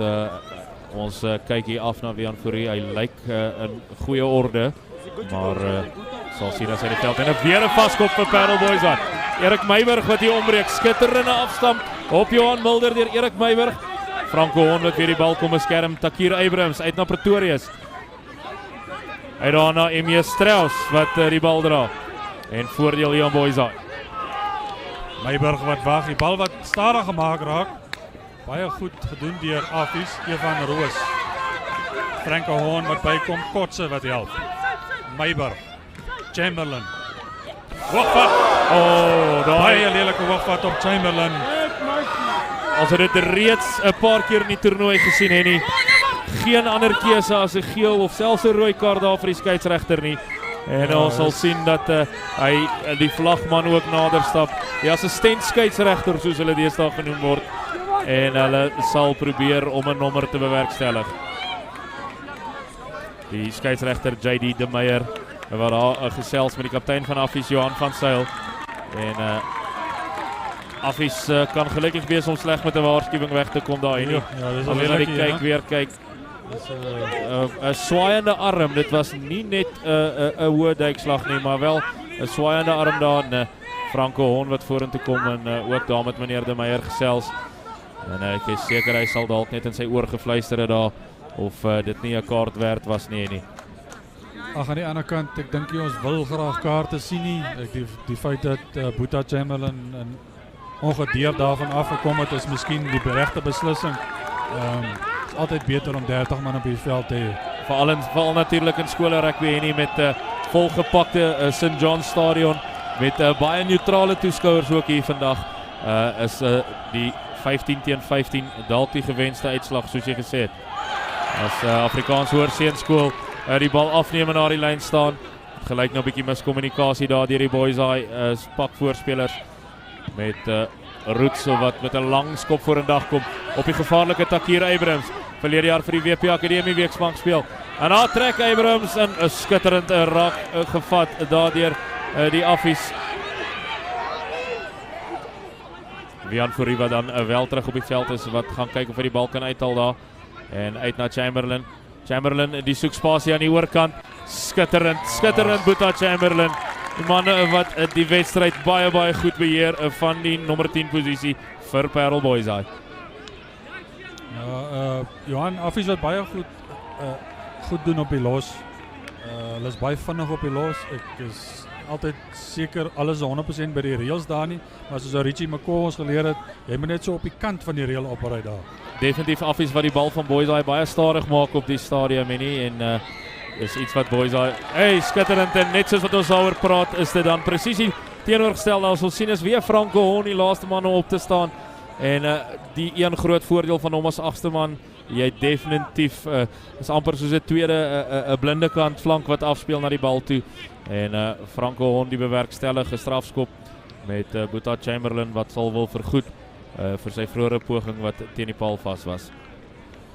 Ja, om net terug te kom na die oud studente daar so, Affies, die Affies oud studente, julle kan betrokke raak, gaan na affies.alumnet.co.za en raak betrokke by julle oud studente unie in die aanloop van hierdie fantastiese mylpaal, die 100-jarige vieringe in 2020. Dit is altyd 'n goeie tyd om bietjie vroeër te begin, om die manne nader te trek, om dalk ietsie kouds te nuttig tydens daai feesviering. Soos ou Tokka altyd sal sê, 'n lemonadetjie te vat en nie, as ons sien hoe Chamberlain aanlê pale toe. Ek ken nie Affie manne, Johanna, hulle is allergies vir lemonade.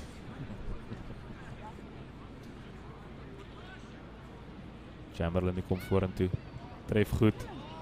En hy's tussen die pale deur. Afrikaans hoër Seunskool 7, Paarl Boys High 6. Net so meer as 'n minuut oor in die eerste helfte.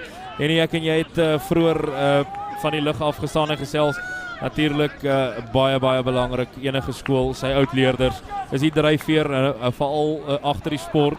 En natuurlik Affies, wonderlike tradisies, net soos Paarl Boys High. En ek daag van my kant af ook al hulle oudleerders uit om betrokke te raak. Goed bemeester daar deur Cullen, netjies 'n hoë skop deur Roos, Meiburg. Bal maar weer lekker stadig gemaak. Chamberlain. Ingesny. Is dit Enslin? Wian Fourie wat bykom. Abner van Renen. Skop hier vorentoe. Vlagman het sy vlag uit. Vlag is uit daar vir ongeoorloofde spel. Skeieregter behoort dit nou te sien.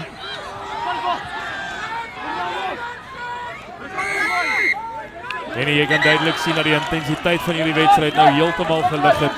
En die manne wat mekaar deeglik pak hierso op die hoofwedstryd van die 2017.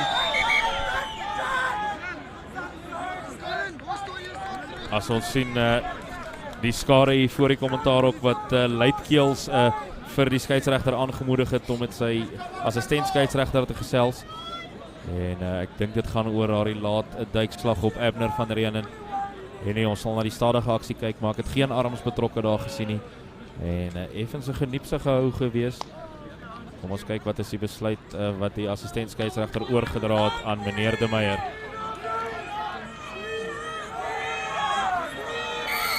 Strafskop en die tweede stukkie onoorgeloofde duikslag van Afrikaanse Hoërseunskool. En iets waarna hulle definitief moet kyk, sou dit weer gebeur, kan ons heel moontlik 'n kaart te wag te wees wat ek en jy nie graag wil sien in hierdie wedstryd nie. Ja, Johan, ek moet sê ek hou van die aggressie van hierdie Affies pak. En dis net 'n kwessie van om dit 'n bietjie beter te beheer.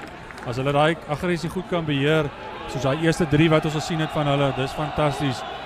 Maar ook moet versigtig wees, hierdie laatvatte, hoogvatte. Absolute skitterende skop daar deur Boeta Chamberlain.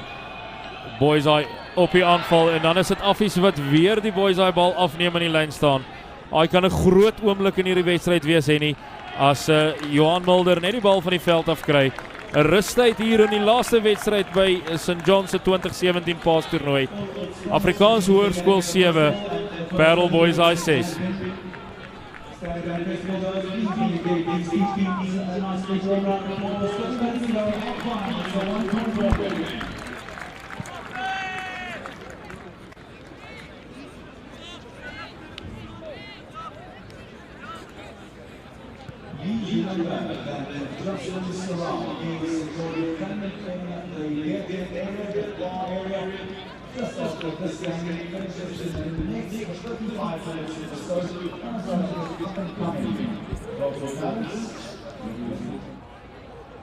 Is nou Affies wat gaan voer. Stewige skram. Hulle wat op probeer uithardloop hier die rooi sone uit Kotse wat dadelik bo op die bal is. Hy is effe van sy voete af. Ja, ek het ook so gedink. En strafskop vir Affies aan Afrikaans Hoërseunskool. En dit lyk of daar so effe teruggepraat word aan met die skeieregter deur Boys High. En dit is iets wat ou nie wil sien nie en dit kos vir Boys High 10 tree. En dit lyk na Roos wat gaan kyk of hy die kantlyn kan opspoor. En Boysaai met 'n gulde geleentheid vroeg aan die eerste helfte om punte aan te teken. Johan, ek kan nie vir een oomblik glo dat 'n Boysaai met 'n skeiersreël sal praat nie. Ek is redelik seker hy het met homself gepraat. En dit is 'n skitterende skop daar deur Roos na die oorkant se kantlyn toe. En Afrikaans Hoërseunskool terug in die gebied van Paarl Boysaai.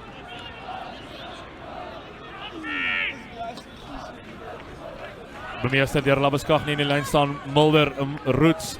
En dan skitterend met die tweede probeerslag geraak gevat in die middelveld vir Affies. Dan sit weer Mulder uit aan die nommer 4 slot van Afrikaans Hoërskool. Hy word hard gelak en Boysaai vinnig in op die bal. Dit lyk soos die hakker. Skitterende werk daar deur Cullen van der Merwe. En baie goeie werk gedoen deur die hakker Cullen van der Merwe vir Boysaai. En ons is besig om 'n groot wedstryd hier te sien. Van die een kant van die veld na die ander binne sekondes. Met Sion Mouton wat die keer die kantlyn. En dis nie 'n goeie skop nie. Reguit in die hande van Potgieter die jagste man. Met 'n lang aangee na die kant toe. En is dit die spasie. Skitterende verdediging deur Tyd die regtervleuel van Boysaai. Skitterend tackle met bal en al. Dan sit Roos na Potgieter. Potgieter wat daar inbeer. Weer eens goeie verdediging, maar dit lyk na voordeel vir Afrikaans Hoërseunskool. Wat sê meneer De Meyer? Was dit hoog? Ja, dit is 'n hoë duikslag deur Boysaai. En Afrikaans Hoërseunskool met 'n strafskop binne trefafstand. En dan is dit Labeskagni wat aandui dat hulle na die paal sal korrel. Ja, weer eens 'n ongedwonge fout daardeur Boysaai. Alles begin deur Sion Mouton wat die harde werk ongedaan gemaak het, waar die strafskop bewerkstellig is deur Cullen van der Merwe. En dis hy groot manne wat vir jou die strafskoppe wen. Al wat hy vra is dat jy hom moet uitjaag by die kantlyn. Johan, dis hierdie wyntjie wat ek van gepraat het in die eerste helfte wat nou ook tot sy reg kom. Affies wat hom in die blaaie het. So sien hoe Roos aanlê. Groot oomblik in die wedstryd, so wat 21 minute wat oorbly in die wedstryd. Roos die kom vorentoe. Tref hom goed. En hy tref die linkerreg op paal met Luca Ferreira. Skitterende werk hier die nommer 12 Luca Ferreira vir Paarl Boysaai. En dan is daar so Affies hand wat tussen beide tree daar, maar vorentoe verloor deur Afrikaanse Hoërseunskool. En die tweede redelike maklike strafskop wat ons in hierdie wedstryd sien wat verbrou word. Een deur Paarl Boysaai en nou ook deur Roos van Afrikaans Hoërseunskool. En dit moet so 'n bietjie sene wees wat knaag. Ja Johan, as ek voor die wedstryd vir jou gesê het, daar gaan 2 redelike maklike skoppe teen die paale wees. En daar gaan nie minder nie as 3 vaskoppe in die wedstryd wees, sou jy my duidelik nie geglo het nie. Ek dink enige man sou 'n paar rande al verwet het as ons sien hoe die regtervleuel van Afrikaans Hoërseunskool dit lyk soos Roan Wasserman wat besig is om die veld te verlaat. Interessant, Wasserman wat hierdie jaar begin het in die 3de span af van Affies en na afloop van die wedstryd teen Helpmekaar homself gevestig het in die eerste span. Erik Meiberg, skitterend Erik Meiberg. Hy steeds aan die gang. Erik Meiberg wat van agter gevang word deur sy opponent Johan Mulder. Dan is dit Pretorius wat optel en vorentoe beer. En die nommer 15 van Affies weer eens vinnig oor die bal. Jan Fourie wat gaan uitgrawe uit na Mouton. En dan Cullen van der Merwe wat skitterend op sy voete bly. Erik Meiberg uit daarna Strauss na Hoorn. Franco Hoorn die kaptein skitterend kry hom weg na Takir Abrams. Abrams wat so 5 meter vorder tot in die 22 van Afrikaans Hoër. Meiberg uit na Mouton. En skitterende fase van spel hier vir Paarl Boysaai. Hulle sal soveel as moontlik verdedigers wil intrek hierso. Mouton wat gaan vir die skepskop. En dan word hy afgestorm deur die jagste man Potgieter. Franco Hoorn wat daar optel, goed gedoen deur Affies.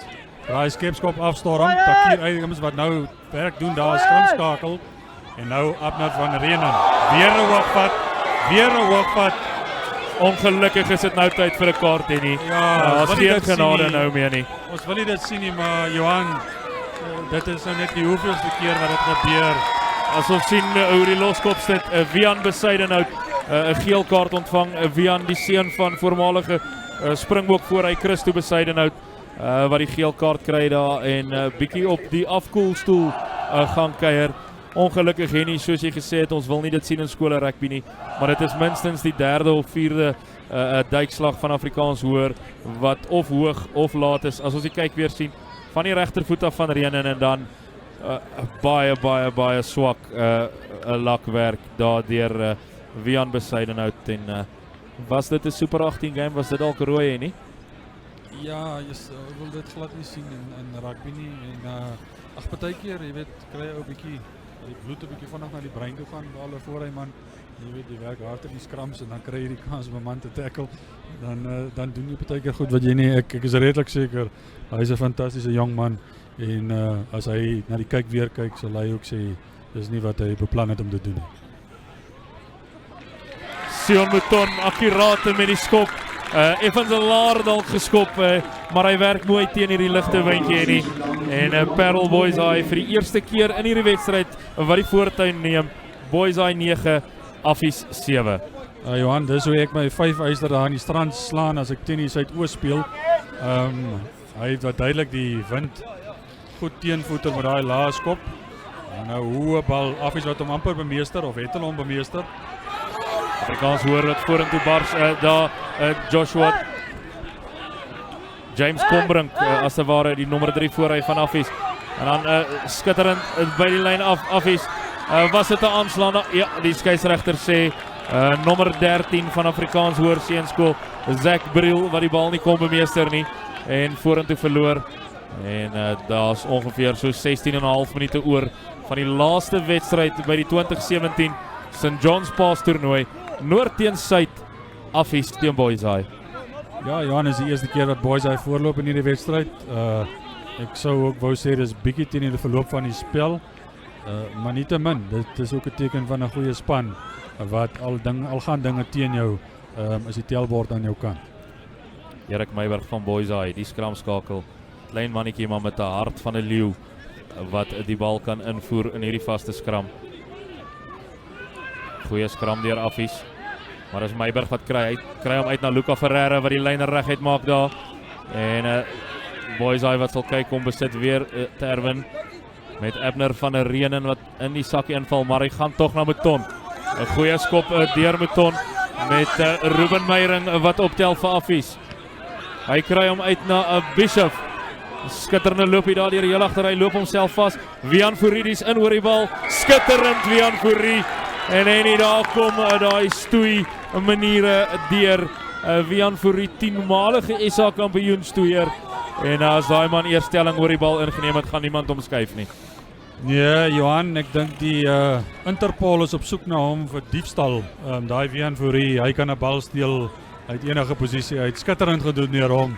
En jy kon ook sien dat ons het hom gemis vir daai 10 minute wat hy van die veld af is. Dis sy job. Jare gelede toe Heinrich Brosou net so op die supersport skerms begin verskyn het iemand eendag vir my gesê hy steel 'n bal deur 'n sleutelgat. En Wian Fourie lyk na 'n soortgelyke speler. As ons sien Erik Meiberg wat die bal uitkry daar na kaptein Franco Hon wat al hoe meer en meer in die wedstryd inkom. En 'n skitterende loopie daar deur Hon. Meiberg uit na die plaasvervanger. Sal nou seker maak wie daar die speler is. En Meiberg wat weer inwag. Hy kry hom uit na Mouton, weer Franco Hon. Vinnig deur die hande. En die bal wat uit sy hande uitvat word en dan so 'n skoppie vorentoe van Affies met Enslin wat in die hande kry. Meiberg uit na Hon. Meiberg wat wag. Meiberg wat steelkant toe kom, Sion. Dis 'n tyd in die kantlyn af. Maar hy hardloop onder die bal uit. En die tyd vanmiddag gevaarlik gelyk wanneer hy die bal in hand kry. Ongelukkig verloor hy die bal aan kontak. En Boys High wat al hoe meer en meer dringendheid aan die dag lê. En die teken soos jy nou gesê het van 'n goeie span. Miskien nie alles reg gedoen in die eerste helfte nie, maar steeds binne trefafstand gebly. En heidaglik 9-7 voor hier teen Affies. So wat 13 minute en 'n strawwe 13 minute wat oorbly vir hierdie twee spanne. As ons sien hoe Johan Mulder van Afrikaans Hoër net draf om die bal te kom optel. En verdedigende skram van Afrikaans Hoër binne hulle eie 22. Dan natuurlik Franco Hon wat nou uit die skram uitval daar. Net 7 spelers in die skram vir Affies en op skole rugby is dit dan die opponente wat ook 7 moet wees. En Boyseye die dan nou met 'n ekstra agterspeler as te ware in Franco Hon. Weer 'n goeie skram. Vian Fourie wat weer redelijk vinnig oor daai bal is. Franco Hon wat bly lê. Of nee, hy duik net. En die bal wat hier na ons kant toe kom. En hier is Franco Hon wat al hoe meer en meer in hierdie wedstryd begin inkom. Miskien met die pak voorspelers wat onder druk was in die eerste helfte. Effens 'n stillerige eerste helfte gehad, maar hier in die tweede helfte. En dan sit Affies wat weer die bal afneem in die lyn staan. Mulder na Roos. Roos met 'n lang aangee daar in die middelveld. En is Sion Mouton wat daar probeer by aanwyse, dan sit Roos. Roos wat die bal veld afskop. Probeer die wind gebruik. En hy is te ver. En direk uit en nou is dit Affies wat die ongedwonge foute begin maak, nie? Ja, dis soos die laaste 12 minute van hierdie wedstryd inbeweeg. Nog enige iemand se wedstryd. Maar wat kommerwekkend is dat Boyseye nie minder nie as 3 of 4 lynstane reeds verloor het. Uit die aard van die saak ontwrigting deurdat hulle haker verloor het. Maar dit is kommerwekkend. Hulle gooi nou agter. Vian Fourie skeef ingegooi. So daar is 'n 5de aanvallende bal wat ongedaan gemaak is, Johan, en dis ongelukkig. Jy weet, jy moet iewers 'n platform hê waarvanaf jy kan bou, en in skole rugby is lynstane een van daai aanvalswapens. En ons het gedurende halftyd gesels, Paarl Boyseye word geken aan skitterende eerste fasette in skole rugby. So ook Affies natuurlik, maar Boyseye se lynstane wat vandag vir hulle in die steek laat. En dit is moeilik om al die skuld op een party daar te plaas, en dis ook glad nie wat ons wil doen nie. As ons die plaasvervanger vaskop voor hy vir Paarl Boyseye ook op die veld sien, is dit De Wet Voliter vir Boyseye. En skram gevoer deur Mulder uit na Roos. Roos wat self probeer 'n gaping daar, en dan kry hy skitterend weg. En dan is dit Ruben Meiring, skitterende verdediging deur die einste tyd van wie ons hoor ek het teruggesels het. En Vian Fourie wat die strafskop weer eens wen. As ons hoor hoe die Boyseye ondersteuners hier voor die kommentaarhok van hulle voet af is van blydskap. Vian Fourie, soos die Engelsman sal sê, take a bow. Ja, Johan, tyd wat daar vir die manne les gee oor hoe jy iemand plettervat met die nodige arms wat onder hom inseil, en dan Vian Fourie weer eens kom steel daai bal, bewerkstellig die strafskop. Nou natuurlik die druk weer op Paarl Boyseye wat die laaste 3 of 4 lynstane nie kon wen nie. Tyd wat daar vir Ruben Meiring van Affies behoorlik gelak het. Meiring natuurlik die seun van voormalige Springbok FA Meiring, en skitterende verdediging. Ek moet sê, tyd het my beïndruk vanmiddag. Nie baie kans gekry nie, maar hy doen alles wat hy doen met groot oorgawe. Boyseye wat daai bal wen. Nou moet hulle die dryfmaal beweging aan die gang sit. Meiberg sal 'n bietjie met klap daar op die boude. Manne bietjie staties. Affies wat baie goed doen om hulle terug te hou. Hulle dryf tog nog steeds vorentoe. Hon is nou daar. Meiberg uit na Mouton. Lang aangee in die middelkant is dit Ferreira. Dan sit Affies wat vinnig aan oor die bal gehad het daar. Skitterende werk deur nommer 6 van Afrikaans Hoërskool, Divan de Pre, en hy wys dit wat Vian Fourie kan doen, kan hy ook doen, nie.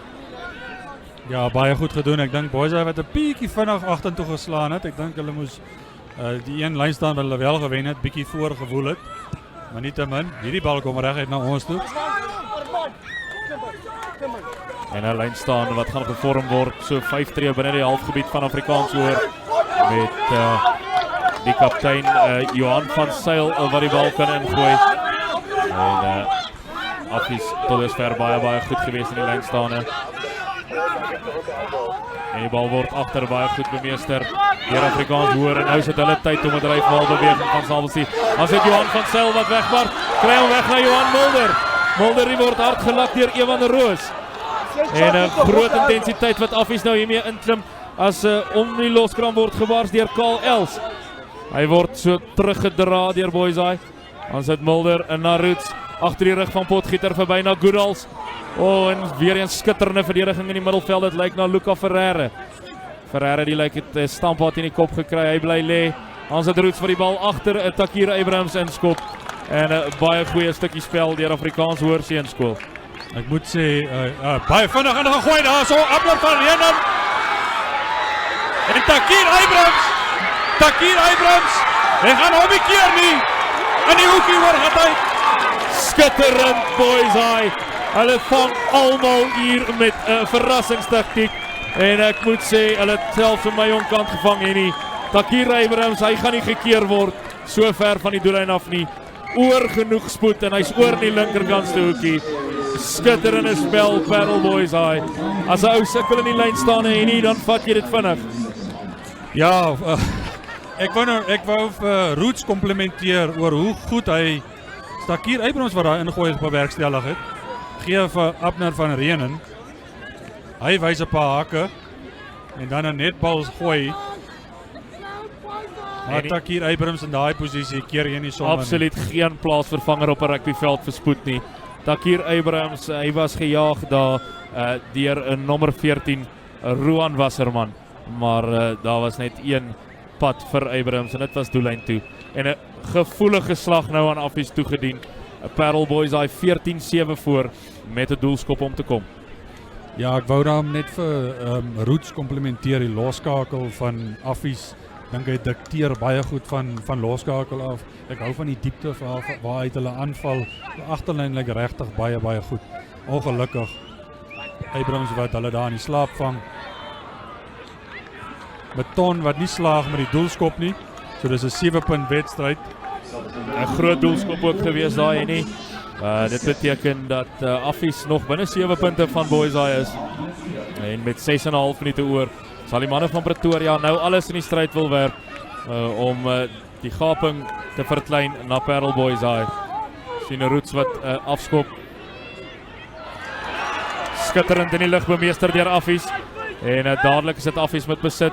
So ons sien Labeskag nie wat die bal daar gaan uitgee na een van die plaatsvervangers. Ons sal nou kyk wie's op die veld. Dan is dit 'n skitterende loopie daar deur Briel. Abner van Renen bring verligting vir Paarl Boysaai.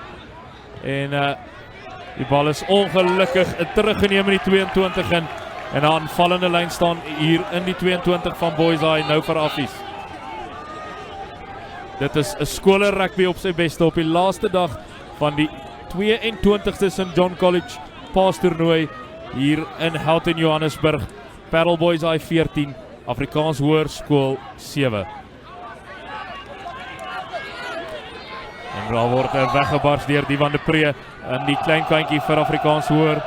En dis hulle wat weer die bal bemeester. Mulder uit na Roots. Hy versprei na Goodals. Goodals die trap van die regtervoet. En hy word gepletter van, dit lyk soos Cullen van der Merwe weer eens daar. En die keer is dit Wian Fourie wat gestraf word. Kan nie presies sê hoekom hy gestraf is daar nie. Dit wys dat daar nie genoeg daglig was nie. Hy was een van die medeverdedigers. En 'n kans vir Roots om die voorsprong van Boysaai te laat krimp. Met so wat 4,5 minute oor. Ja, miskien die regte besluit en ook baie positiewe ingesteldheid daar van Affies. Vat die skop en dit gee jou 'n kans om dan met 'n 3 die wedstryd te wen. En een mens verwag eintlik drama as jy hierdie twee spanne teen mekaar het. Verlede jaar groot drama gewees in Kimberley met Boysaai wat daar 29-25 geseëvier het. Soms sien hoe Roots aanlê. Behoort 'n eenvoudige strafskop te wees. Tot dusver goed geskop vandag.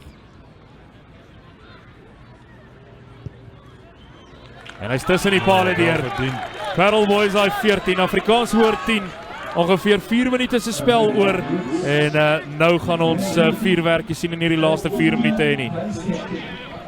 Ja, die span wat nou aanvallende mindset gaan hê, dis die span wat die reëne gaan deurtrek. So Dis nie die tyd om nou te begin verdedig nie, dis die tyd om aan te val. Ons sien Adrian Alberts in die nommer 18 trui ook hier op die veld vir Boysay. Verlede jaar kaptein van die WP se Grand Congo span gewees. En dan is dit 'n swak fout begaan deur Boysay. Hulle gee die balbesit terug aan Affies vir 'n middelskram met die afskop wat direk uit is deur Meton. En as ons daar sien die Boysay afrigters, meneer Johnny Erasmus, wat nie te gelukkig sal voel met daardie stukkie aksie nie. En Johnny Erasmus wat daar beduie dat die manne moet luister. En 'n middelskram nou vir Afrikaans Hoërseunskool. 3 minute se spel oor. Hoog drama in Johannesburg. Ja, ek moet sê die Regat Roots, ek hou van hom met die nommer 10, graad 11 man van Affies. Hy kan nog diep spore in Affies se rugby trap. Definitief een van my manne van die wedstryd sover, veral wat die agterspelers aanbetref. Skitterend, sy spel ook afgewissel vandag. En ons sal sien hoe Affies wag om die bal te kan insit. Interessant om te sien dat die op aanval die twee senters van Afrikaans Hoërseunskool omgeruil het. Dit is 13 Zach Briel wat nou op die binnensenter posisie staan. En nommer 12 Charles Goodals in die buitensenter posisie. En ons kan 'n beweging van die oefenveld af verwag van hierdie vaste skram af. Mulder na Roos. Hulle sal presies weet wat hulle wil doen. Even vorentoe. Ja, en skeieregter wat hulle terugroep. Vorentoe aangee daar die Roots en soos die Engelsman sal sê, die commentators curse. Ons het nou net vir Roots geprys en ongelukkig begaan hy 'n klein foutjie daar. En 'n groot oomblik in die wedstryd met Boysay is as ons kyk weer sien, skitterende lyn gehardloop deur Goodals, maar kyk na die hande daar, definitief 'n vorentoe aangee. En Goodals. Ek wil hom ook in sy verdediging sê, dis meer die senter se skuld gewees as syne. Hy was 'n bietjie dieper gelê. Die tydsberekening van Goodals daar nie 100% nie. Erik Meiburg wat gaan voer. Meiburg natuurlik daar uit die strand. Mannetjie van die strand, dis die tweede skramskakel, eerste span skramskakel wat uit die strand uitkom. Visser natuurlik, Michael Visser wat laas jaar vir Boysay gespeel het, ook oud student van Lognerhof aan die strand. Hoorn wat daar bemeester, vorentoe dryf. Borsig, hulle maak tog reg. Die einste Meiburg wat nou optel. Abner van Renen. Pikskoppie oor, Roots. Skitterend gevat deur Johan Mulder daar vir Afrikaans Hoërseunskool. En Abner van Renen wat as 'n ware net die bal besit vir Affies gegee daar. En hier kom Affies se laaste kans. 50 sekondes in die wedstryd oor. Mulder uit na Roots. En Roots met nie baie opsies aan nie. Hy word teruggedra deur die Boysay verdediging. Maar doen skitterend om die bal te plaas daar. En dan sit in die nommer 6 flank Divan de Pre die bal uitkry daar. En dan in die hande van een van die grootes. En hy maak vas so net by die kantlyn in Wian Fourie oor die bal. En die skeieregter wat vir Fourie weer straf. Hy sê dat hy sy hande verby die bal geplaas het daar en dan teruggewerk het. En 'n groot beslissing met so wat 10 sekondes oor. En dit lyk of Roots gaan probeer om die bal uit te skop. Amper geen hoek hier vir die skopper nie. En hy vra vir die skeieregter of nog tyd is vir die lyn staan. Maar byna geen hoek hier vir die skopper van Afrikaans Hoër nie. En die lynstaan sal plaasvind op Affies se 10 meter stippellyn. En dit is nou hier waar karakter begin saak maak. Affies wat gaan voer, hier's nou afrigters ook op die veld. Gooi hom diep, netjies bemeester daar agter. Affies wat 'n dryfmaal in die gang wil sit. Doen baie goed, Boysay wat 'n bietjie uitmekaar uitval. Baie goed gedoen daar deur Affies. En die dryfmaalbeweging steeds aan die gang. Boysay sal moet keer dat hulle nie hierheen en nou aftrek grond toe nie. Dissipline van Boysay wat nou sal moet hou. Skitterende dryfmaalbeweging deur Afrikaans Hoër. Hulle skil weer aan die regterkant om. Die tyd, altelike speeltyd is verstreke as daar die dryfmaal nou begin staties raak. En die man van Boysay, die hakker Cullen van der Merwe wat lyk of hy daar van die kant af ingekom het. Affies die is oor die kwartlyn. Dan sit Johan van Sail, die kaptein wat wegbars daar. Bal wat gaan terugkom hier vir Affies. Groot oomblik in hierdie wedstryd as dit Mulder uit na Roots. Goodals met die sny. Hy kom al verby so 1 of 2 verdedigers, dan word hy grond gebring. Mulder vinnig uit. Roots Rootsie gaan op sy eie, hy word vastgehou, maar hy kry dit reg om grond toe te gaan. En dan die bal weer uitspat aan die kant van Boysay, maar 'n strafskop vir Affies. Hoog drama in Johannesburg en nie. Ja, ja Johan, dis 'n bietjie borsig aan albei kante, maar Affies wat baie goed gedryf het daar, so ek dink hulle moes hom bietjie verder probeer vat het, toe die agterspelers bykom. Hulle is die manne wat eintlik die losgemaal al goed ken nie, met dinge daar kom opvoeter, maar die einste Roets wat die kantlyn gaan opsoek. En hierdie is Affies die finale gooi van die dobbelsteentjie. Affies se groot angel tot dusver vandag in die wedstryd was die dryfmaalbeweging. Johan van Sail, kaptein, baie sekuur met sy ingooie. En as ons al die plaasvervangers ook sien daar van Afrikaans Hoërseunskool, hande op die koppe, groot oomblik. Balbemeester deur Affies in die lyn staan en gaan hulle hierdie dryfmaalbeweging in die gang kry. Hier kom Affies en hulle skoor. Wat sê die skeieregter? Hulle is net kort. Skitterende verdediging Boysay. As ons sien hoe Johan Mulder krap aan die bal. Absolute skitterende verdediging deur Paarl Boysay op hulle eie doellyn. Affies wat aan die steelkant probeer oorgaan, weer eens skitterend toegemaak. Dit is die laaste faset in hierdie wedstryd. Uit na Roos, hy gaan op sy eie. Rootsie word plat getrek, skitterend uit na Mulder. En hier is 'n kans vir Meyring. Skitterende verdediging. Skitterend Boysay. Tyd die regtervleuel van Boysay met skitterende verdediging. As Potgieter ook nou teruggedra word, dan sit weer eens Mulder. Regard Roos ingeboende raad deur die Affies voorspelers. Boysay sal moet laat gaan daar. Vinnige bal. Wat is dit weer nou? Uit na Wasserman word gesuit. Wian Fourie op die bal. Skitterend Wian Fourie van Boysay. Wat sê die skeieregter? Hoog drama in Johannesburg. Philip Potgieter die agste man wat nou die bal indra. Dan lyk dit tog of Boysay omgekeerde besit bewerkstellig.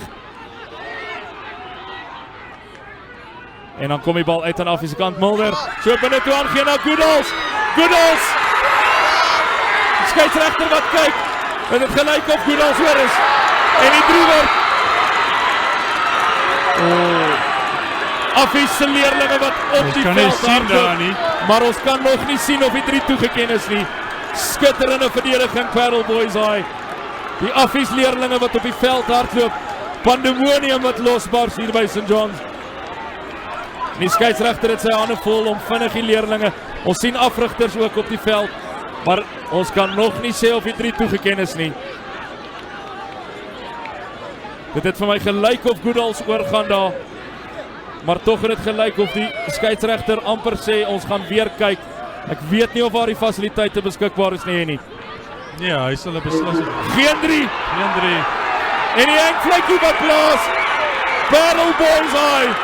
In dramatiese wyse. Paarl Boysay met hierdie wedstryd wen. 14 punte teenoor 10.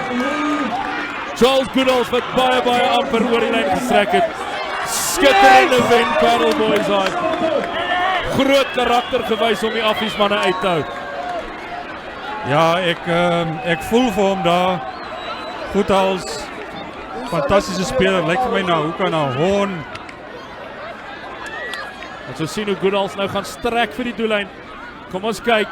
Op die kyk weer, hy's net kort daar. Gaan hy nou weer een strek. Hy word toegelaat om te strek. En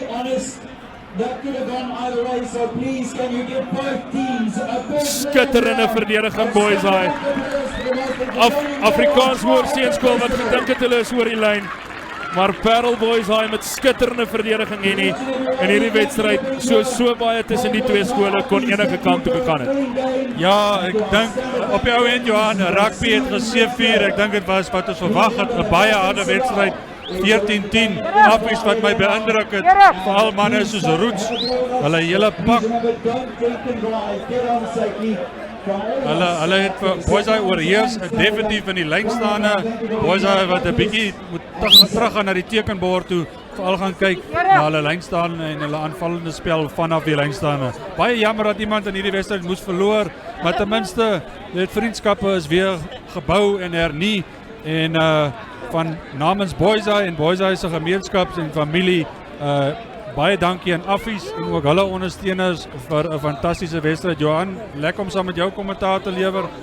Enige man wat jou beïndruk het aan beide kante? Ek moet sê aan die kant van Paarl Boyseye in die tweede helfte kaptein Franco Hon al hoe meer en meer in spel gekom. Wian Fourie, ons het van hom gepraat.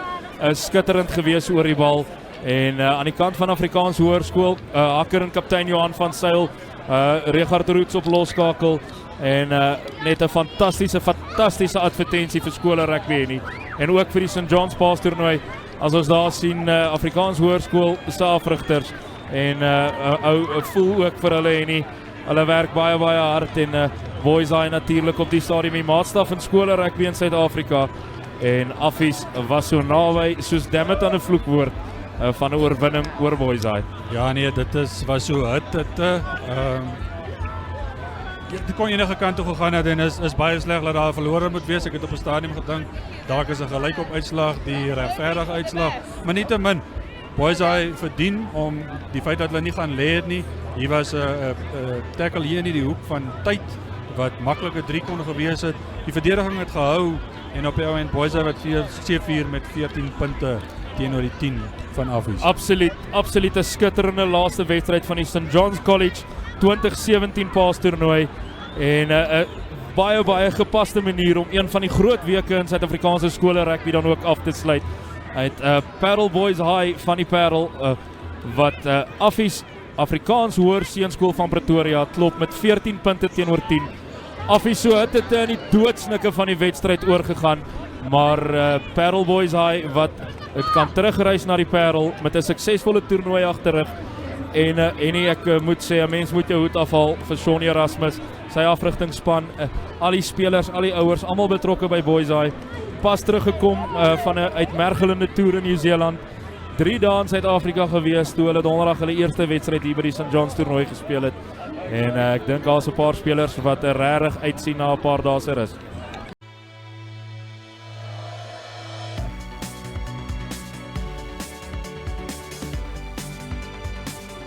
Plaasvervangers nou op die veld. Plays it out to And here goes the majestic Kane Bulita. Great run by Nombakuza.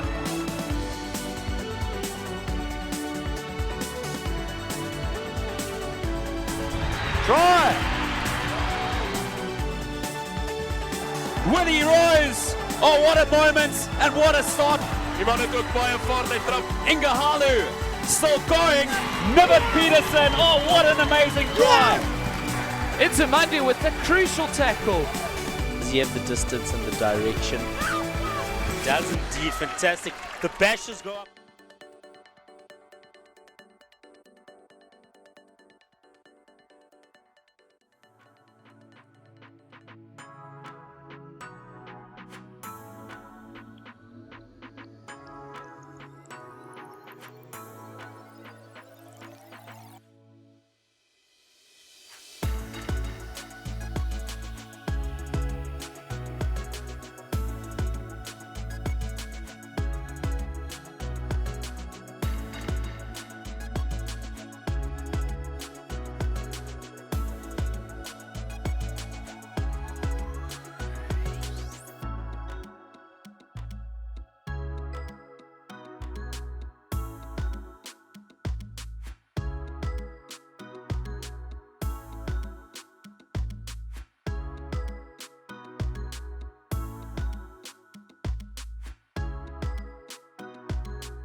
plaasvervangers nou op die veld. Plays it out to And here goes the majestic Kane Bulita.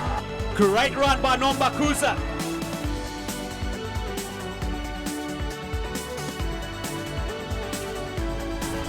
Try! Willie Roos. Oh, what a moment and what a start. Die man het ook baie vaart, hy trap. Ingahalu still going. Niven Peterson. Oh, what an amazing drive. Into Mandi with the crucial tackle. Does he have the distance and the direction? does indeed. Fantastic. The bashes go up. As a bit of anticipation builds up here around the ground, we're waiting for the two teams. They'll be adhering to a strict 10 minutes past 6 kickoff. You can just imagine the nerves of your first day at festival. It's a great one. You're under lights. You're coming up against what's possibly going to be one of your hard oppositions for the festival. These boys need to be ready for the occasion, don't they? Yeah, they do, and it sets the tone for the season proper, I suppose. You know, you're talking about well into the second term, what's traditionally seen as the rugby term. We've spoken about the pre-season games, so those are done and dusted. This is the marker that the team's laid for getting stuck in for the remainder of the season, and let's see how it goes as Helpmekaar take the field. Well, Helpmekaar have taken the field. We see Stellenberg, the team from Bellville, making their way onto the field. The two teams will be gathering in their last real team huddle of the day before they go into battle. 15 v 15 today, as we see Helpmekaar psyching each other out. Stellenberg will be up to the task. We really are looking for a physical yet skillful game here, aren't we? Absolutely, and look, one thing that's pretty apparent from the outset is that Helpmekaar seems to have a really sizable pack of forwards. Stellenberg possibly not so much, but again, you know, it's almost a regional type of mindset in that the schools from the Western Cape, you know, like to keep the ball in hand. They're not necessarily always the biggest boys around, but you know, they'll be running it from all quarters, you'd suspect. And when you just look at the size of the Helpmekaar players, particularly if the back row, if I look at someone like Tyler Scudder, who was really impressive at the North State Festival a few weeks ago. But again, fresh start here, two teams that impressed at that festival, but it's 0-0 as we kick off here, all to play for.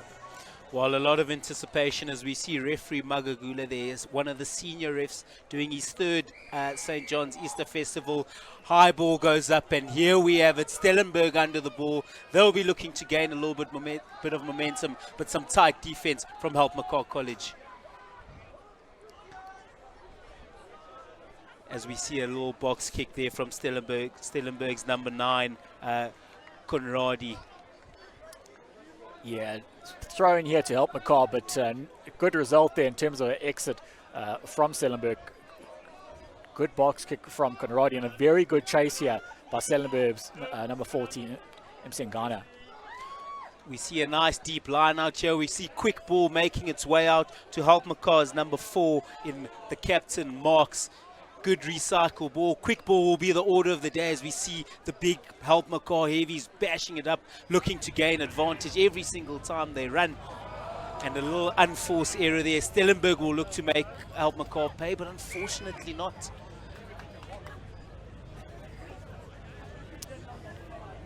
Yeah, Helpmekaar getting the ball out quickly there.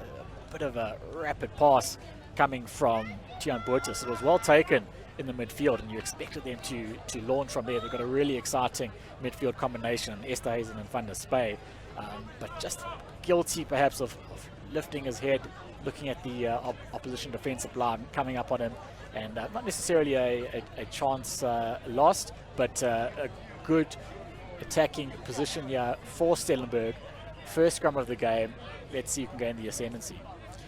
No, definitely, and you know, I've always said the team that makes the least mistakes and sticks to their guns and does the basics as well as possible. Yeah, as Stellenberg gets a free kick. And a little unforced error there. Referee Magagula will take it back to where the kick, the line that the kick was made from. An interesting game. They're looking to get in behind the Helpmekaar nice and quickly and play rugby in the Helpmekaar 22. Yeah, Peterson will be disappointed by that. There's a real chance to push Helpmekaar into their own territory. It's obviously where you want to set the tone of the game, where you want to play. It's all about the right areas. And led off there for Helpmekaar. They've got the throw-in, and it's a good take at the back. A good take as we see the rolling maul here. It will be the number 9, Kirkham. He'll be commanding the forwards to get some ground here, making a decision as to where they should get it to his captain, Words or not. We see a break there from the number 5, Selbert. Slubbert with a good break as Helpmekaar make it into the Stellenberg 22. Really good driving more here as we see good distribution, ball making its way all the way to the right, and what may seem like an interesting tackle here. It will be interesting to see what the referee does. Just a stern warning for now. Yeah, that's very fortunate on the part of Stellenberg, because they could very well have lost the player for 10 minutes, if not more there, and that would have really changed the outlook of the rest of the game. But worst case scenario for them is not to concede the line. We'll see here, he's very lucky to just get the penalty against him. Stellenberg very fortunate. Having said that, it's thrown for Helpmekaar. You'll expect them to drive here. They've been a really dominant pack so far. They've got 2 pods. Let's see what the tactic is. Seems to be a set move.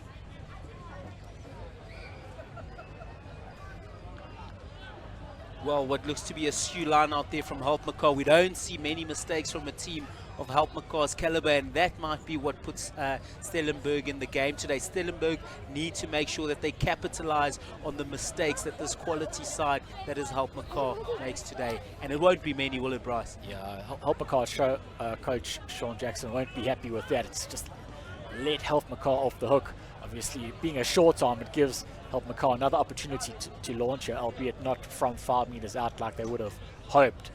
But let's just see, we've just seen from the halfback combination of Helpmekaar, they've got bullet passes, both of them, which allows their backs to play with some width. But again, losing the ball in the line out.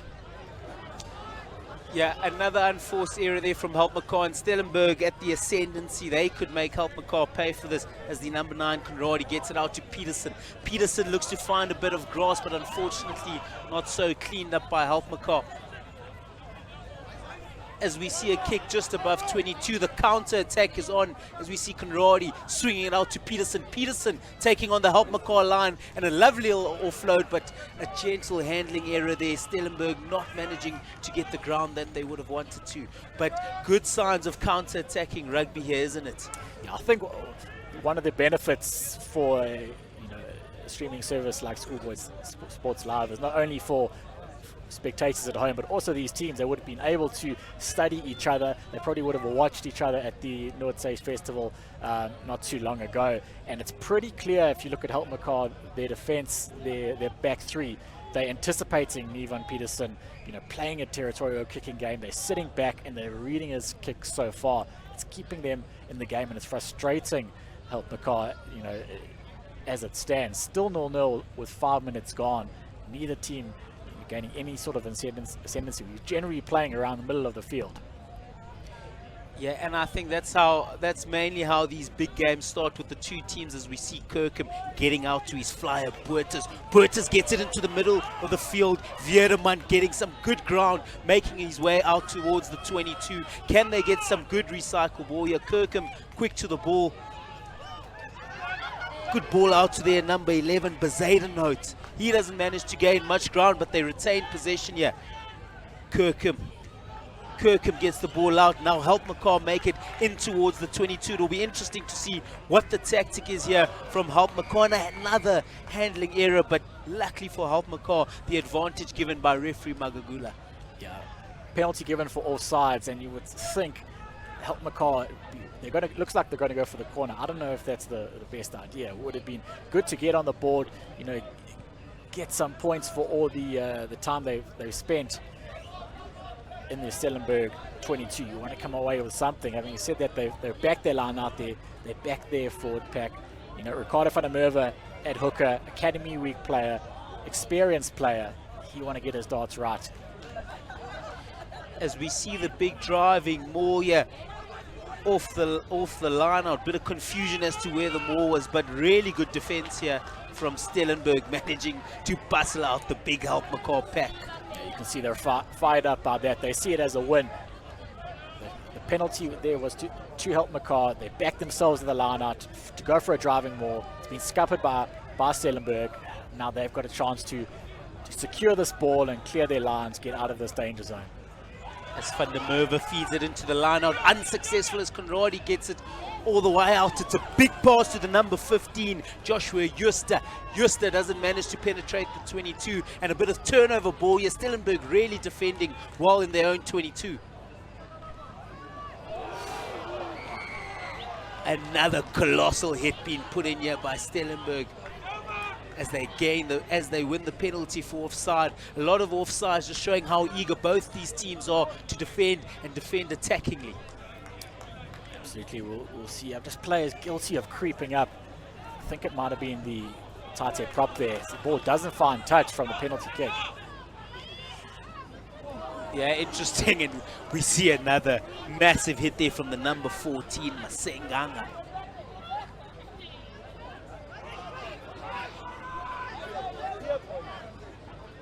Helpmekaar will do their best to retain possession here.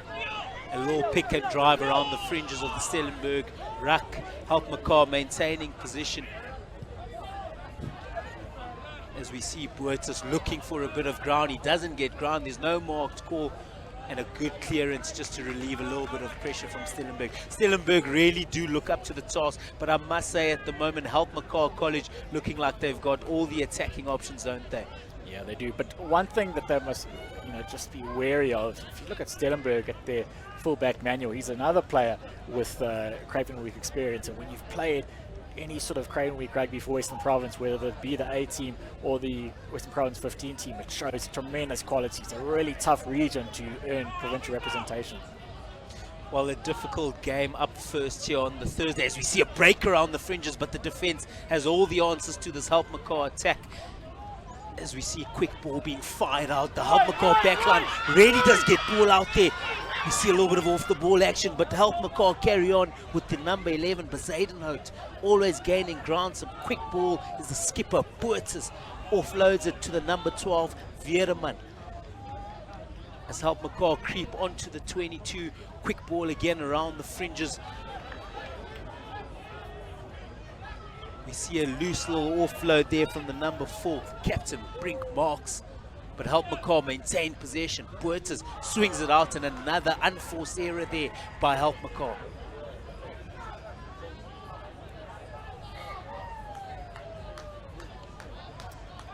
Yeah, Manny, look, we know that Helpmekaar are able to play with width. We know what a great pass Tiaan Boertes has, but we mentioned before the game that the handling conditions here, it's not your usual 2 p.m., 3 p.m. kickoff. It's very different. Obviously, players are looking up because there's strong rush defenses coming from both sides, but perhaps a better option just to play it through the hands, maybe a few pick and goes, maybe a few tight forwards running off the shoulder of the flower half, just something different. You can't play as if you were playing, on a dry patch in the middle of the day or in the afternoon. Yeah, fantastic bit of coaching there, Bryce. You've got to change and you've got to adapt to the conditions, and that's exactly what this Helpmekaar team needs to do. They've got to make sure that they're accounting for a little bit of dew on the grass. They've got to make sure that they're accounting for the decrease in visibility, and of course the lighting being provided here, the unnatural light from the floodlights, as Helpmekaar with a devastating scrum. They get it out to Boertes. Boertes out to the number 12, Veerman. Veerman manages to get it out to the number 11, Bezuidenhout. Bezuidenhout unfortunately not making it to the try line, but the attack has been absolutely relentless from Helpmekaar, hasn't it, Bryce? It has, but equally matched. But great turnover ball for Stellenberg. They're running it out of their own line. You can see how they back themselves. The scrum half there, Conrasi, has no intention of kicking it. Eventually cleared by Peterson. But again, this is not the area of the field that Stellenberg will want to be playing. Having said that, they've soaked up so much pressure. Helpmekaar have had them under the cosh for most of this game, and still no points on the board.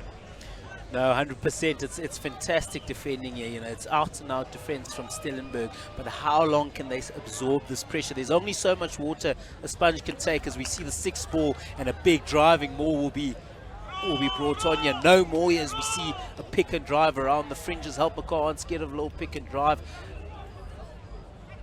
As we see a little pop pass there from the number 7, Scudder. Yeah, right idea, just wrong execution, just missed time there by Sebastian Watney. He's someone who played fly half at Grand Coma Week last year, so he's someone who can obviously is good with his handling. He's not just a player on the wing with speed and perhaps a bit of a step and a turn of pace. So you want to get him more. You want to see him get more involved. Perhaps act as a second fly half as he is here at the CSPs, just standing to the right of the scrum. Giving the scrum up two options here. Is it going to be himself or is it going to be Boertus? Yeah, just keeping Stellenberg on their toes here. Stellenberg also having to give the old split defense here, creating a little bit of space on either side. The last thing I'll tell you want to do is go into a 1v1 battle with this attack from Helpmekaar, and that's exactly what Helpmekaar are asking Stellenberg to do. Boertus looks like he's orchestrating play. I wouldn't be surprised if he's happy to take down Peterson with a massive up and under straight into the floodlights, but it's a good grab there from the number 15 Joshua Joost as he gets smoked back by the Stellenberg defense, but retaining possession does Helpmekaar. Ball out to the number 14 Esther Hazen as he manages to gain a little bit of ground here. Let's see what the Stellenberg counter-attack beholds with Peterson being tackled in his own half, and a little break here from Stellenberg. Peterson somehow manages to get back on the ball though. Yeah. You can see almost a bit of desperation, even though it's so early in the game, by Stellenberg. They're throwing a lot of offload chicken wing passes, which is great when it comes off, but there's also massive danger of turning the ball, and that's what's happened here. It's just giving the ball back to Helpmekaar, albeit in their own territory.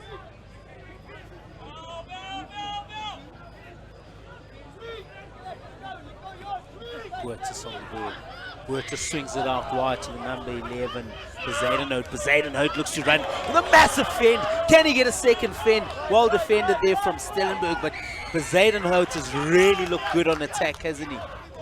Yeah, he has. He's a man, he's short, he's stocky, he's hard to bring down, he's got a low sense of gravity. But again, we spoke about Stellenberg, how good they are over the ball. Great turnover. We'll see the fend coming here. But again, the second and third defender from Stellenberg getting over the ball so quickly. That's led by their number 6, their captain, Van der Westhuizen. He leads the charge. And they're lining up a kick that on the angles, it's got to be between 55, maybe 60 meters here. Well, you spoke about Nevon Peterson playing a bit of Craven Week. Look at the size of this man's legs. I definitely back him to have the distance from this range. It's all a matter of, does he have the direction to slot the 3 points and get ahead as he looks to get the first points in this really well contested game. I mean, Bryce, there's not a lot of games I've seen that have had no points in them but have been this exciting. Absolutely, and what this kick does is that if Peterson slots us, if he gets anywhere close, it's a warning almost to Helpmekaar to say, look, this is a man that anywhere in your own half or anywhere near your own half, there's potential to concede points here. As Peterson lines it up, a good 55-meter kick, as Bryce has told us. Odds probably against him in these conditions, but this is what he's been training for all week. Goodness gracious. Just doesn't have the legs or the direction, but what a boot from this man. Helpmekaar will know at this stage that they cannot give away too many penalties in a kickable area for Peterson.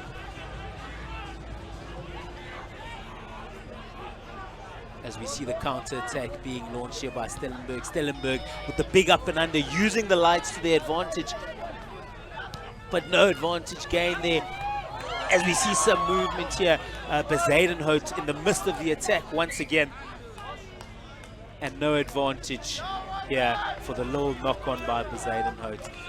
Helpmekaar looking absolutely threatening every time they get the ball. They are, and if just the number of factors here all put together, if you look at the fact that it's difficult handling conditions, if we saw just how close Peterson came to slotting that, and you see how good Stellenberg are over the ball, makes me think that their tactic might be to not play with ball in hand, get into Helpmekaar's 22, try and enforce penalties, put pressure on them, win turnovers, and from there, just start getting get the scoreboard ticking over with 3 pointers.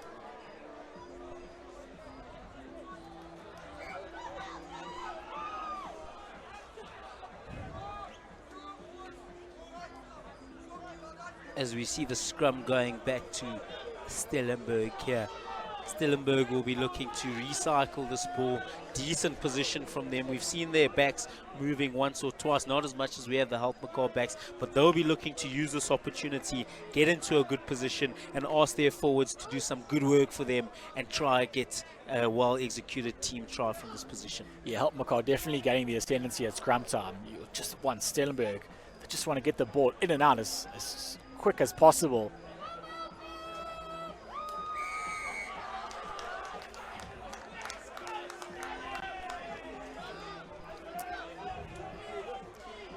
Well, the penalty there towards Stellenberg for illegal scrummage, just saying that, you know, one of the props pulling down with his left shoulder, and there we go, exactly what we said. Peterson will be looking to punish any mistake Helpmekaar makes in a decent position. Absolutely, and look, we've quite a long way into this first half. Still no points on the board. If, and it's still early days, but if Stellenberg had to go into the half with some sort of lead, or at least in touching distance of Helpmekaar, when Helpmekaar have been so dominant, psychologically it would be a massive blow to Helpmekaar, because they played all the rugby, they've showed all the attacking impetus, and Stellenberg just won't lie down. Well, we saw Peterson from about 10 meters behind this point that he's at, probably the same angle, getting really close. If he's got anything like he did in the first kick, this should be an easy kick by his standards. Yeah, and without putting the markers on him, he was incredibly accurate in the first kick, just a bit short in terms of the distance. Goodness gracious me, look at that. He has absolutely smoked that over the poles to collect the first 3 points of this really well contested game. And this is emphasis to exactly what this game has to behold. As you see the Craven Week fly off over there, slotting a good 48-meter three-pointer. A lot for Helpmekaar to think of here. They've also got to play their territorial game. They just can't allow Peterson to get anywhere near a kicking range.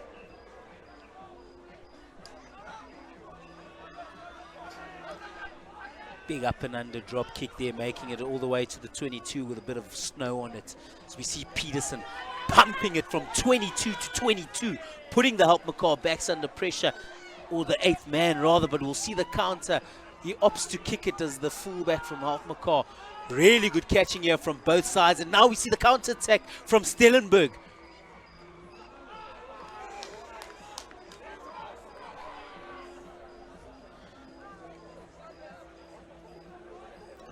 Well, looks like it may be a few of the Helpmekaar players guilty of not retreating there. And it's just those little unforced errors that you just can't get away with in a game that's going to be this tight. And again, as we see another penalty being lined up by Peterson, you know, whether he gets this or not, it's similar effect in terms of the psyche of Helpmekaar. They just know that they're getting punished, and perhaps they're getting a bit flustered here. They were completely dominant in the first quarter of this game.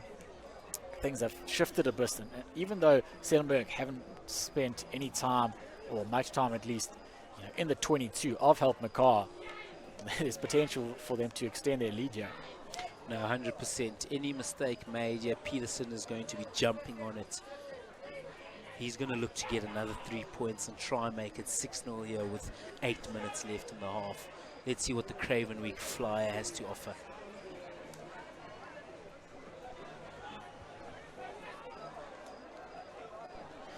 Well, unfortunately, doesn't quite get it. You know, it's got the legs, just does not have the direction, and Helpmekaar will have it in their head that they cannot make too many mistakes, especially at the breakdown. Otherwise, there's a huge opportunity that they're going to get punished by those 3 points every time. Absolutely, and again, it just gives them the opportunity to get the ball kicked back to them, ball straight back in possession with Stellenberg, a possession or territory game rather.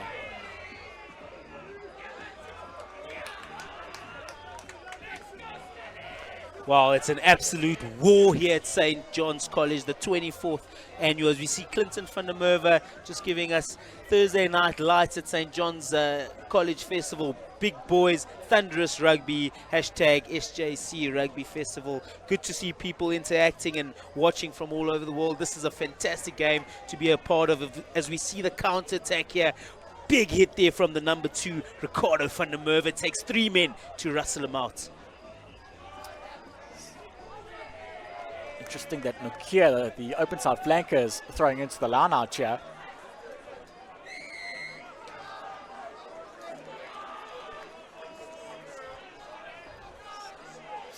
Another penalty, and it does not take a rocket scientist to guess what Stellenberg are going to do here. Helpmekaar just cannot keep making these mistakes. They'll keep getting punished by referee Magagula as well as Mr. Peterson. Yeah, I think for Helpmekaar, there needs to be a bit of a shift in tactics here. They've got some really large, explosive ball carriers in their pack. Perhaps just keep it tight. We've seen what sort of dominance they've had around the fringes and in the tight exchanges. You know, when you've got players like Zander Toy and Tyler Scudder, really physically imposing boys, you've got to bring them into the game. Let them ball carry. They're going to get you over the advantage more times than not. For the Helpmekaar coaches, this has been an all too regular occurrence this half. Well, this is the angle Nevon Peterson enjoys it from much further in than his first 3 kicks.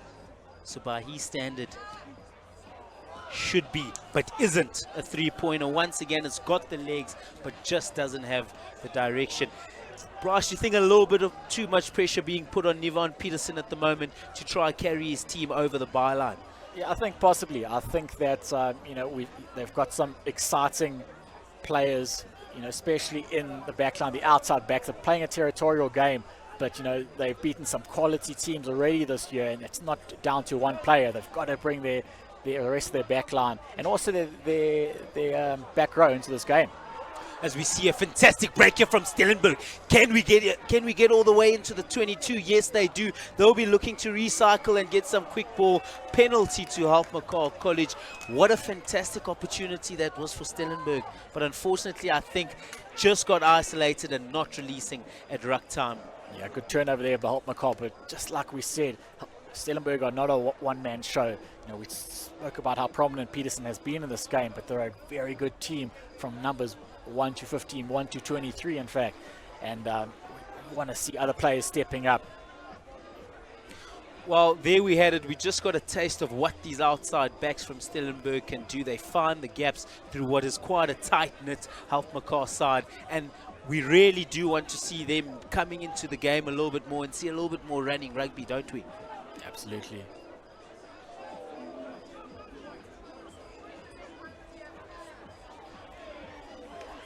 Good quick ball as Helpmekaar look to get it out into the back line. You see Bezuidenhout fighting his way towards the 22. Good recycle ball as we see a good charge down there from the number 12 of Stellenberg. It's the vice captain Hardlow. Stellenberg now on the ball. Number 9, Conradi, looking to run it out, but unfortunately, fantastic tackle.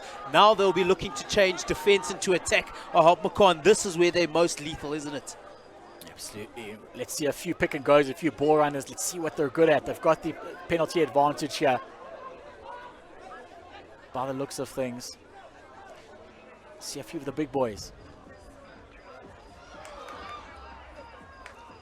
Well, it's a lovely ball, lovely carry there from the number 22, Adrian du Toit. Du Toit gaining a bit of ground as Helpmekaar winning another penalty. I think just being given the option as to where they would like the penalty here.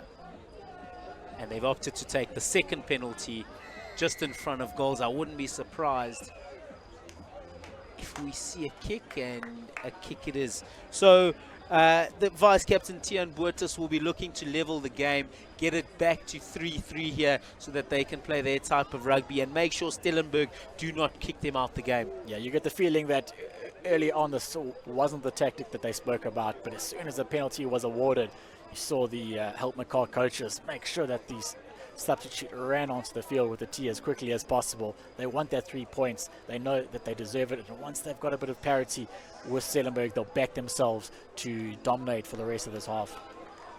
Unfortunately, we see another miss here. You know, not much wind in the air. That was pretty straight. He had the legs on it. And I just think, you know, this whole game, both teams have been looking to run. And Stellenberg just changing the dynamic of the game a little bit here. And I think Helpmekaar may have been caught off guard a little bit. And Tiaan Boertz not really ready to kick for goals. As that was, as you said, was probably not the game plan from the get-go. Yeah, and 9 times out of 10 in practice, he's going to slot those. But we mentioned it's a tense game. There's not a breath of wind here. They're playing at altitude. It should be an easy kick. As we hear the hooter for the last play, it's the number 15 from Helpmekaar. It's Jooste managing to gain some ground with the chip and chase. Penalty advantage going towards Helpmekaar. Helpmekaar swinging it down the line as they have all day. We see Tiaan Boertz bashing it up in the middle of the park. Kirkham gets the ball out. They're trying to get it all the way. Stellenberg using the line as that extra defender. It's Bezuidenhout fighting his way towards the 22 once again. Kirkham out to the number 6. We're seeing the forwards getting involved here. Number 6 in Nokia. Kirkham out to the number 8, Toy. They really are going to fight, but Stellenberg have answers for this attack. Kirkham out to Toy. Toy managing to get what isn't a training ground move, I'll tell you that much. Recycle ball on the cards here. Kirkham getting to the byline very quickly as we see a little left foot step. Gets to the prop forward under Hay.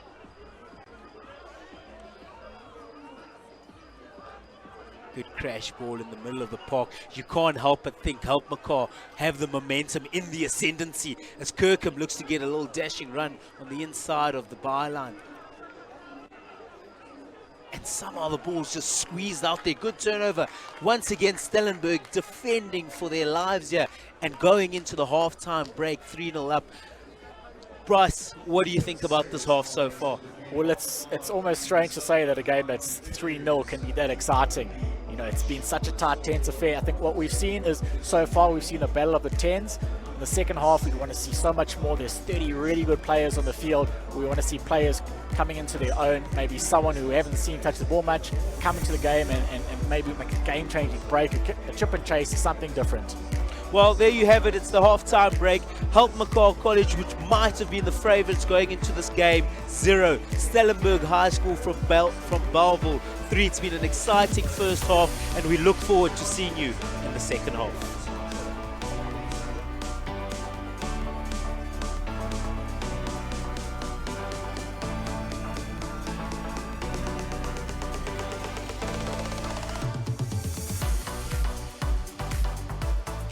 Well, it's been a fantastic day of rugby, and you don't normally hear this in schoolboy rugby. A fantastic evening of rugby so far. The score doesn't represent it, but if you've been watching, you'll know how tense this game is. Once again, I'm Manny Sachale, and with me in the comm box, I've got Bryce Force. Bryce, fantastic first half of rugby we've had here. It was, and you mentioned some things we don't normally see, and don't normally see a 3-0 halftime score in schoolboy rugby. It's normally, you know, open and expansive. This game's been really tense. As we said before, it's a battle of the fly halves. Let's see more from a few other players staking their claim. As we see Peterson bombing one into the atmosphere here, it'll be a good take, which it is from the number 4 captain Brink Marks, but Stellenberg on the ascendancy as they get the more rolling on defense. Quick ball is the order of the day from the substitute there, Sebastian Watney. And there's been some really good handling here as we see Stellenberg launching the counter-attack, managing to get about 30 meters on attack, but a slight little error as Stellenberg knock it on the Helpmekaar 22. Yeah, a bit of a knock on an error there, but again, number 14 for Stellenberg, right wing Msingana. I think that's perhaps the second touch of the game. And he's such a powerful runner, so difficult to bring down. You really want to see him brought into the game more. He's a difficult man to deal with, and this is the type of thing that we spoke about for Stellenberg. They've got this exciting backline, and they've got a forward pack who's perhaps not the biggest, but they like to compete. They compete over the ball well, and this is the area of the field that they'll want to play. They'll want to be putting pressure on the Helpmekaar reserve scrum half here. he's obviously a player who would have been sitting on the sidelines, nervously waiting his chance. They've got to put pressure on him, and a wily customer like Conradi will expect him to do that, and they've done that. An unbelievable scrum there. Unfortunately, the Stellenberg forwards at scrum time just not quite competing against the Helpmekaar scrum offs, but a penalty given to Helpmekaar for offsides. Mr. Magagula, or should I say referee Magagula, just getting Helpmekaar out of a bit of trouble. As we see Vice Captain Tian Boert smoking that into the viewing area. Unfortunately not getting the ground he would have liked, but happily out of his own 22. Helpmekaar can look to launch some kind of attack from this position. Yeah, and we saw in the first half Ruan Nokia throwing the ball into the line out. There was a bit of disorganization. It looks like they've started to find their jumpers there, getting the rolling ball on, getting players going with the pick and go. Perhaps they have him throw again is because Ricardo van der Merwe is such a strong ball carrier after the line out.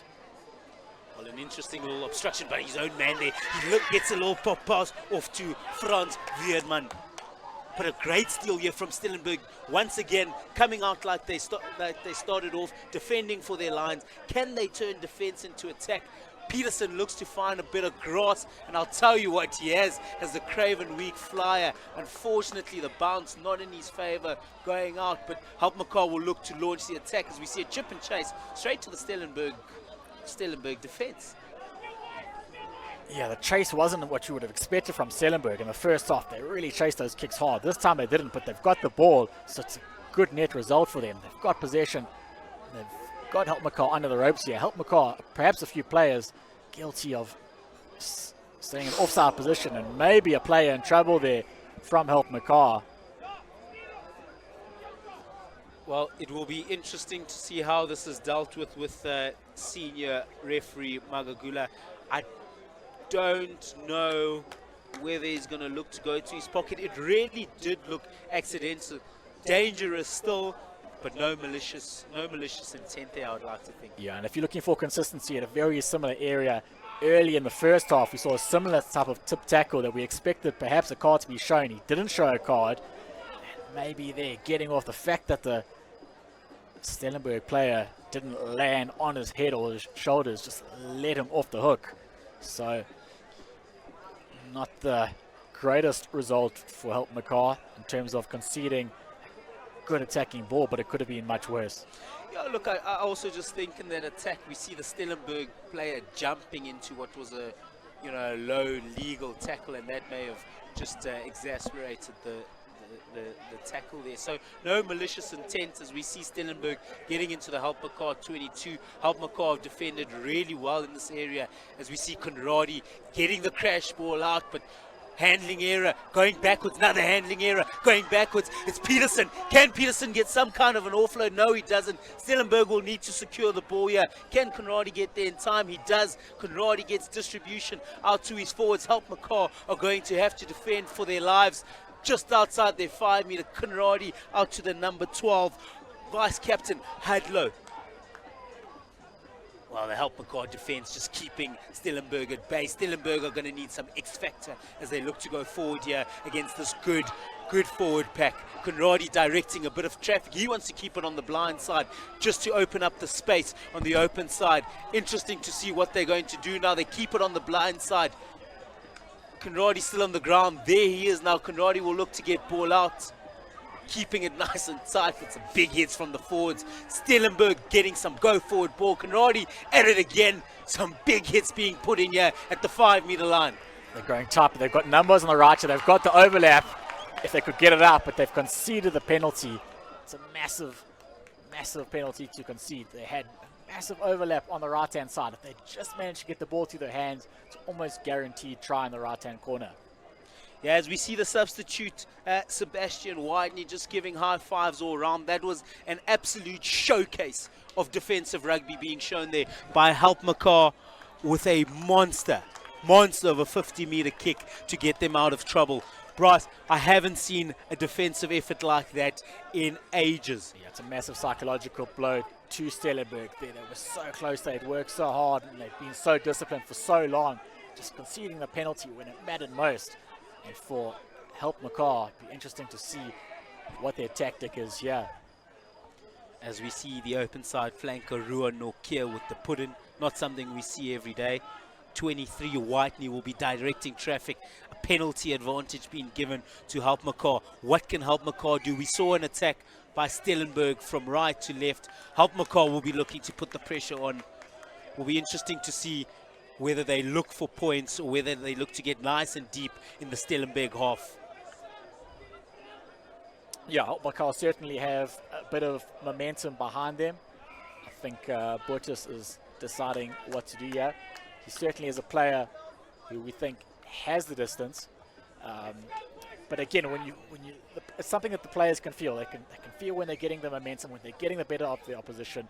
You know, I think one thing we saw there, the penalty was conceded because Stellenberg are giving away unnecessary penalties through ill discipline. You know, maybe a bit of frustration, and that's when a team can feel that they've got the opposition on the ropes. Well, as we see one of the Stellenberg supporters there, he'll be thinking about his heyday back in Belleville when he was out on that field supporting his boys. Fantastic to see a bit of a travelling crowd here for the Stellenberg boys. They'll be feeling a little bit homesick, 1,400 kilometers away from home. The Helpmekaar support will be here in their numbers as they school just down the road. How much of a psychological advantage is it for Stellenberg coming all the way up here and playing in these conditions? Yeah, I think it's, you know, when you're a schoolboy, some of the best memories are when you're on tour, you're able to go to a different part of the country. For some of the parents and the old boys, particularly the old boys, perhaps they're working in Joburg or studying up here. It's a chance to catch up with old friends or support their schools, and it means a lot to the boys, you know, when they can perform in front of old boys as well. Maybe, you know, when they were grade 8s and grade 9s, and some of their heroes in matric are now watching them, so it certainly has to lift efforts there. Yeah, and you mentioned that, you know, as we see Helpmekaar making it into the 22. Helpmekaar have been here so many times. This will be only the second clean sheet we see of the day if Stellenberg can maintain this fantastic defense. Both teams defensively sound against what is not what you would call weak attacks. Absolutely. Interesting there, Ricardo van der Merwe took the throw in the actual hooker. And it seems like they're interchanging between van der Merwe and Nokia. So you're not really sure for the reasoning there. I'm sure they've got set pieces, but it's just not allowing any sort of cohesion between the throwers and the line-out jumpers. You're seeing a lot of balls, you know, probably mistimed jumps, mistimed throws. And it's the effect of that. It's given the ball back to Stellenberg. It's let them off the hook. They'll be able to clear their lines here. They've got the ability, you know, to run the ball through their hands, which I'd like to see them do. But having said that, when you've got to fly off with the boot of Peterson, he's possibly going to clear his lines. But again, ill discipline there from Stellenberg. Like we said earlier on, they've conceded a few penalties, a few free quicks in the last few minutes. And this is when Helpmekaar really have to strike. Yeah, well, Helpmekaar going back to their game plan, albeit a free kick. I think they'll be looking to really bustle the ball up, as we see number 23 Watney, number 5 Slubbert bangs it into the 22 there. They'll be looking to get some quick ball. Watney gets it out to number 4 Captain Brinks, and a turnover. We see a little double knock on there. Well, the game's starting to get a little bit sloppy. Rice, what do you think it is? A bit of fatigue, a bit of nerves? What's happening through these players' heads at the moment? Fatigues, nerves, frustration. It's getting, obviously, as we get deeper into the evening, get a bit more difficult to handle the ball. Frustration at the scoreline. No one's scored yet. You know, whenever a team feels like they've got some sort of ascendancy, and they seem to be knocking the ball on at a critical time, maybe a chance for the coaching staff to bring on some reserves. You know, it's quite a attritional festival. You essentially got, you know, 3 games in something like 5 days. It's not something you're used to. Normally used to, you know, 1 game in a week. So I think a squad effort is going to win it here.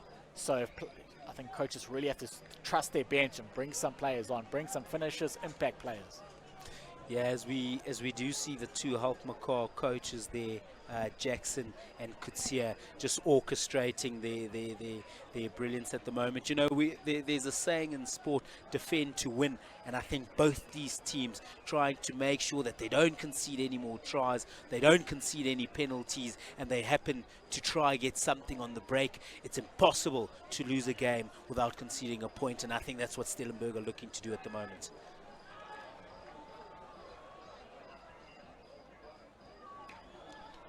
Peterson bashes it out, finds a bit of grass, giving the chase up some time. We see some tired legs, but coming up as a unit. Helpmekaar off the right, off the left. He gets stuck into a double tackle. Will he be isolated at ruck time? No, he doesn't. Good, secure, recyclable ball from College. College looking to run it into the boys from Belleville. But the boys from Belleville up to the task. Look at that.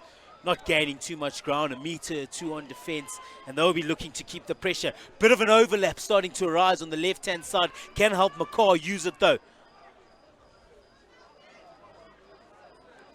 Oh, a little show and go in the pop pass, being offloaded to the number 13 there.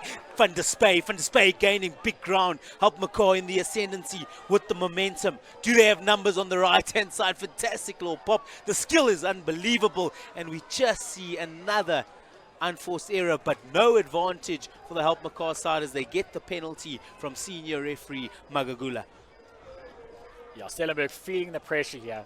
You know, the penalties they're conceding is just a matter of pressure build-up, feeling the pressure and trying to counteract that. Straight in front of the post would have, you would assume, have been an easy 3 points. But again, we speak about momentum, we speak about having the opposition under the caution. That's exactly what Helpmekaar can feel. They've got a good record here. They were undefeated last year. Essentially, like you said, that their hometown, you know, side on this occasion. So for them to go level is psychologically perhaps not what they're looking for. They want to get in the lead and stay in the lead. Well, we see the big driving more here. We see the lush grass in front of us there. The big driving more carrying on here. Can Helpmekaar get the first try of the game? Advantage here for the Helpmekaar side. What will they do with it? Watney gets it out to Boertes out to Veerman loses the ball, but he loses it backwards. It's a big drive here from Van der Spey and held up. Fantastic defense once again from Stellenberg. I think referee Magagula taking them back from the penalty advantage from the maul. As we see Boertes looming over the ball, but he'll leave the dirty work up to the forwards. Yeah, I think a little crash ball to suck in the Stellenberg forwards is the order of the day, and they'll probably be looking to take Stellenberg on in a 1v1 battle. Yeah, I'd really like to see Scudder and the Toy, the 7-8 combination, get involved. Yeah, they're such strong ball carriers. Looks like a set move here. Stellenberg not really sure how to defend this. Looks like they're trying to rumble over Helpmekaar. Wow, big defense here. Referee Magagula in a fantastic position. Try time to Helpmekaar College, and it's all that pressure. It's 45 minutes of pressure. 45 minutes to get our first try of the day, and it's a well-constructed try within the forward pack. Fantastic work, fantastic patience from the Helpmekaar boys. Yeah, it looks like Brink Marks, the captain's gone over there. And really, like we said, this is the strength of Helpmekaar. It's bringing their strength for the whole game. Around them, they've got a really strong tight five. They've got really strong ball carriers. We know how talented their backline are, but that's where they really get the better of Stellenberg. As we see here, just around the fringes, some really, really stoked defense from Stellenberg. But you just felt it was a matter of time before Helpmekaar got over the whitewash. And the pick and goes. It's just bound to happen eventually at the Stellenberg, if the dam wall would break. We'll see the conversion attempt just going to the right there. So it's still a 2-point game. Stellenberg are still well within this. We know that a penalty will take them to the lead. We know that a penalty within anywhere close to 60 meters out is potential for Stellenberg. So for them, it's a case of, you know, let's not panic. We've conceded a try. We're still well within this game. Let's just keep the ball in hand some more. not trying anything too fancy, but let's get some of those backline players involved. As we see Peterson with the massive up and under from the start, we see a bit of counter-attacking rugby here from the number 15, Joshua Uesta. They'll look to get it out of their own 22s. Tian Boetis looking to find some grass as we see a number 10 to number 10 as Nevan Peterson gets the ball coming back with snow on it. Uesta, bit of a ping pong game here. Uesta manages to find a bit of grass in and behind. Stellenberg's number 23 also finding some grass, but in the wrong way is Jean-Jacques van Skalkwijk. Now we see the counter-attack. This is where Helpies have been so good. We see the inside cut. The big number 8 making good move here. Sander de Toy. And a great little offload to their number 14, Devon Esthuizen. Oh. And yet another unforced error here from Helpmekaar. Helpmekaar really need to bury this game because Stellenberg is no joke. You know, they're no team to be played with. Stellenberg have to be punished for making errors like that. And Helpmekaar at the moment just not quite punishing them enough on the outsides. Absolutely, and it looks like in back play, we've got a couple of players down, critical players for both teams. But what we have seen is Stellenberg have started to ring the changes. Number 16, Jaco Farid coming on. You would assume that he's the hooker, so big pressure for him in terms of the first action being a critical throw-in. Yeah, as we have a little gander here, you see the inside tuck here. We see number 8 going through Zander de Toy. Ball bobbles up. Good collection there from number 14, Esthuizen. And Helpmekaar looking so good. Look at the quick ball. They always look to get ball out fast. Don't allow the opposition to set up. And I think that's been one of their strengths throughout the game. But Stellenberg dealing with it like a champion side. Yeah, Brink Marks, the captain of Helpmekaar, taking a knock to their head. They've taken him right off. Perhaps just to have a bit of an assessment of the injury, anything around their head these days. You want to have a close look at it, but Helpmekaar is definitely a team that's got some depth, so they'll back their replacements coming on the field. Yeah, and a punishable mistake here by Helpmekaar. Stellenberg getting the put in, but not managing to retain possession. In their 22 they go. Helpmekaar's number 9, Kirkman, will be looking for quick ball, which he manages to get. Number 7 wiggles his way out to Scudder. There's your man you were talking about a little bit earlier. Quick ball here from Kirkman. Kirkman gets it out to the number 8, de Toy. What can they get here? Kirkman with quick ball. This is how they scored their first try, keeping it nice and tight within their forwards, and they haven't veered off. It's the big prop who gets the good fend off here, but Stellenberg stay in. They're looking to rip the ball out of the number 3's hand under Hay.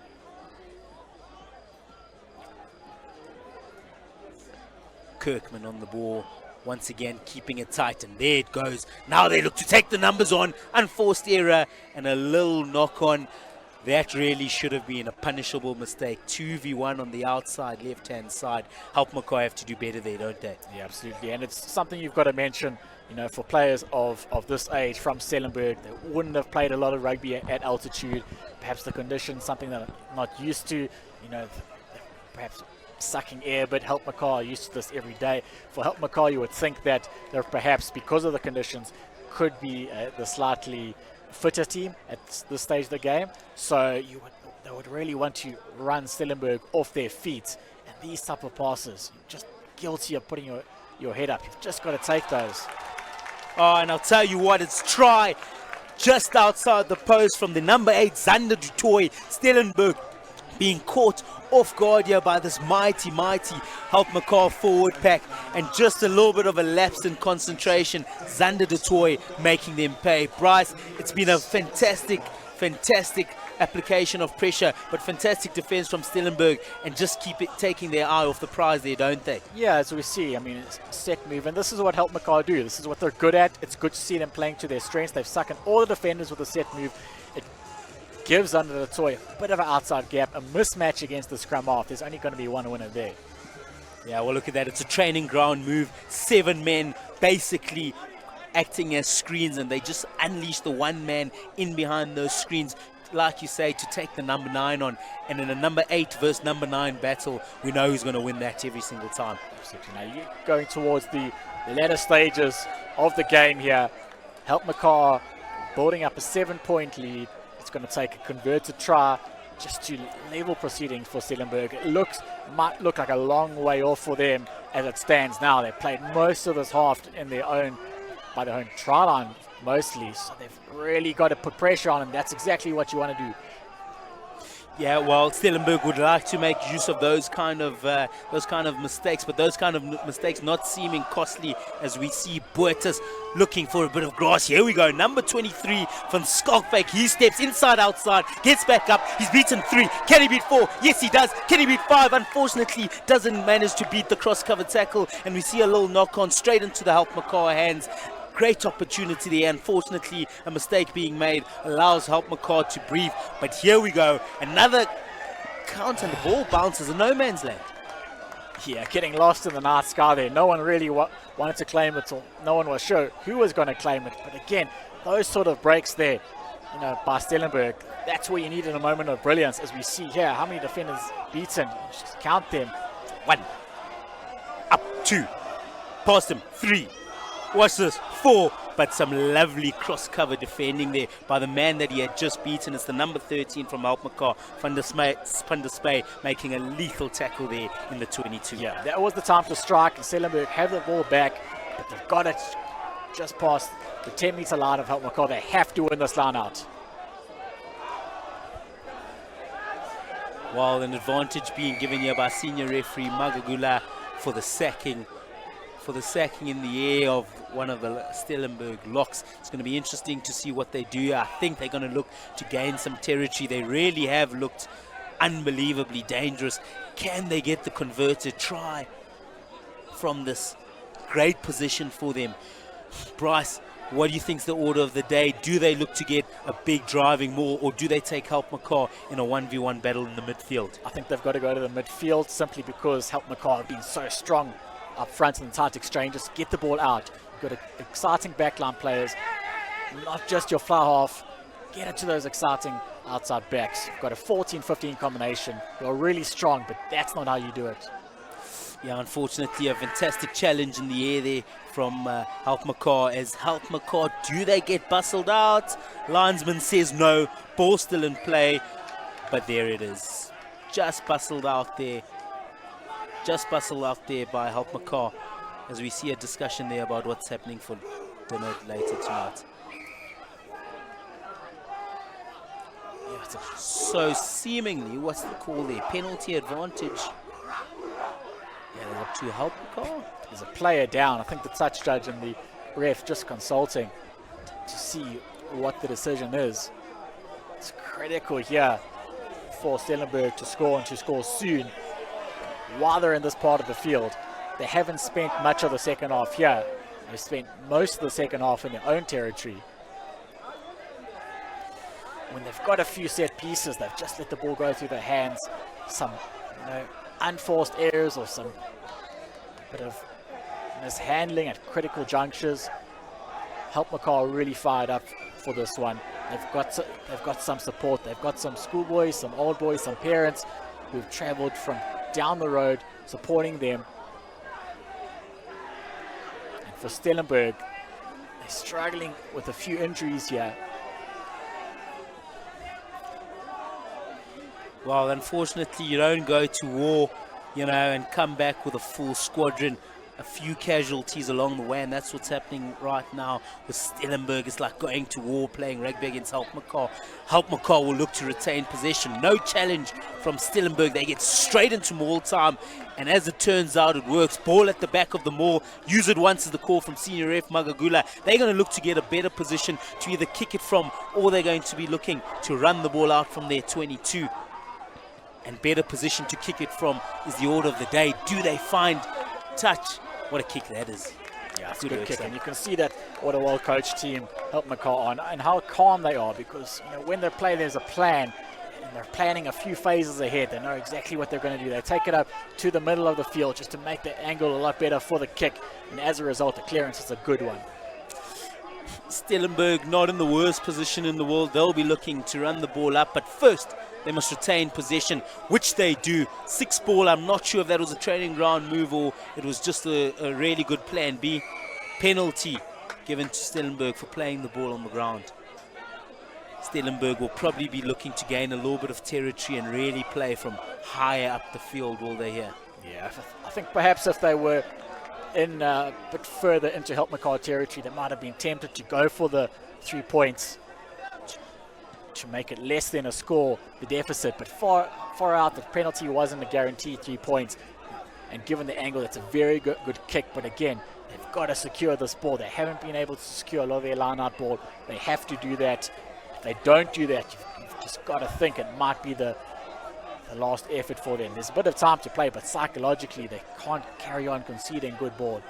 Yeah, Marcus Fransman who'll be throwing it in here. Can he get secure ball? No. Helpmekaar College challenging for the ball at Stellenberg's very own penalty line out, and they get another penalty. Yeah, for me, I'd be tempted to go for the 3 here. If you get it to 10-6, then you back yourself to go for the score in the latter stages of the game. Well, interesting to see if they're going to take your advice here. Ball goes down. It's that man Conradi. He's had a really good game, a little bit more quiet in the last 10 minutes. Conradi pops it up to his forwards. Can they get there in a good position to split the defense? Pretty obviously going right at the moment with a big hit in the center of the park. Reinforcements have been called in on the right-hand side. Conradi gets a little pop in and around the corner. There's the hooter for the final play of the game. Stellenberg have to score in this very play. It's a penalty from senior ref Magagula. Can Stellenberg get through? No, they can't. On the 5 meter, we've seen Helpmekaar defending in this situation before, haven't we, Bryce? Yeah, they've got the penalty advantage. They've got to score here. They've got to use it. Again, when you've got the penalty advantage, it's almost like a free hit. You've got to score. Now they know any sort of handling error and the game's done. Just hands all over the ball there from Helpmekaar. It'd be interesting to see the ref's decision. They've probably won the turnover, but he's spotted it. There it goes out to Peterson. Does Peterson get the grounding? It's going to be interesting to see what the call is here from referee Magagula. The Stellenberg boys are celebrating. There's no scrum being set up here. Peterson, the craven weak man, he takes this game and puts it on its head. Fantastic work here from the Stellenberg flyer from Belleville. Yeah, we mentioned what a key player is. He's taken everything on the shoulders. He's taken the dot. It looks like he's got the try, but now he set himself up for a real pressure kick to level proceedings, to get a draw here. Helpmekaar, we saw them earlier this year. They've got the draw against Paarl Boys with a kick under pressure that was slotted from the halfway line, if I remember correctly. But here, for Peterson, lining up a kick. Again, we mentioned 9 times out of 10, 99 times out of 100. He probably would slot these in practice, but this is massive pressure. It'll be a big result for Stellenberg. They're known as a bit of the giant killers of the Western Cape. And for them, even a draw here would be a fantastic result, given the ascendancy of Helpmekaar in the second half. Yeah, fantastic work there as we saw the replay from Nivan Peterson. He puts the goose step in off that strong right leg. He'll be sizing this up. He'll look to hit this into the VIP area. Hopefully the direction is there. Nivan Peterson, unfortunately, slides it in a big pressure situation to the right, but he has been absolutely fantastic. He's kept Stellenberg in this game as long as they have been. He, by far, has to be my standout player in blue, hasn't he? Yeah, it's a bit unfortunate. You know, you talk about BMT, perhaps he just lifted his head there. It was a massive charge there, you know, by Helpmekaar. But again, for Stellenberg, they had many opportunities. You know, what coaches would say is we shouldn't have left it up to the last minute. It shouldn't have been decided, you know, on a final kick of the game. We had every chance to win that game. In the end, they didn't take their chances. Helpmekaar did. Perhaps deserved the results. Perhaps deserved the win a little bit more than Stellenberg. Well, there you have it, a fantastic day and, dare I say it, a fantastic evening of rugby as we see Helpmekaar College, the side from Johannesburg, winning 10-8 against Stellenberg, the side from Beuvel. My name's Manny Sakhali, and with me in the commentary box, I had Bryce Voss. Bryce, it's been an absolute pleasure calling this unbelievable game with you today. Great game, Manny, and 2 more days of this, many more games to come. Fantastic.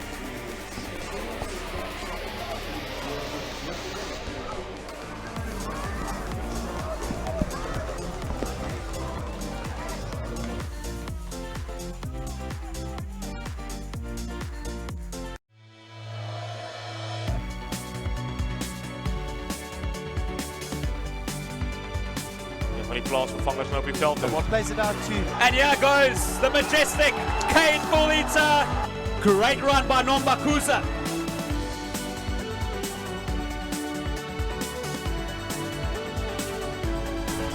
Try!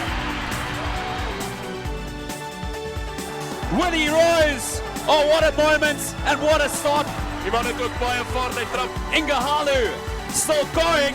Niven Peterson. Oh, what an amazing try. Into Monday with the crucial tackle. Does he have the distance and the direction? Does indeed. Fantastic. The bashes go up.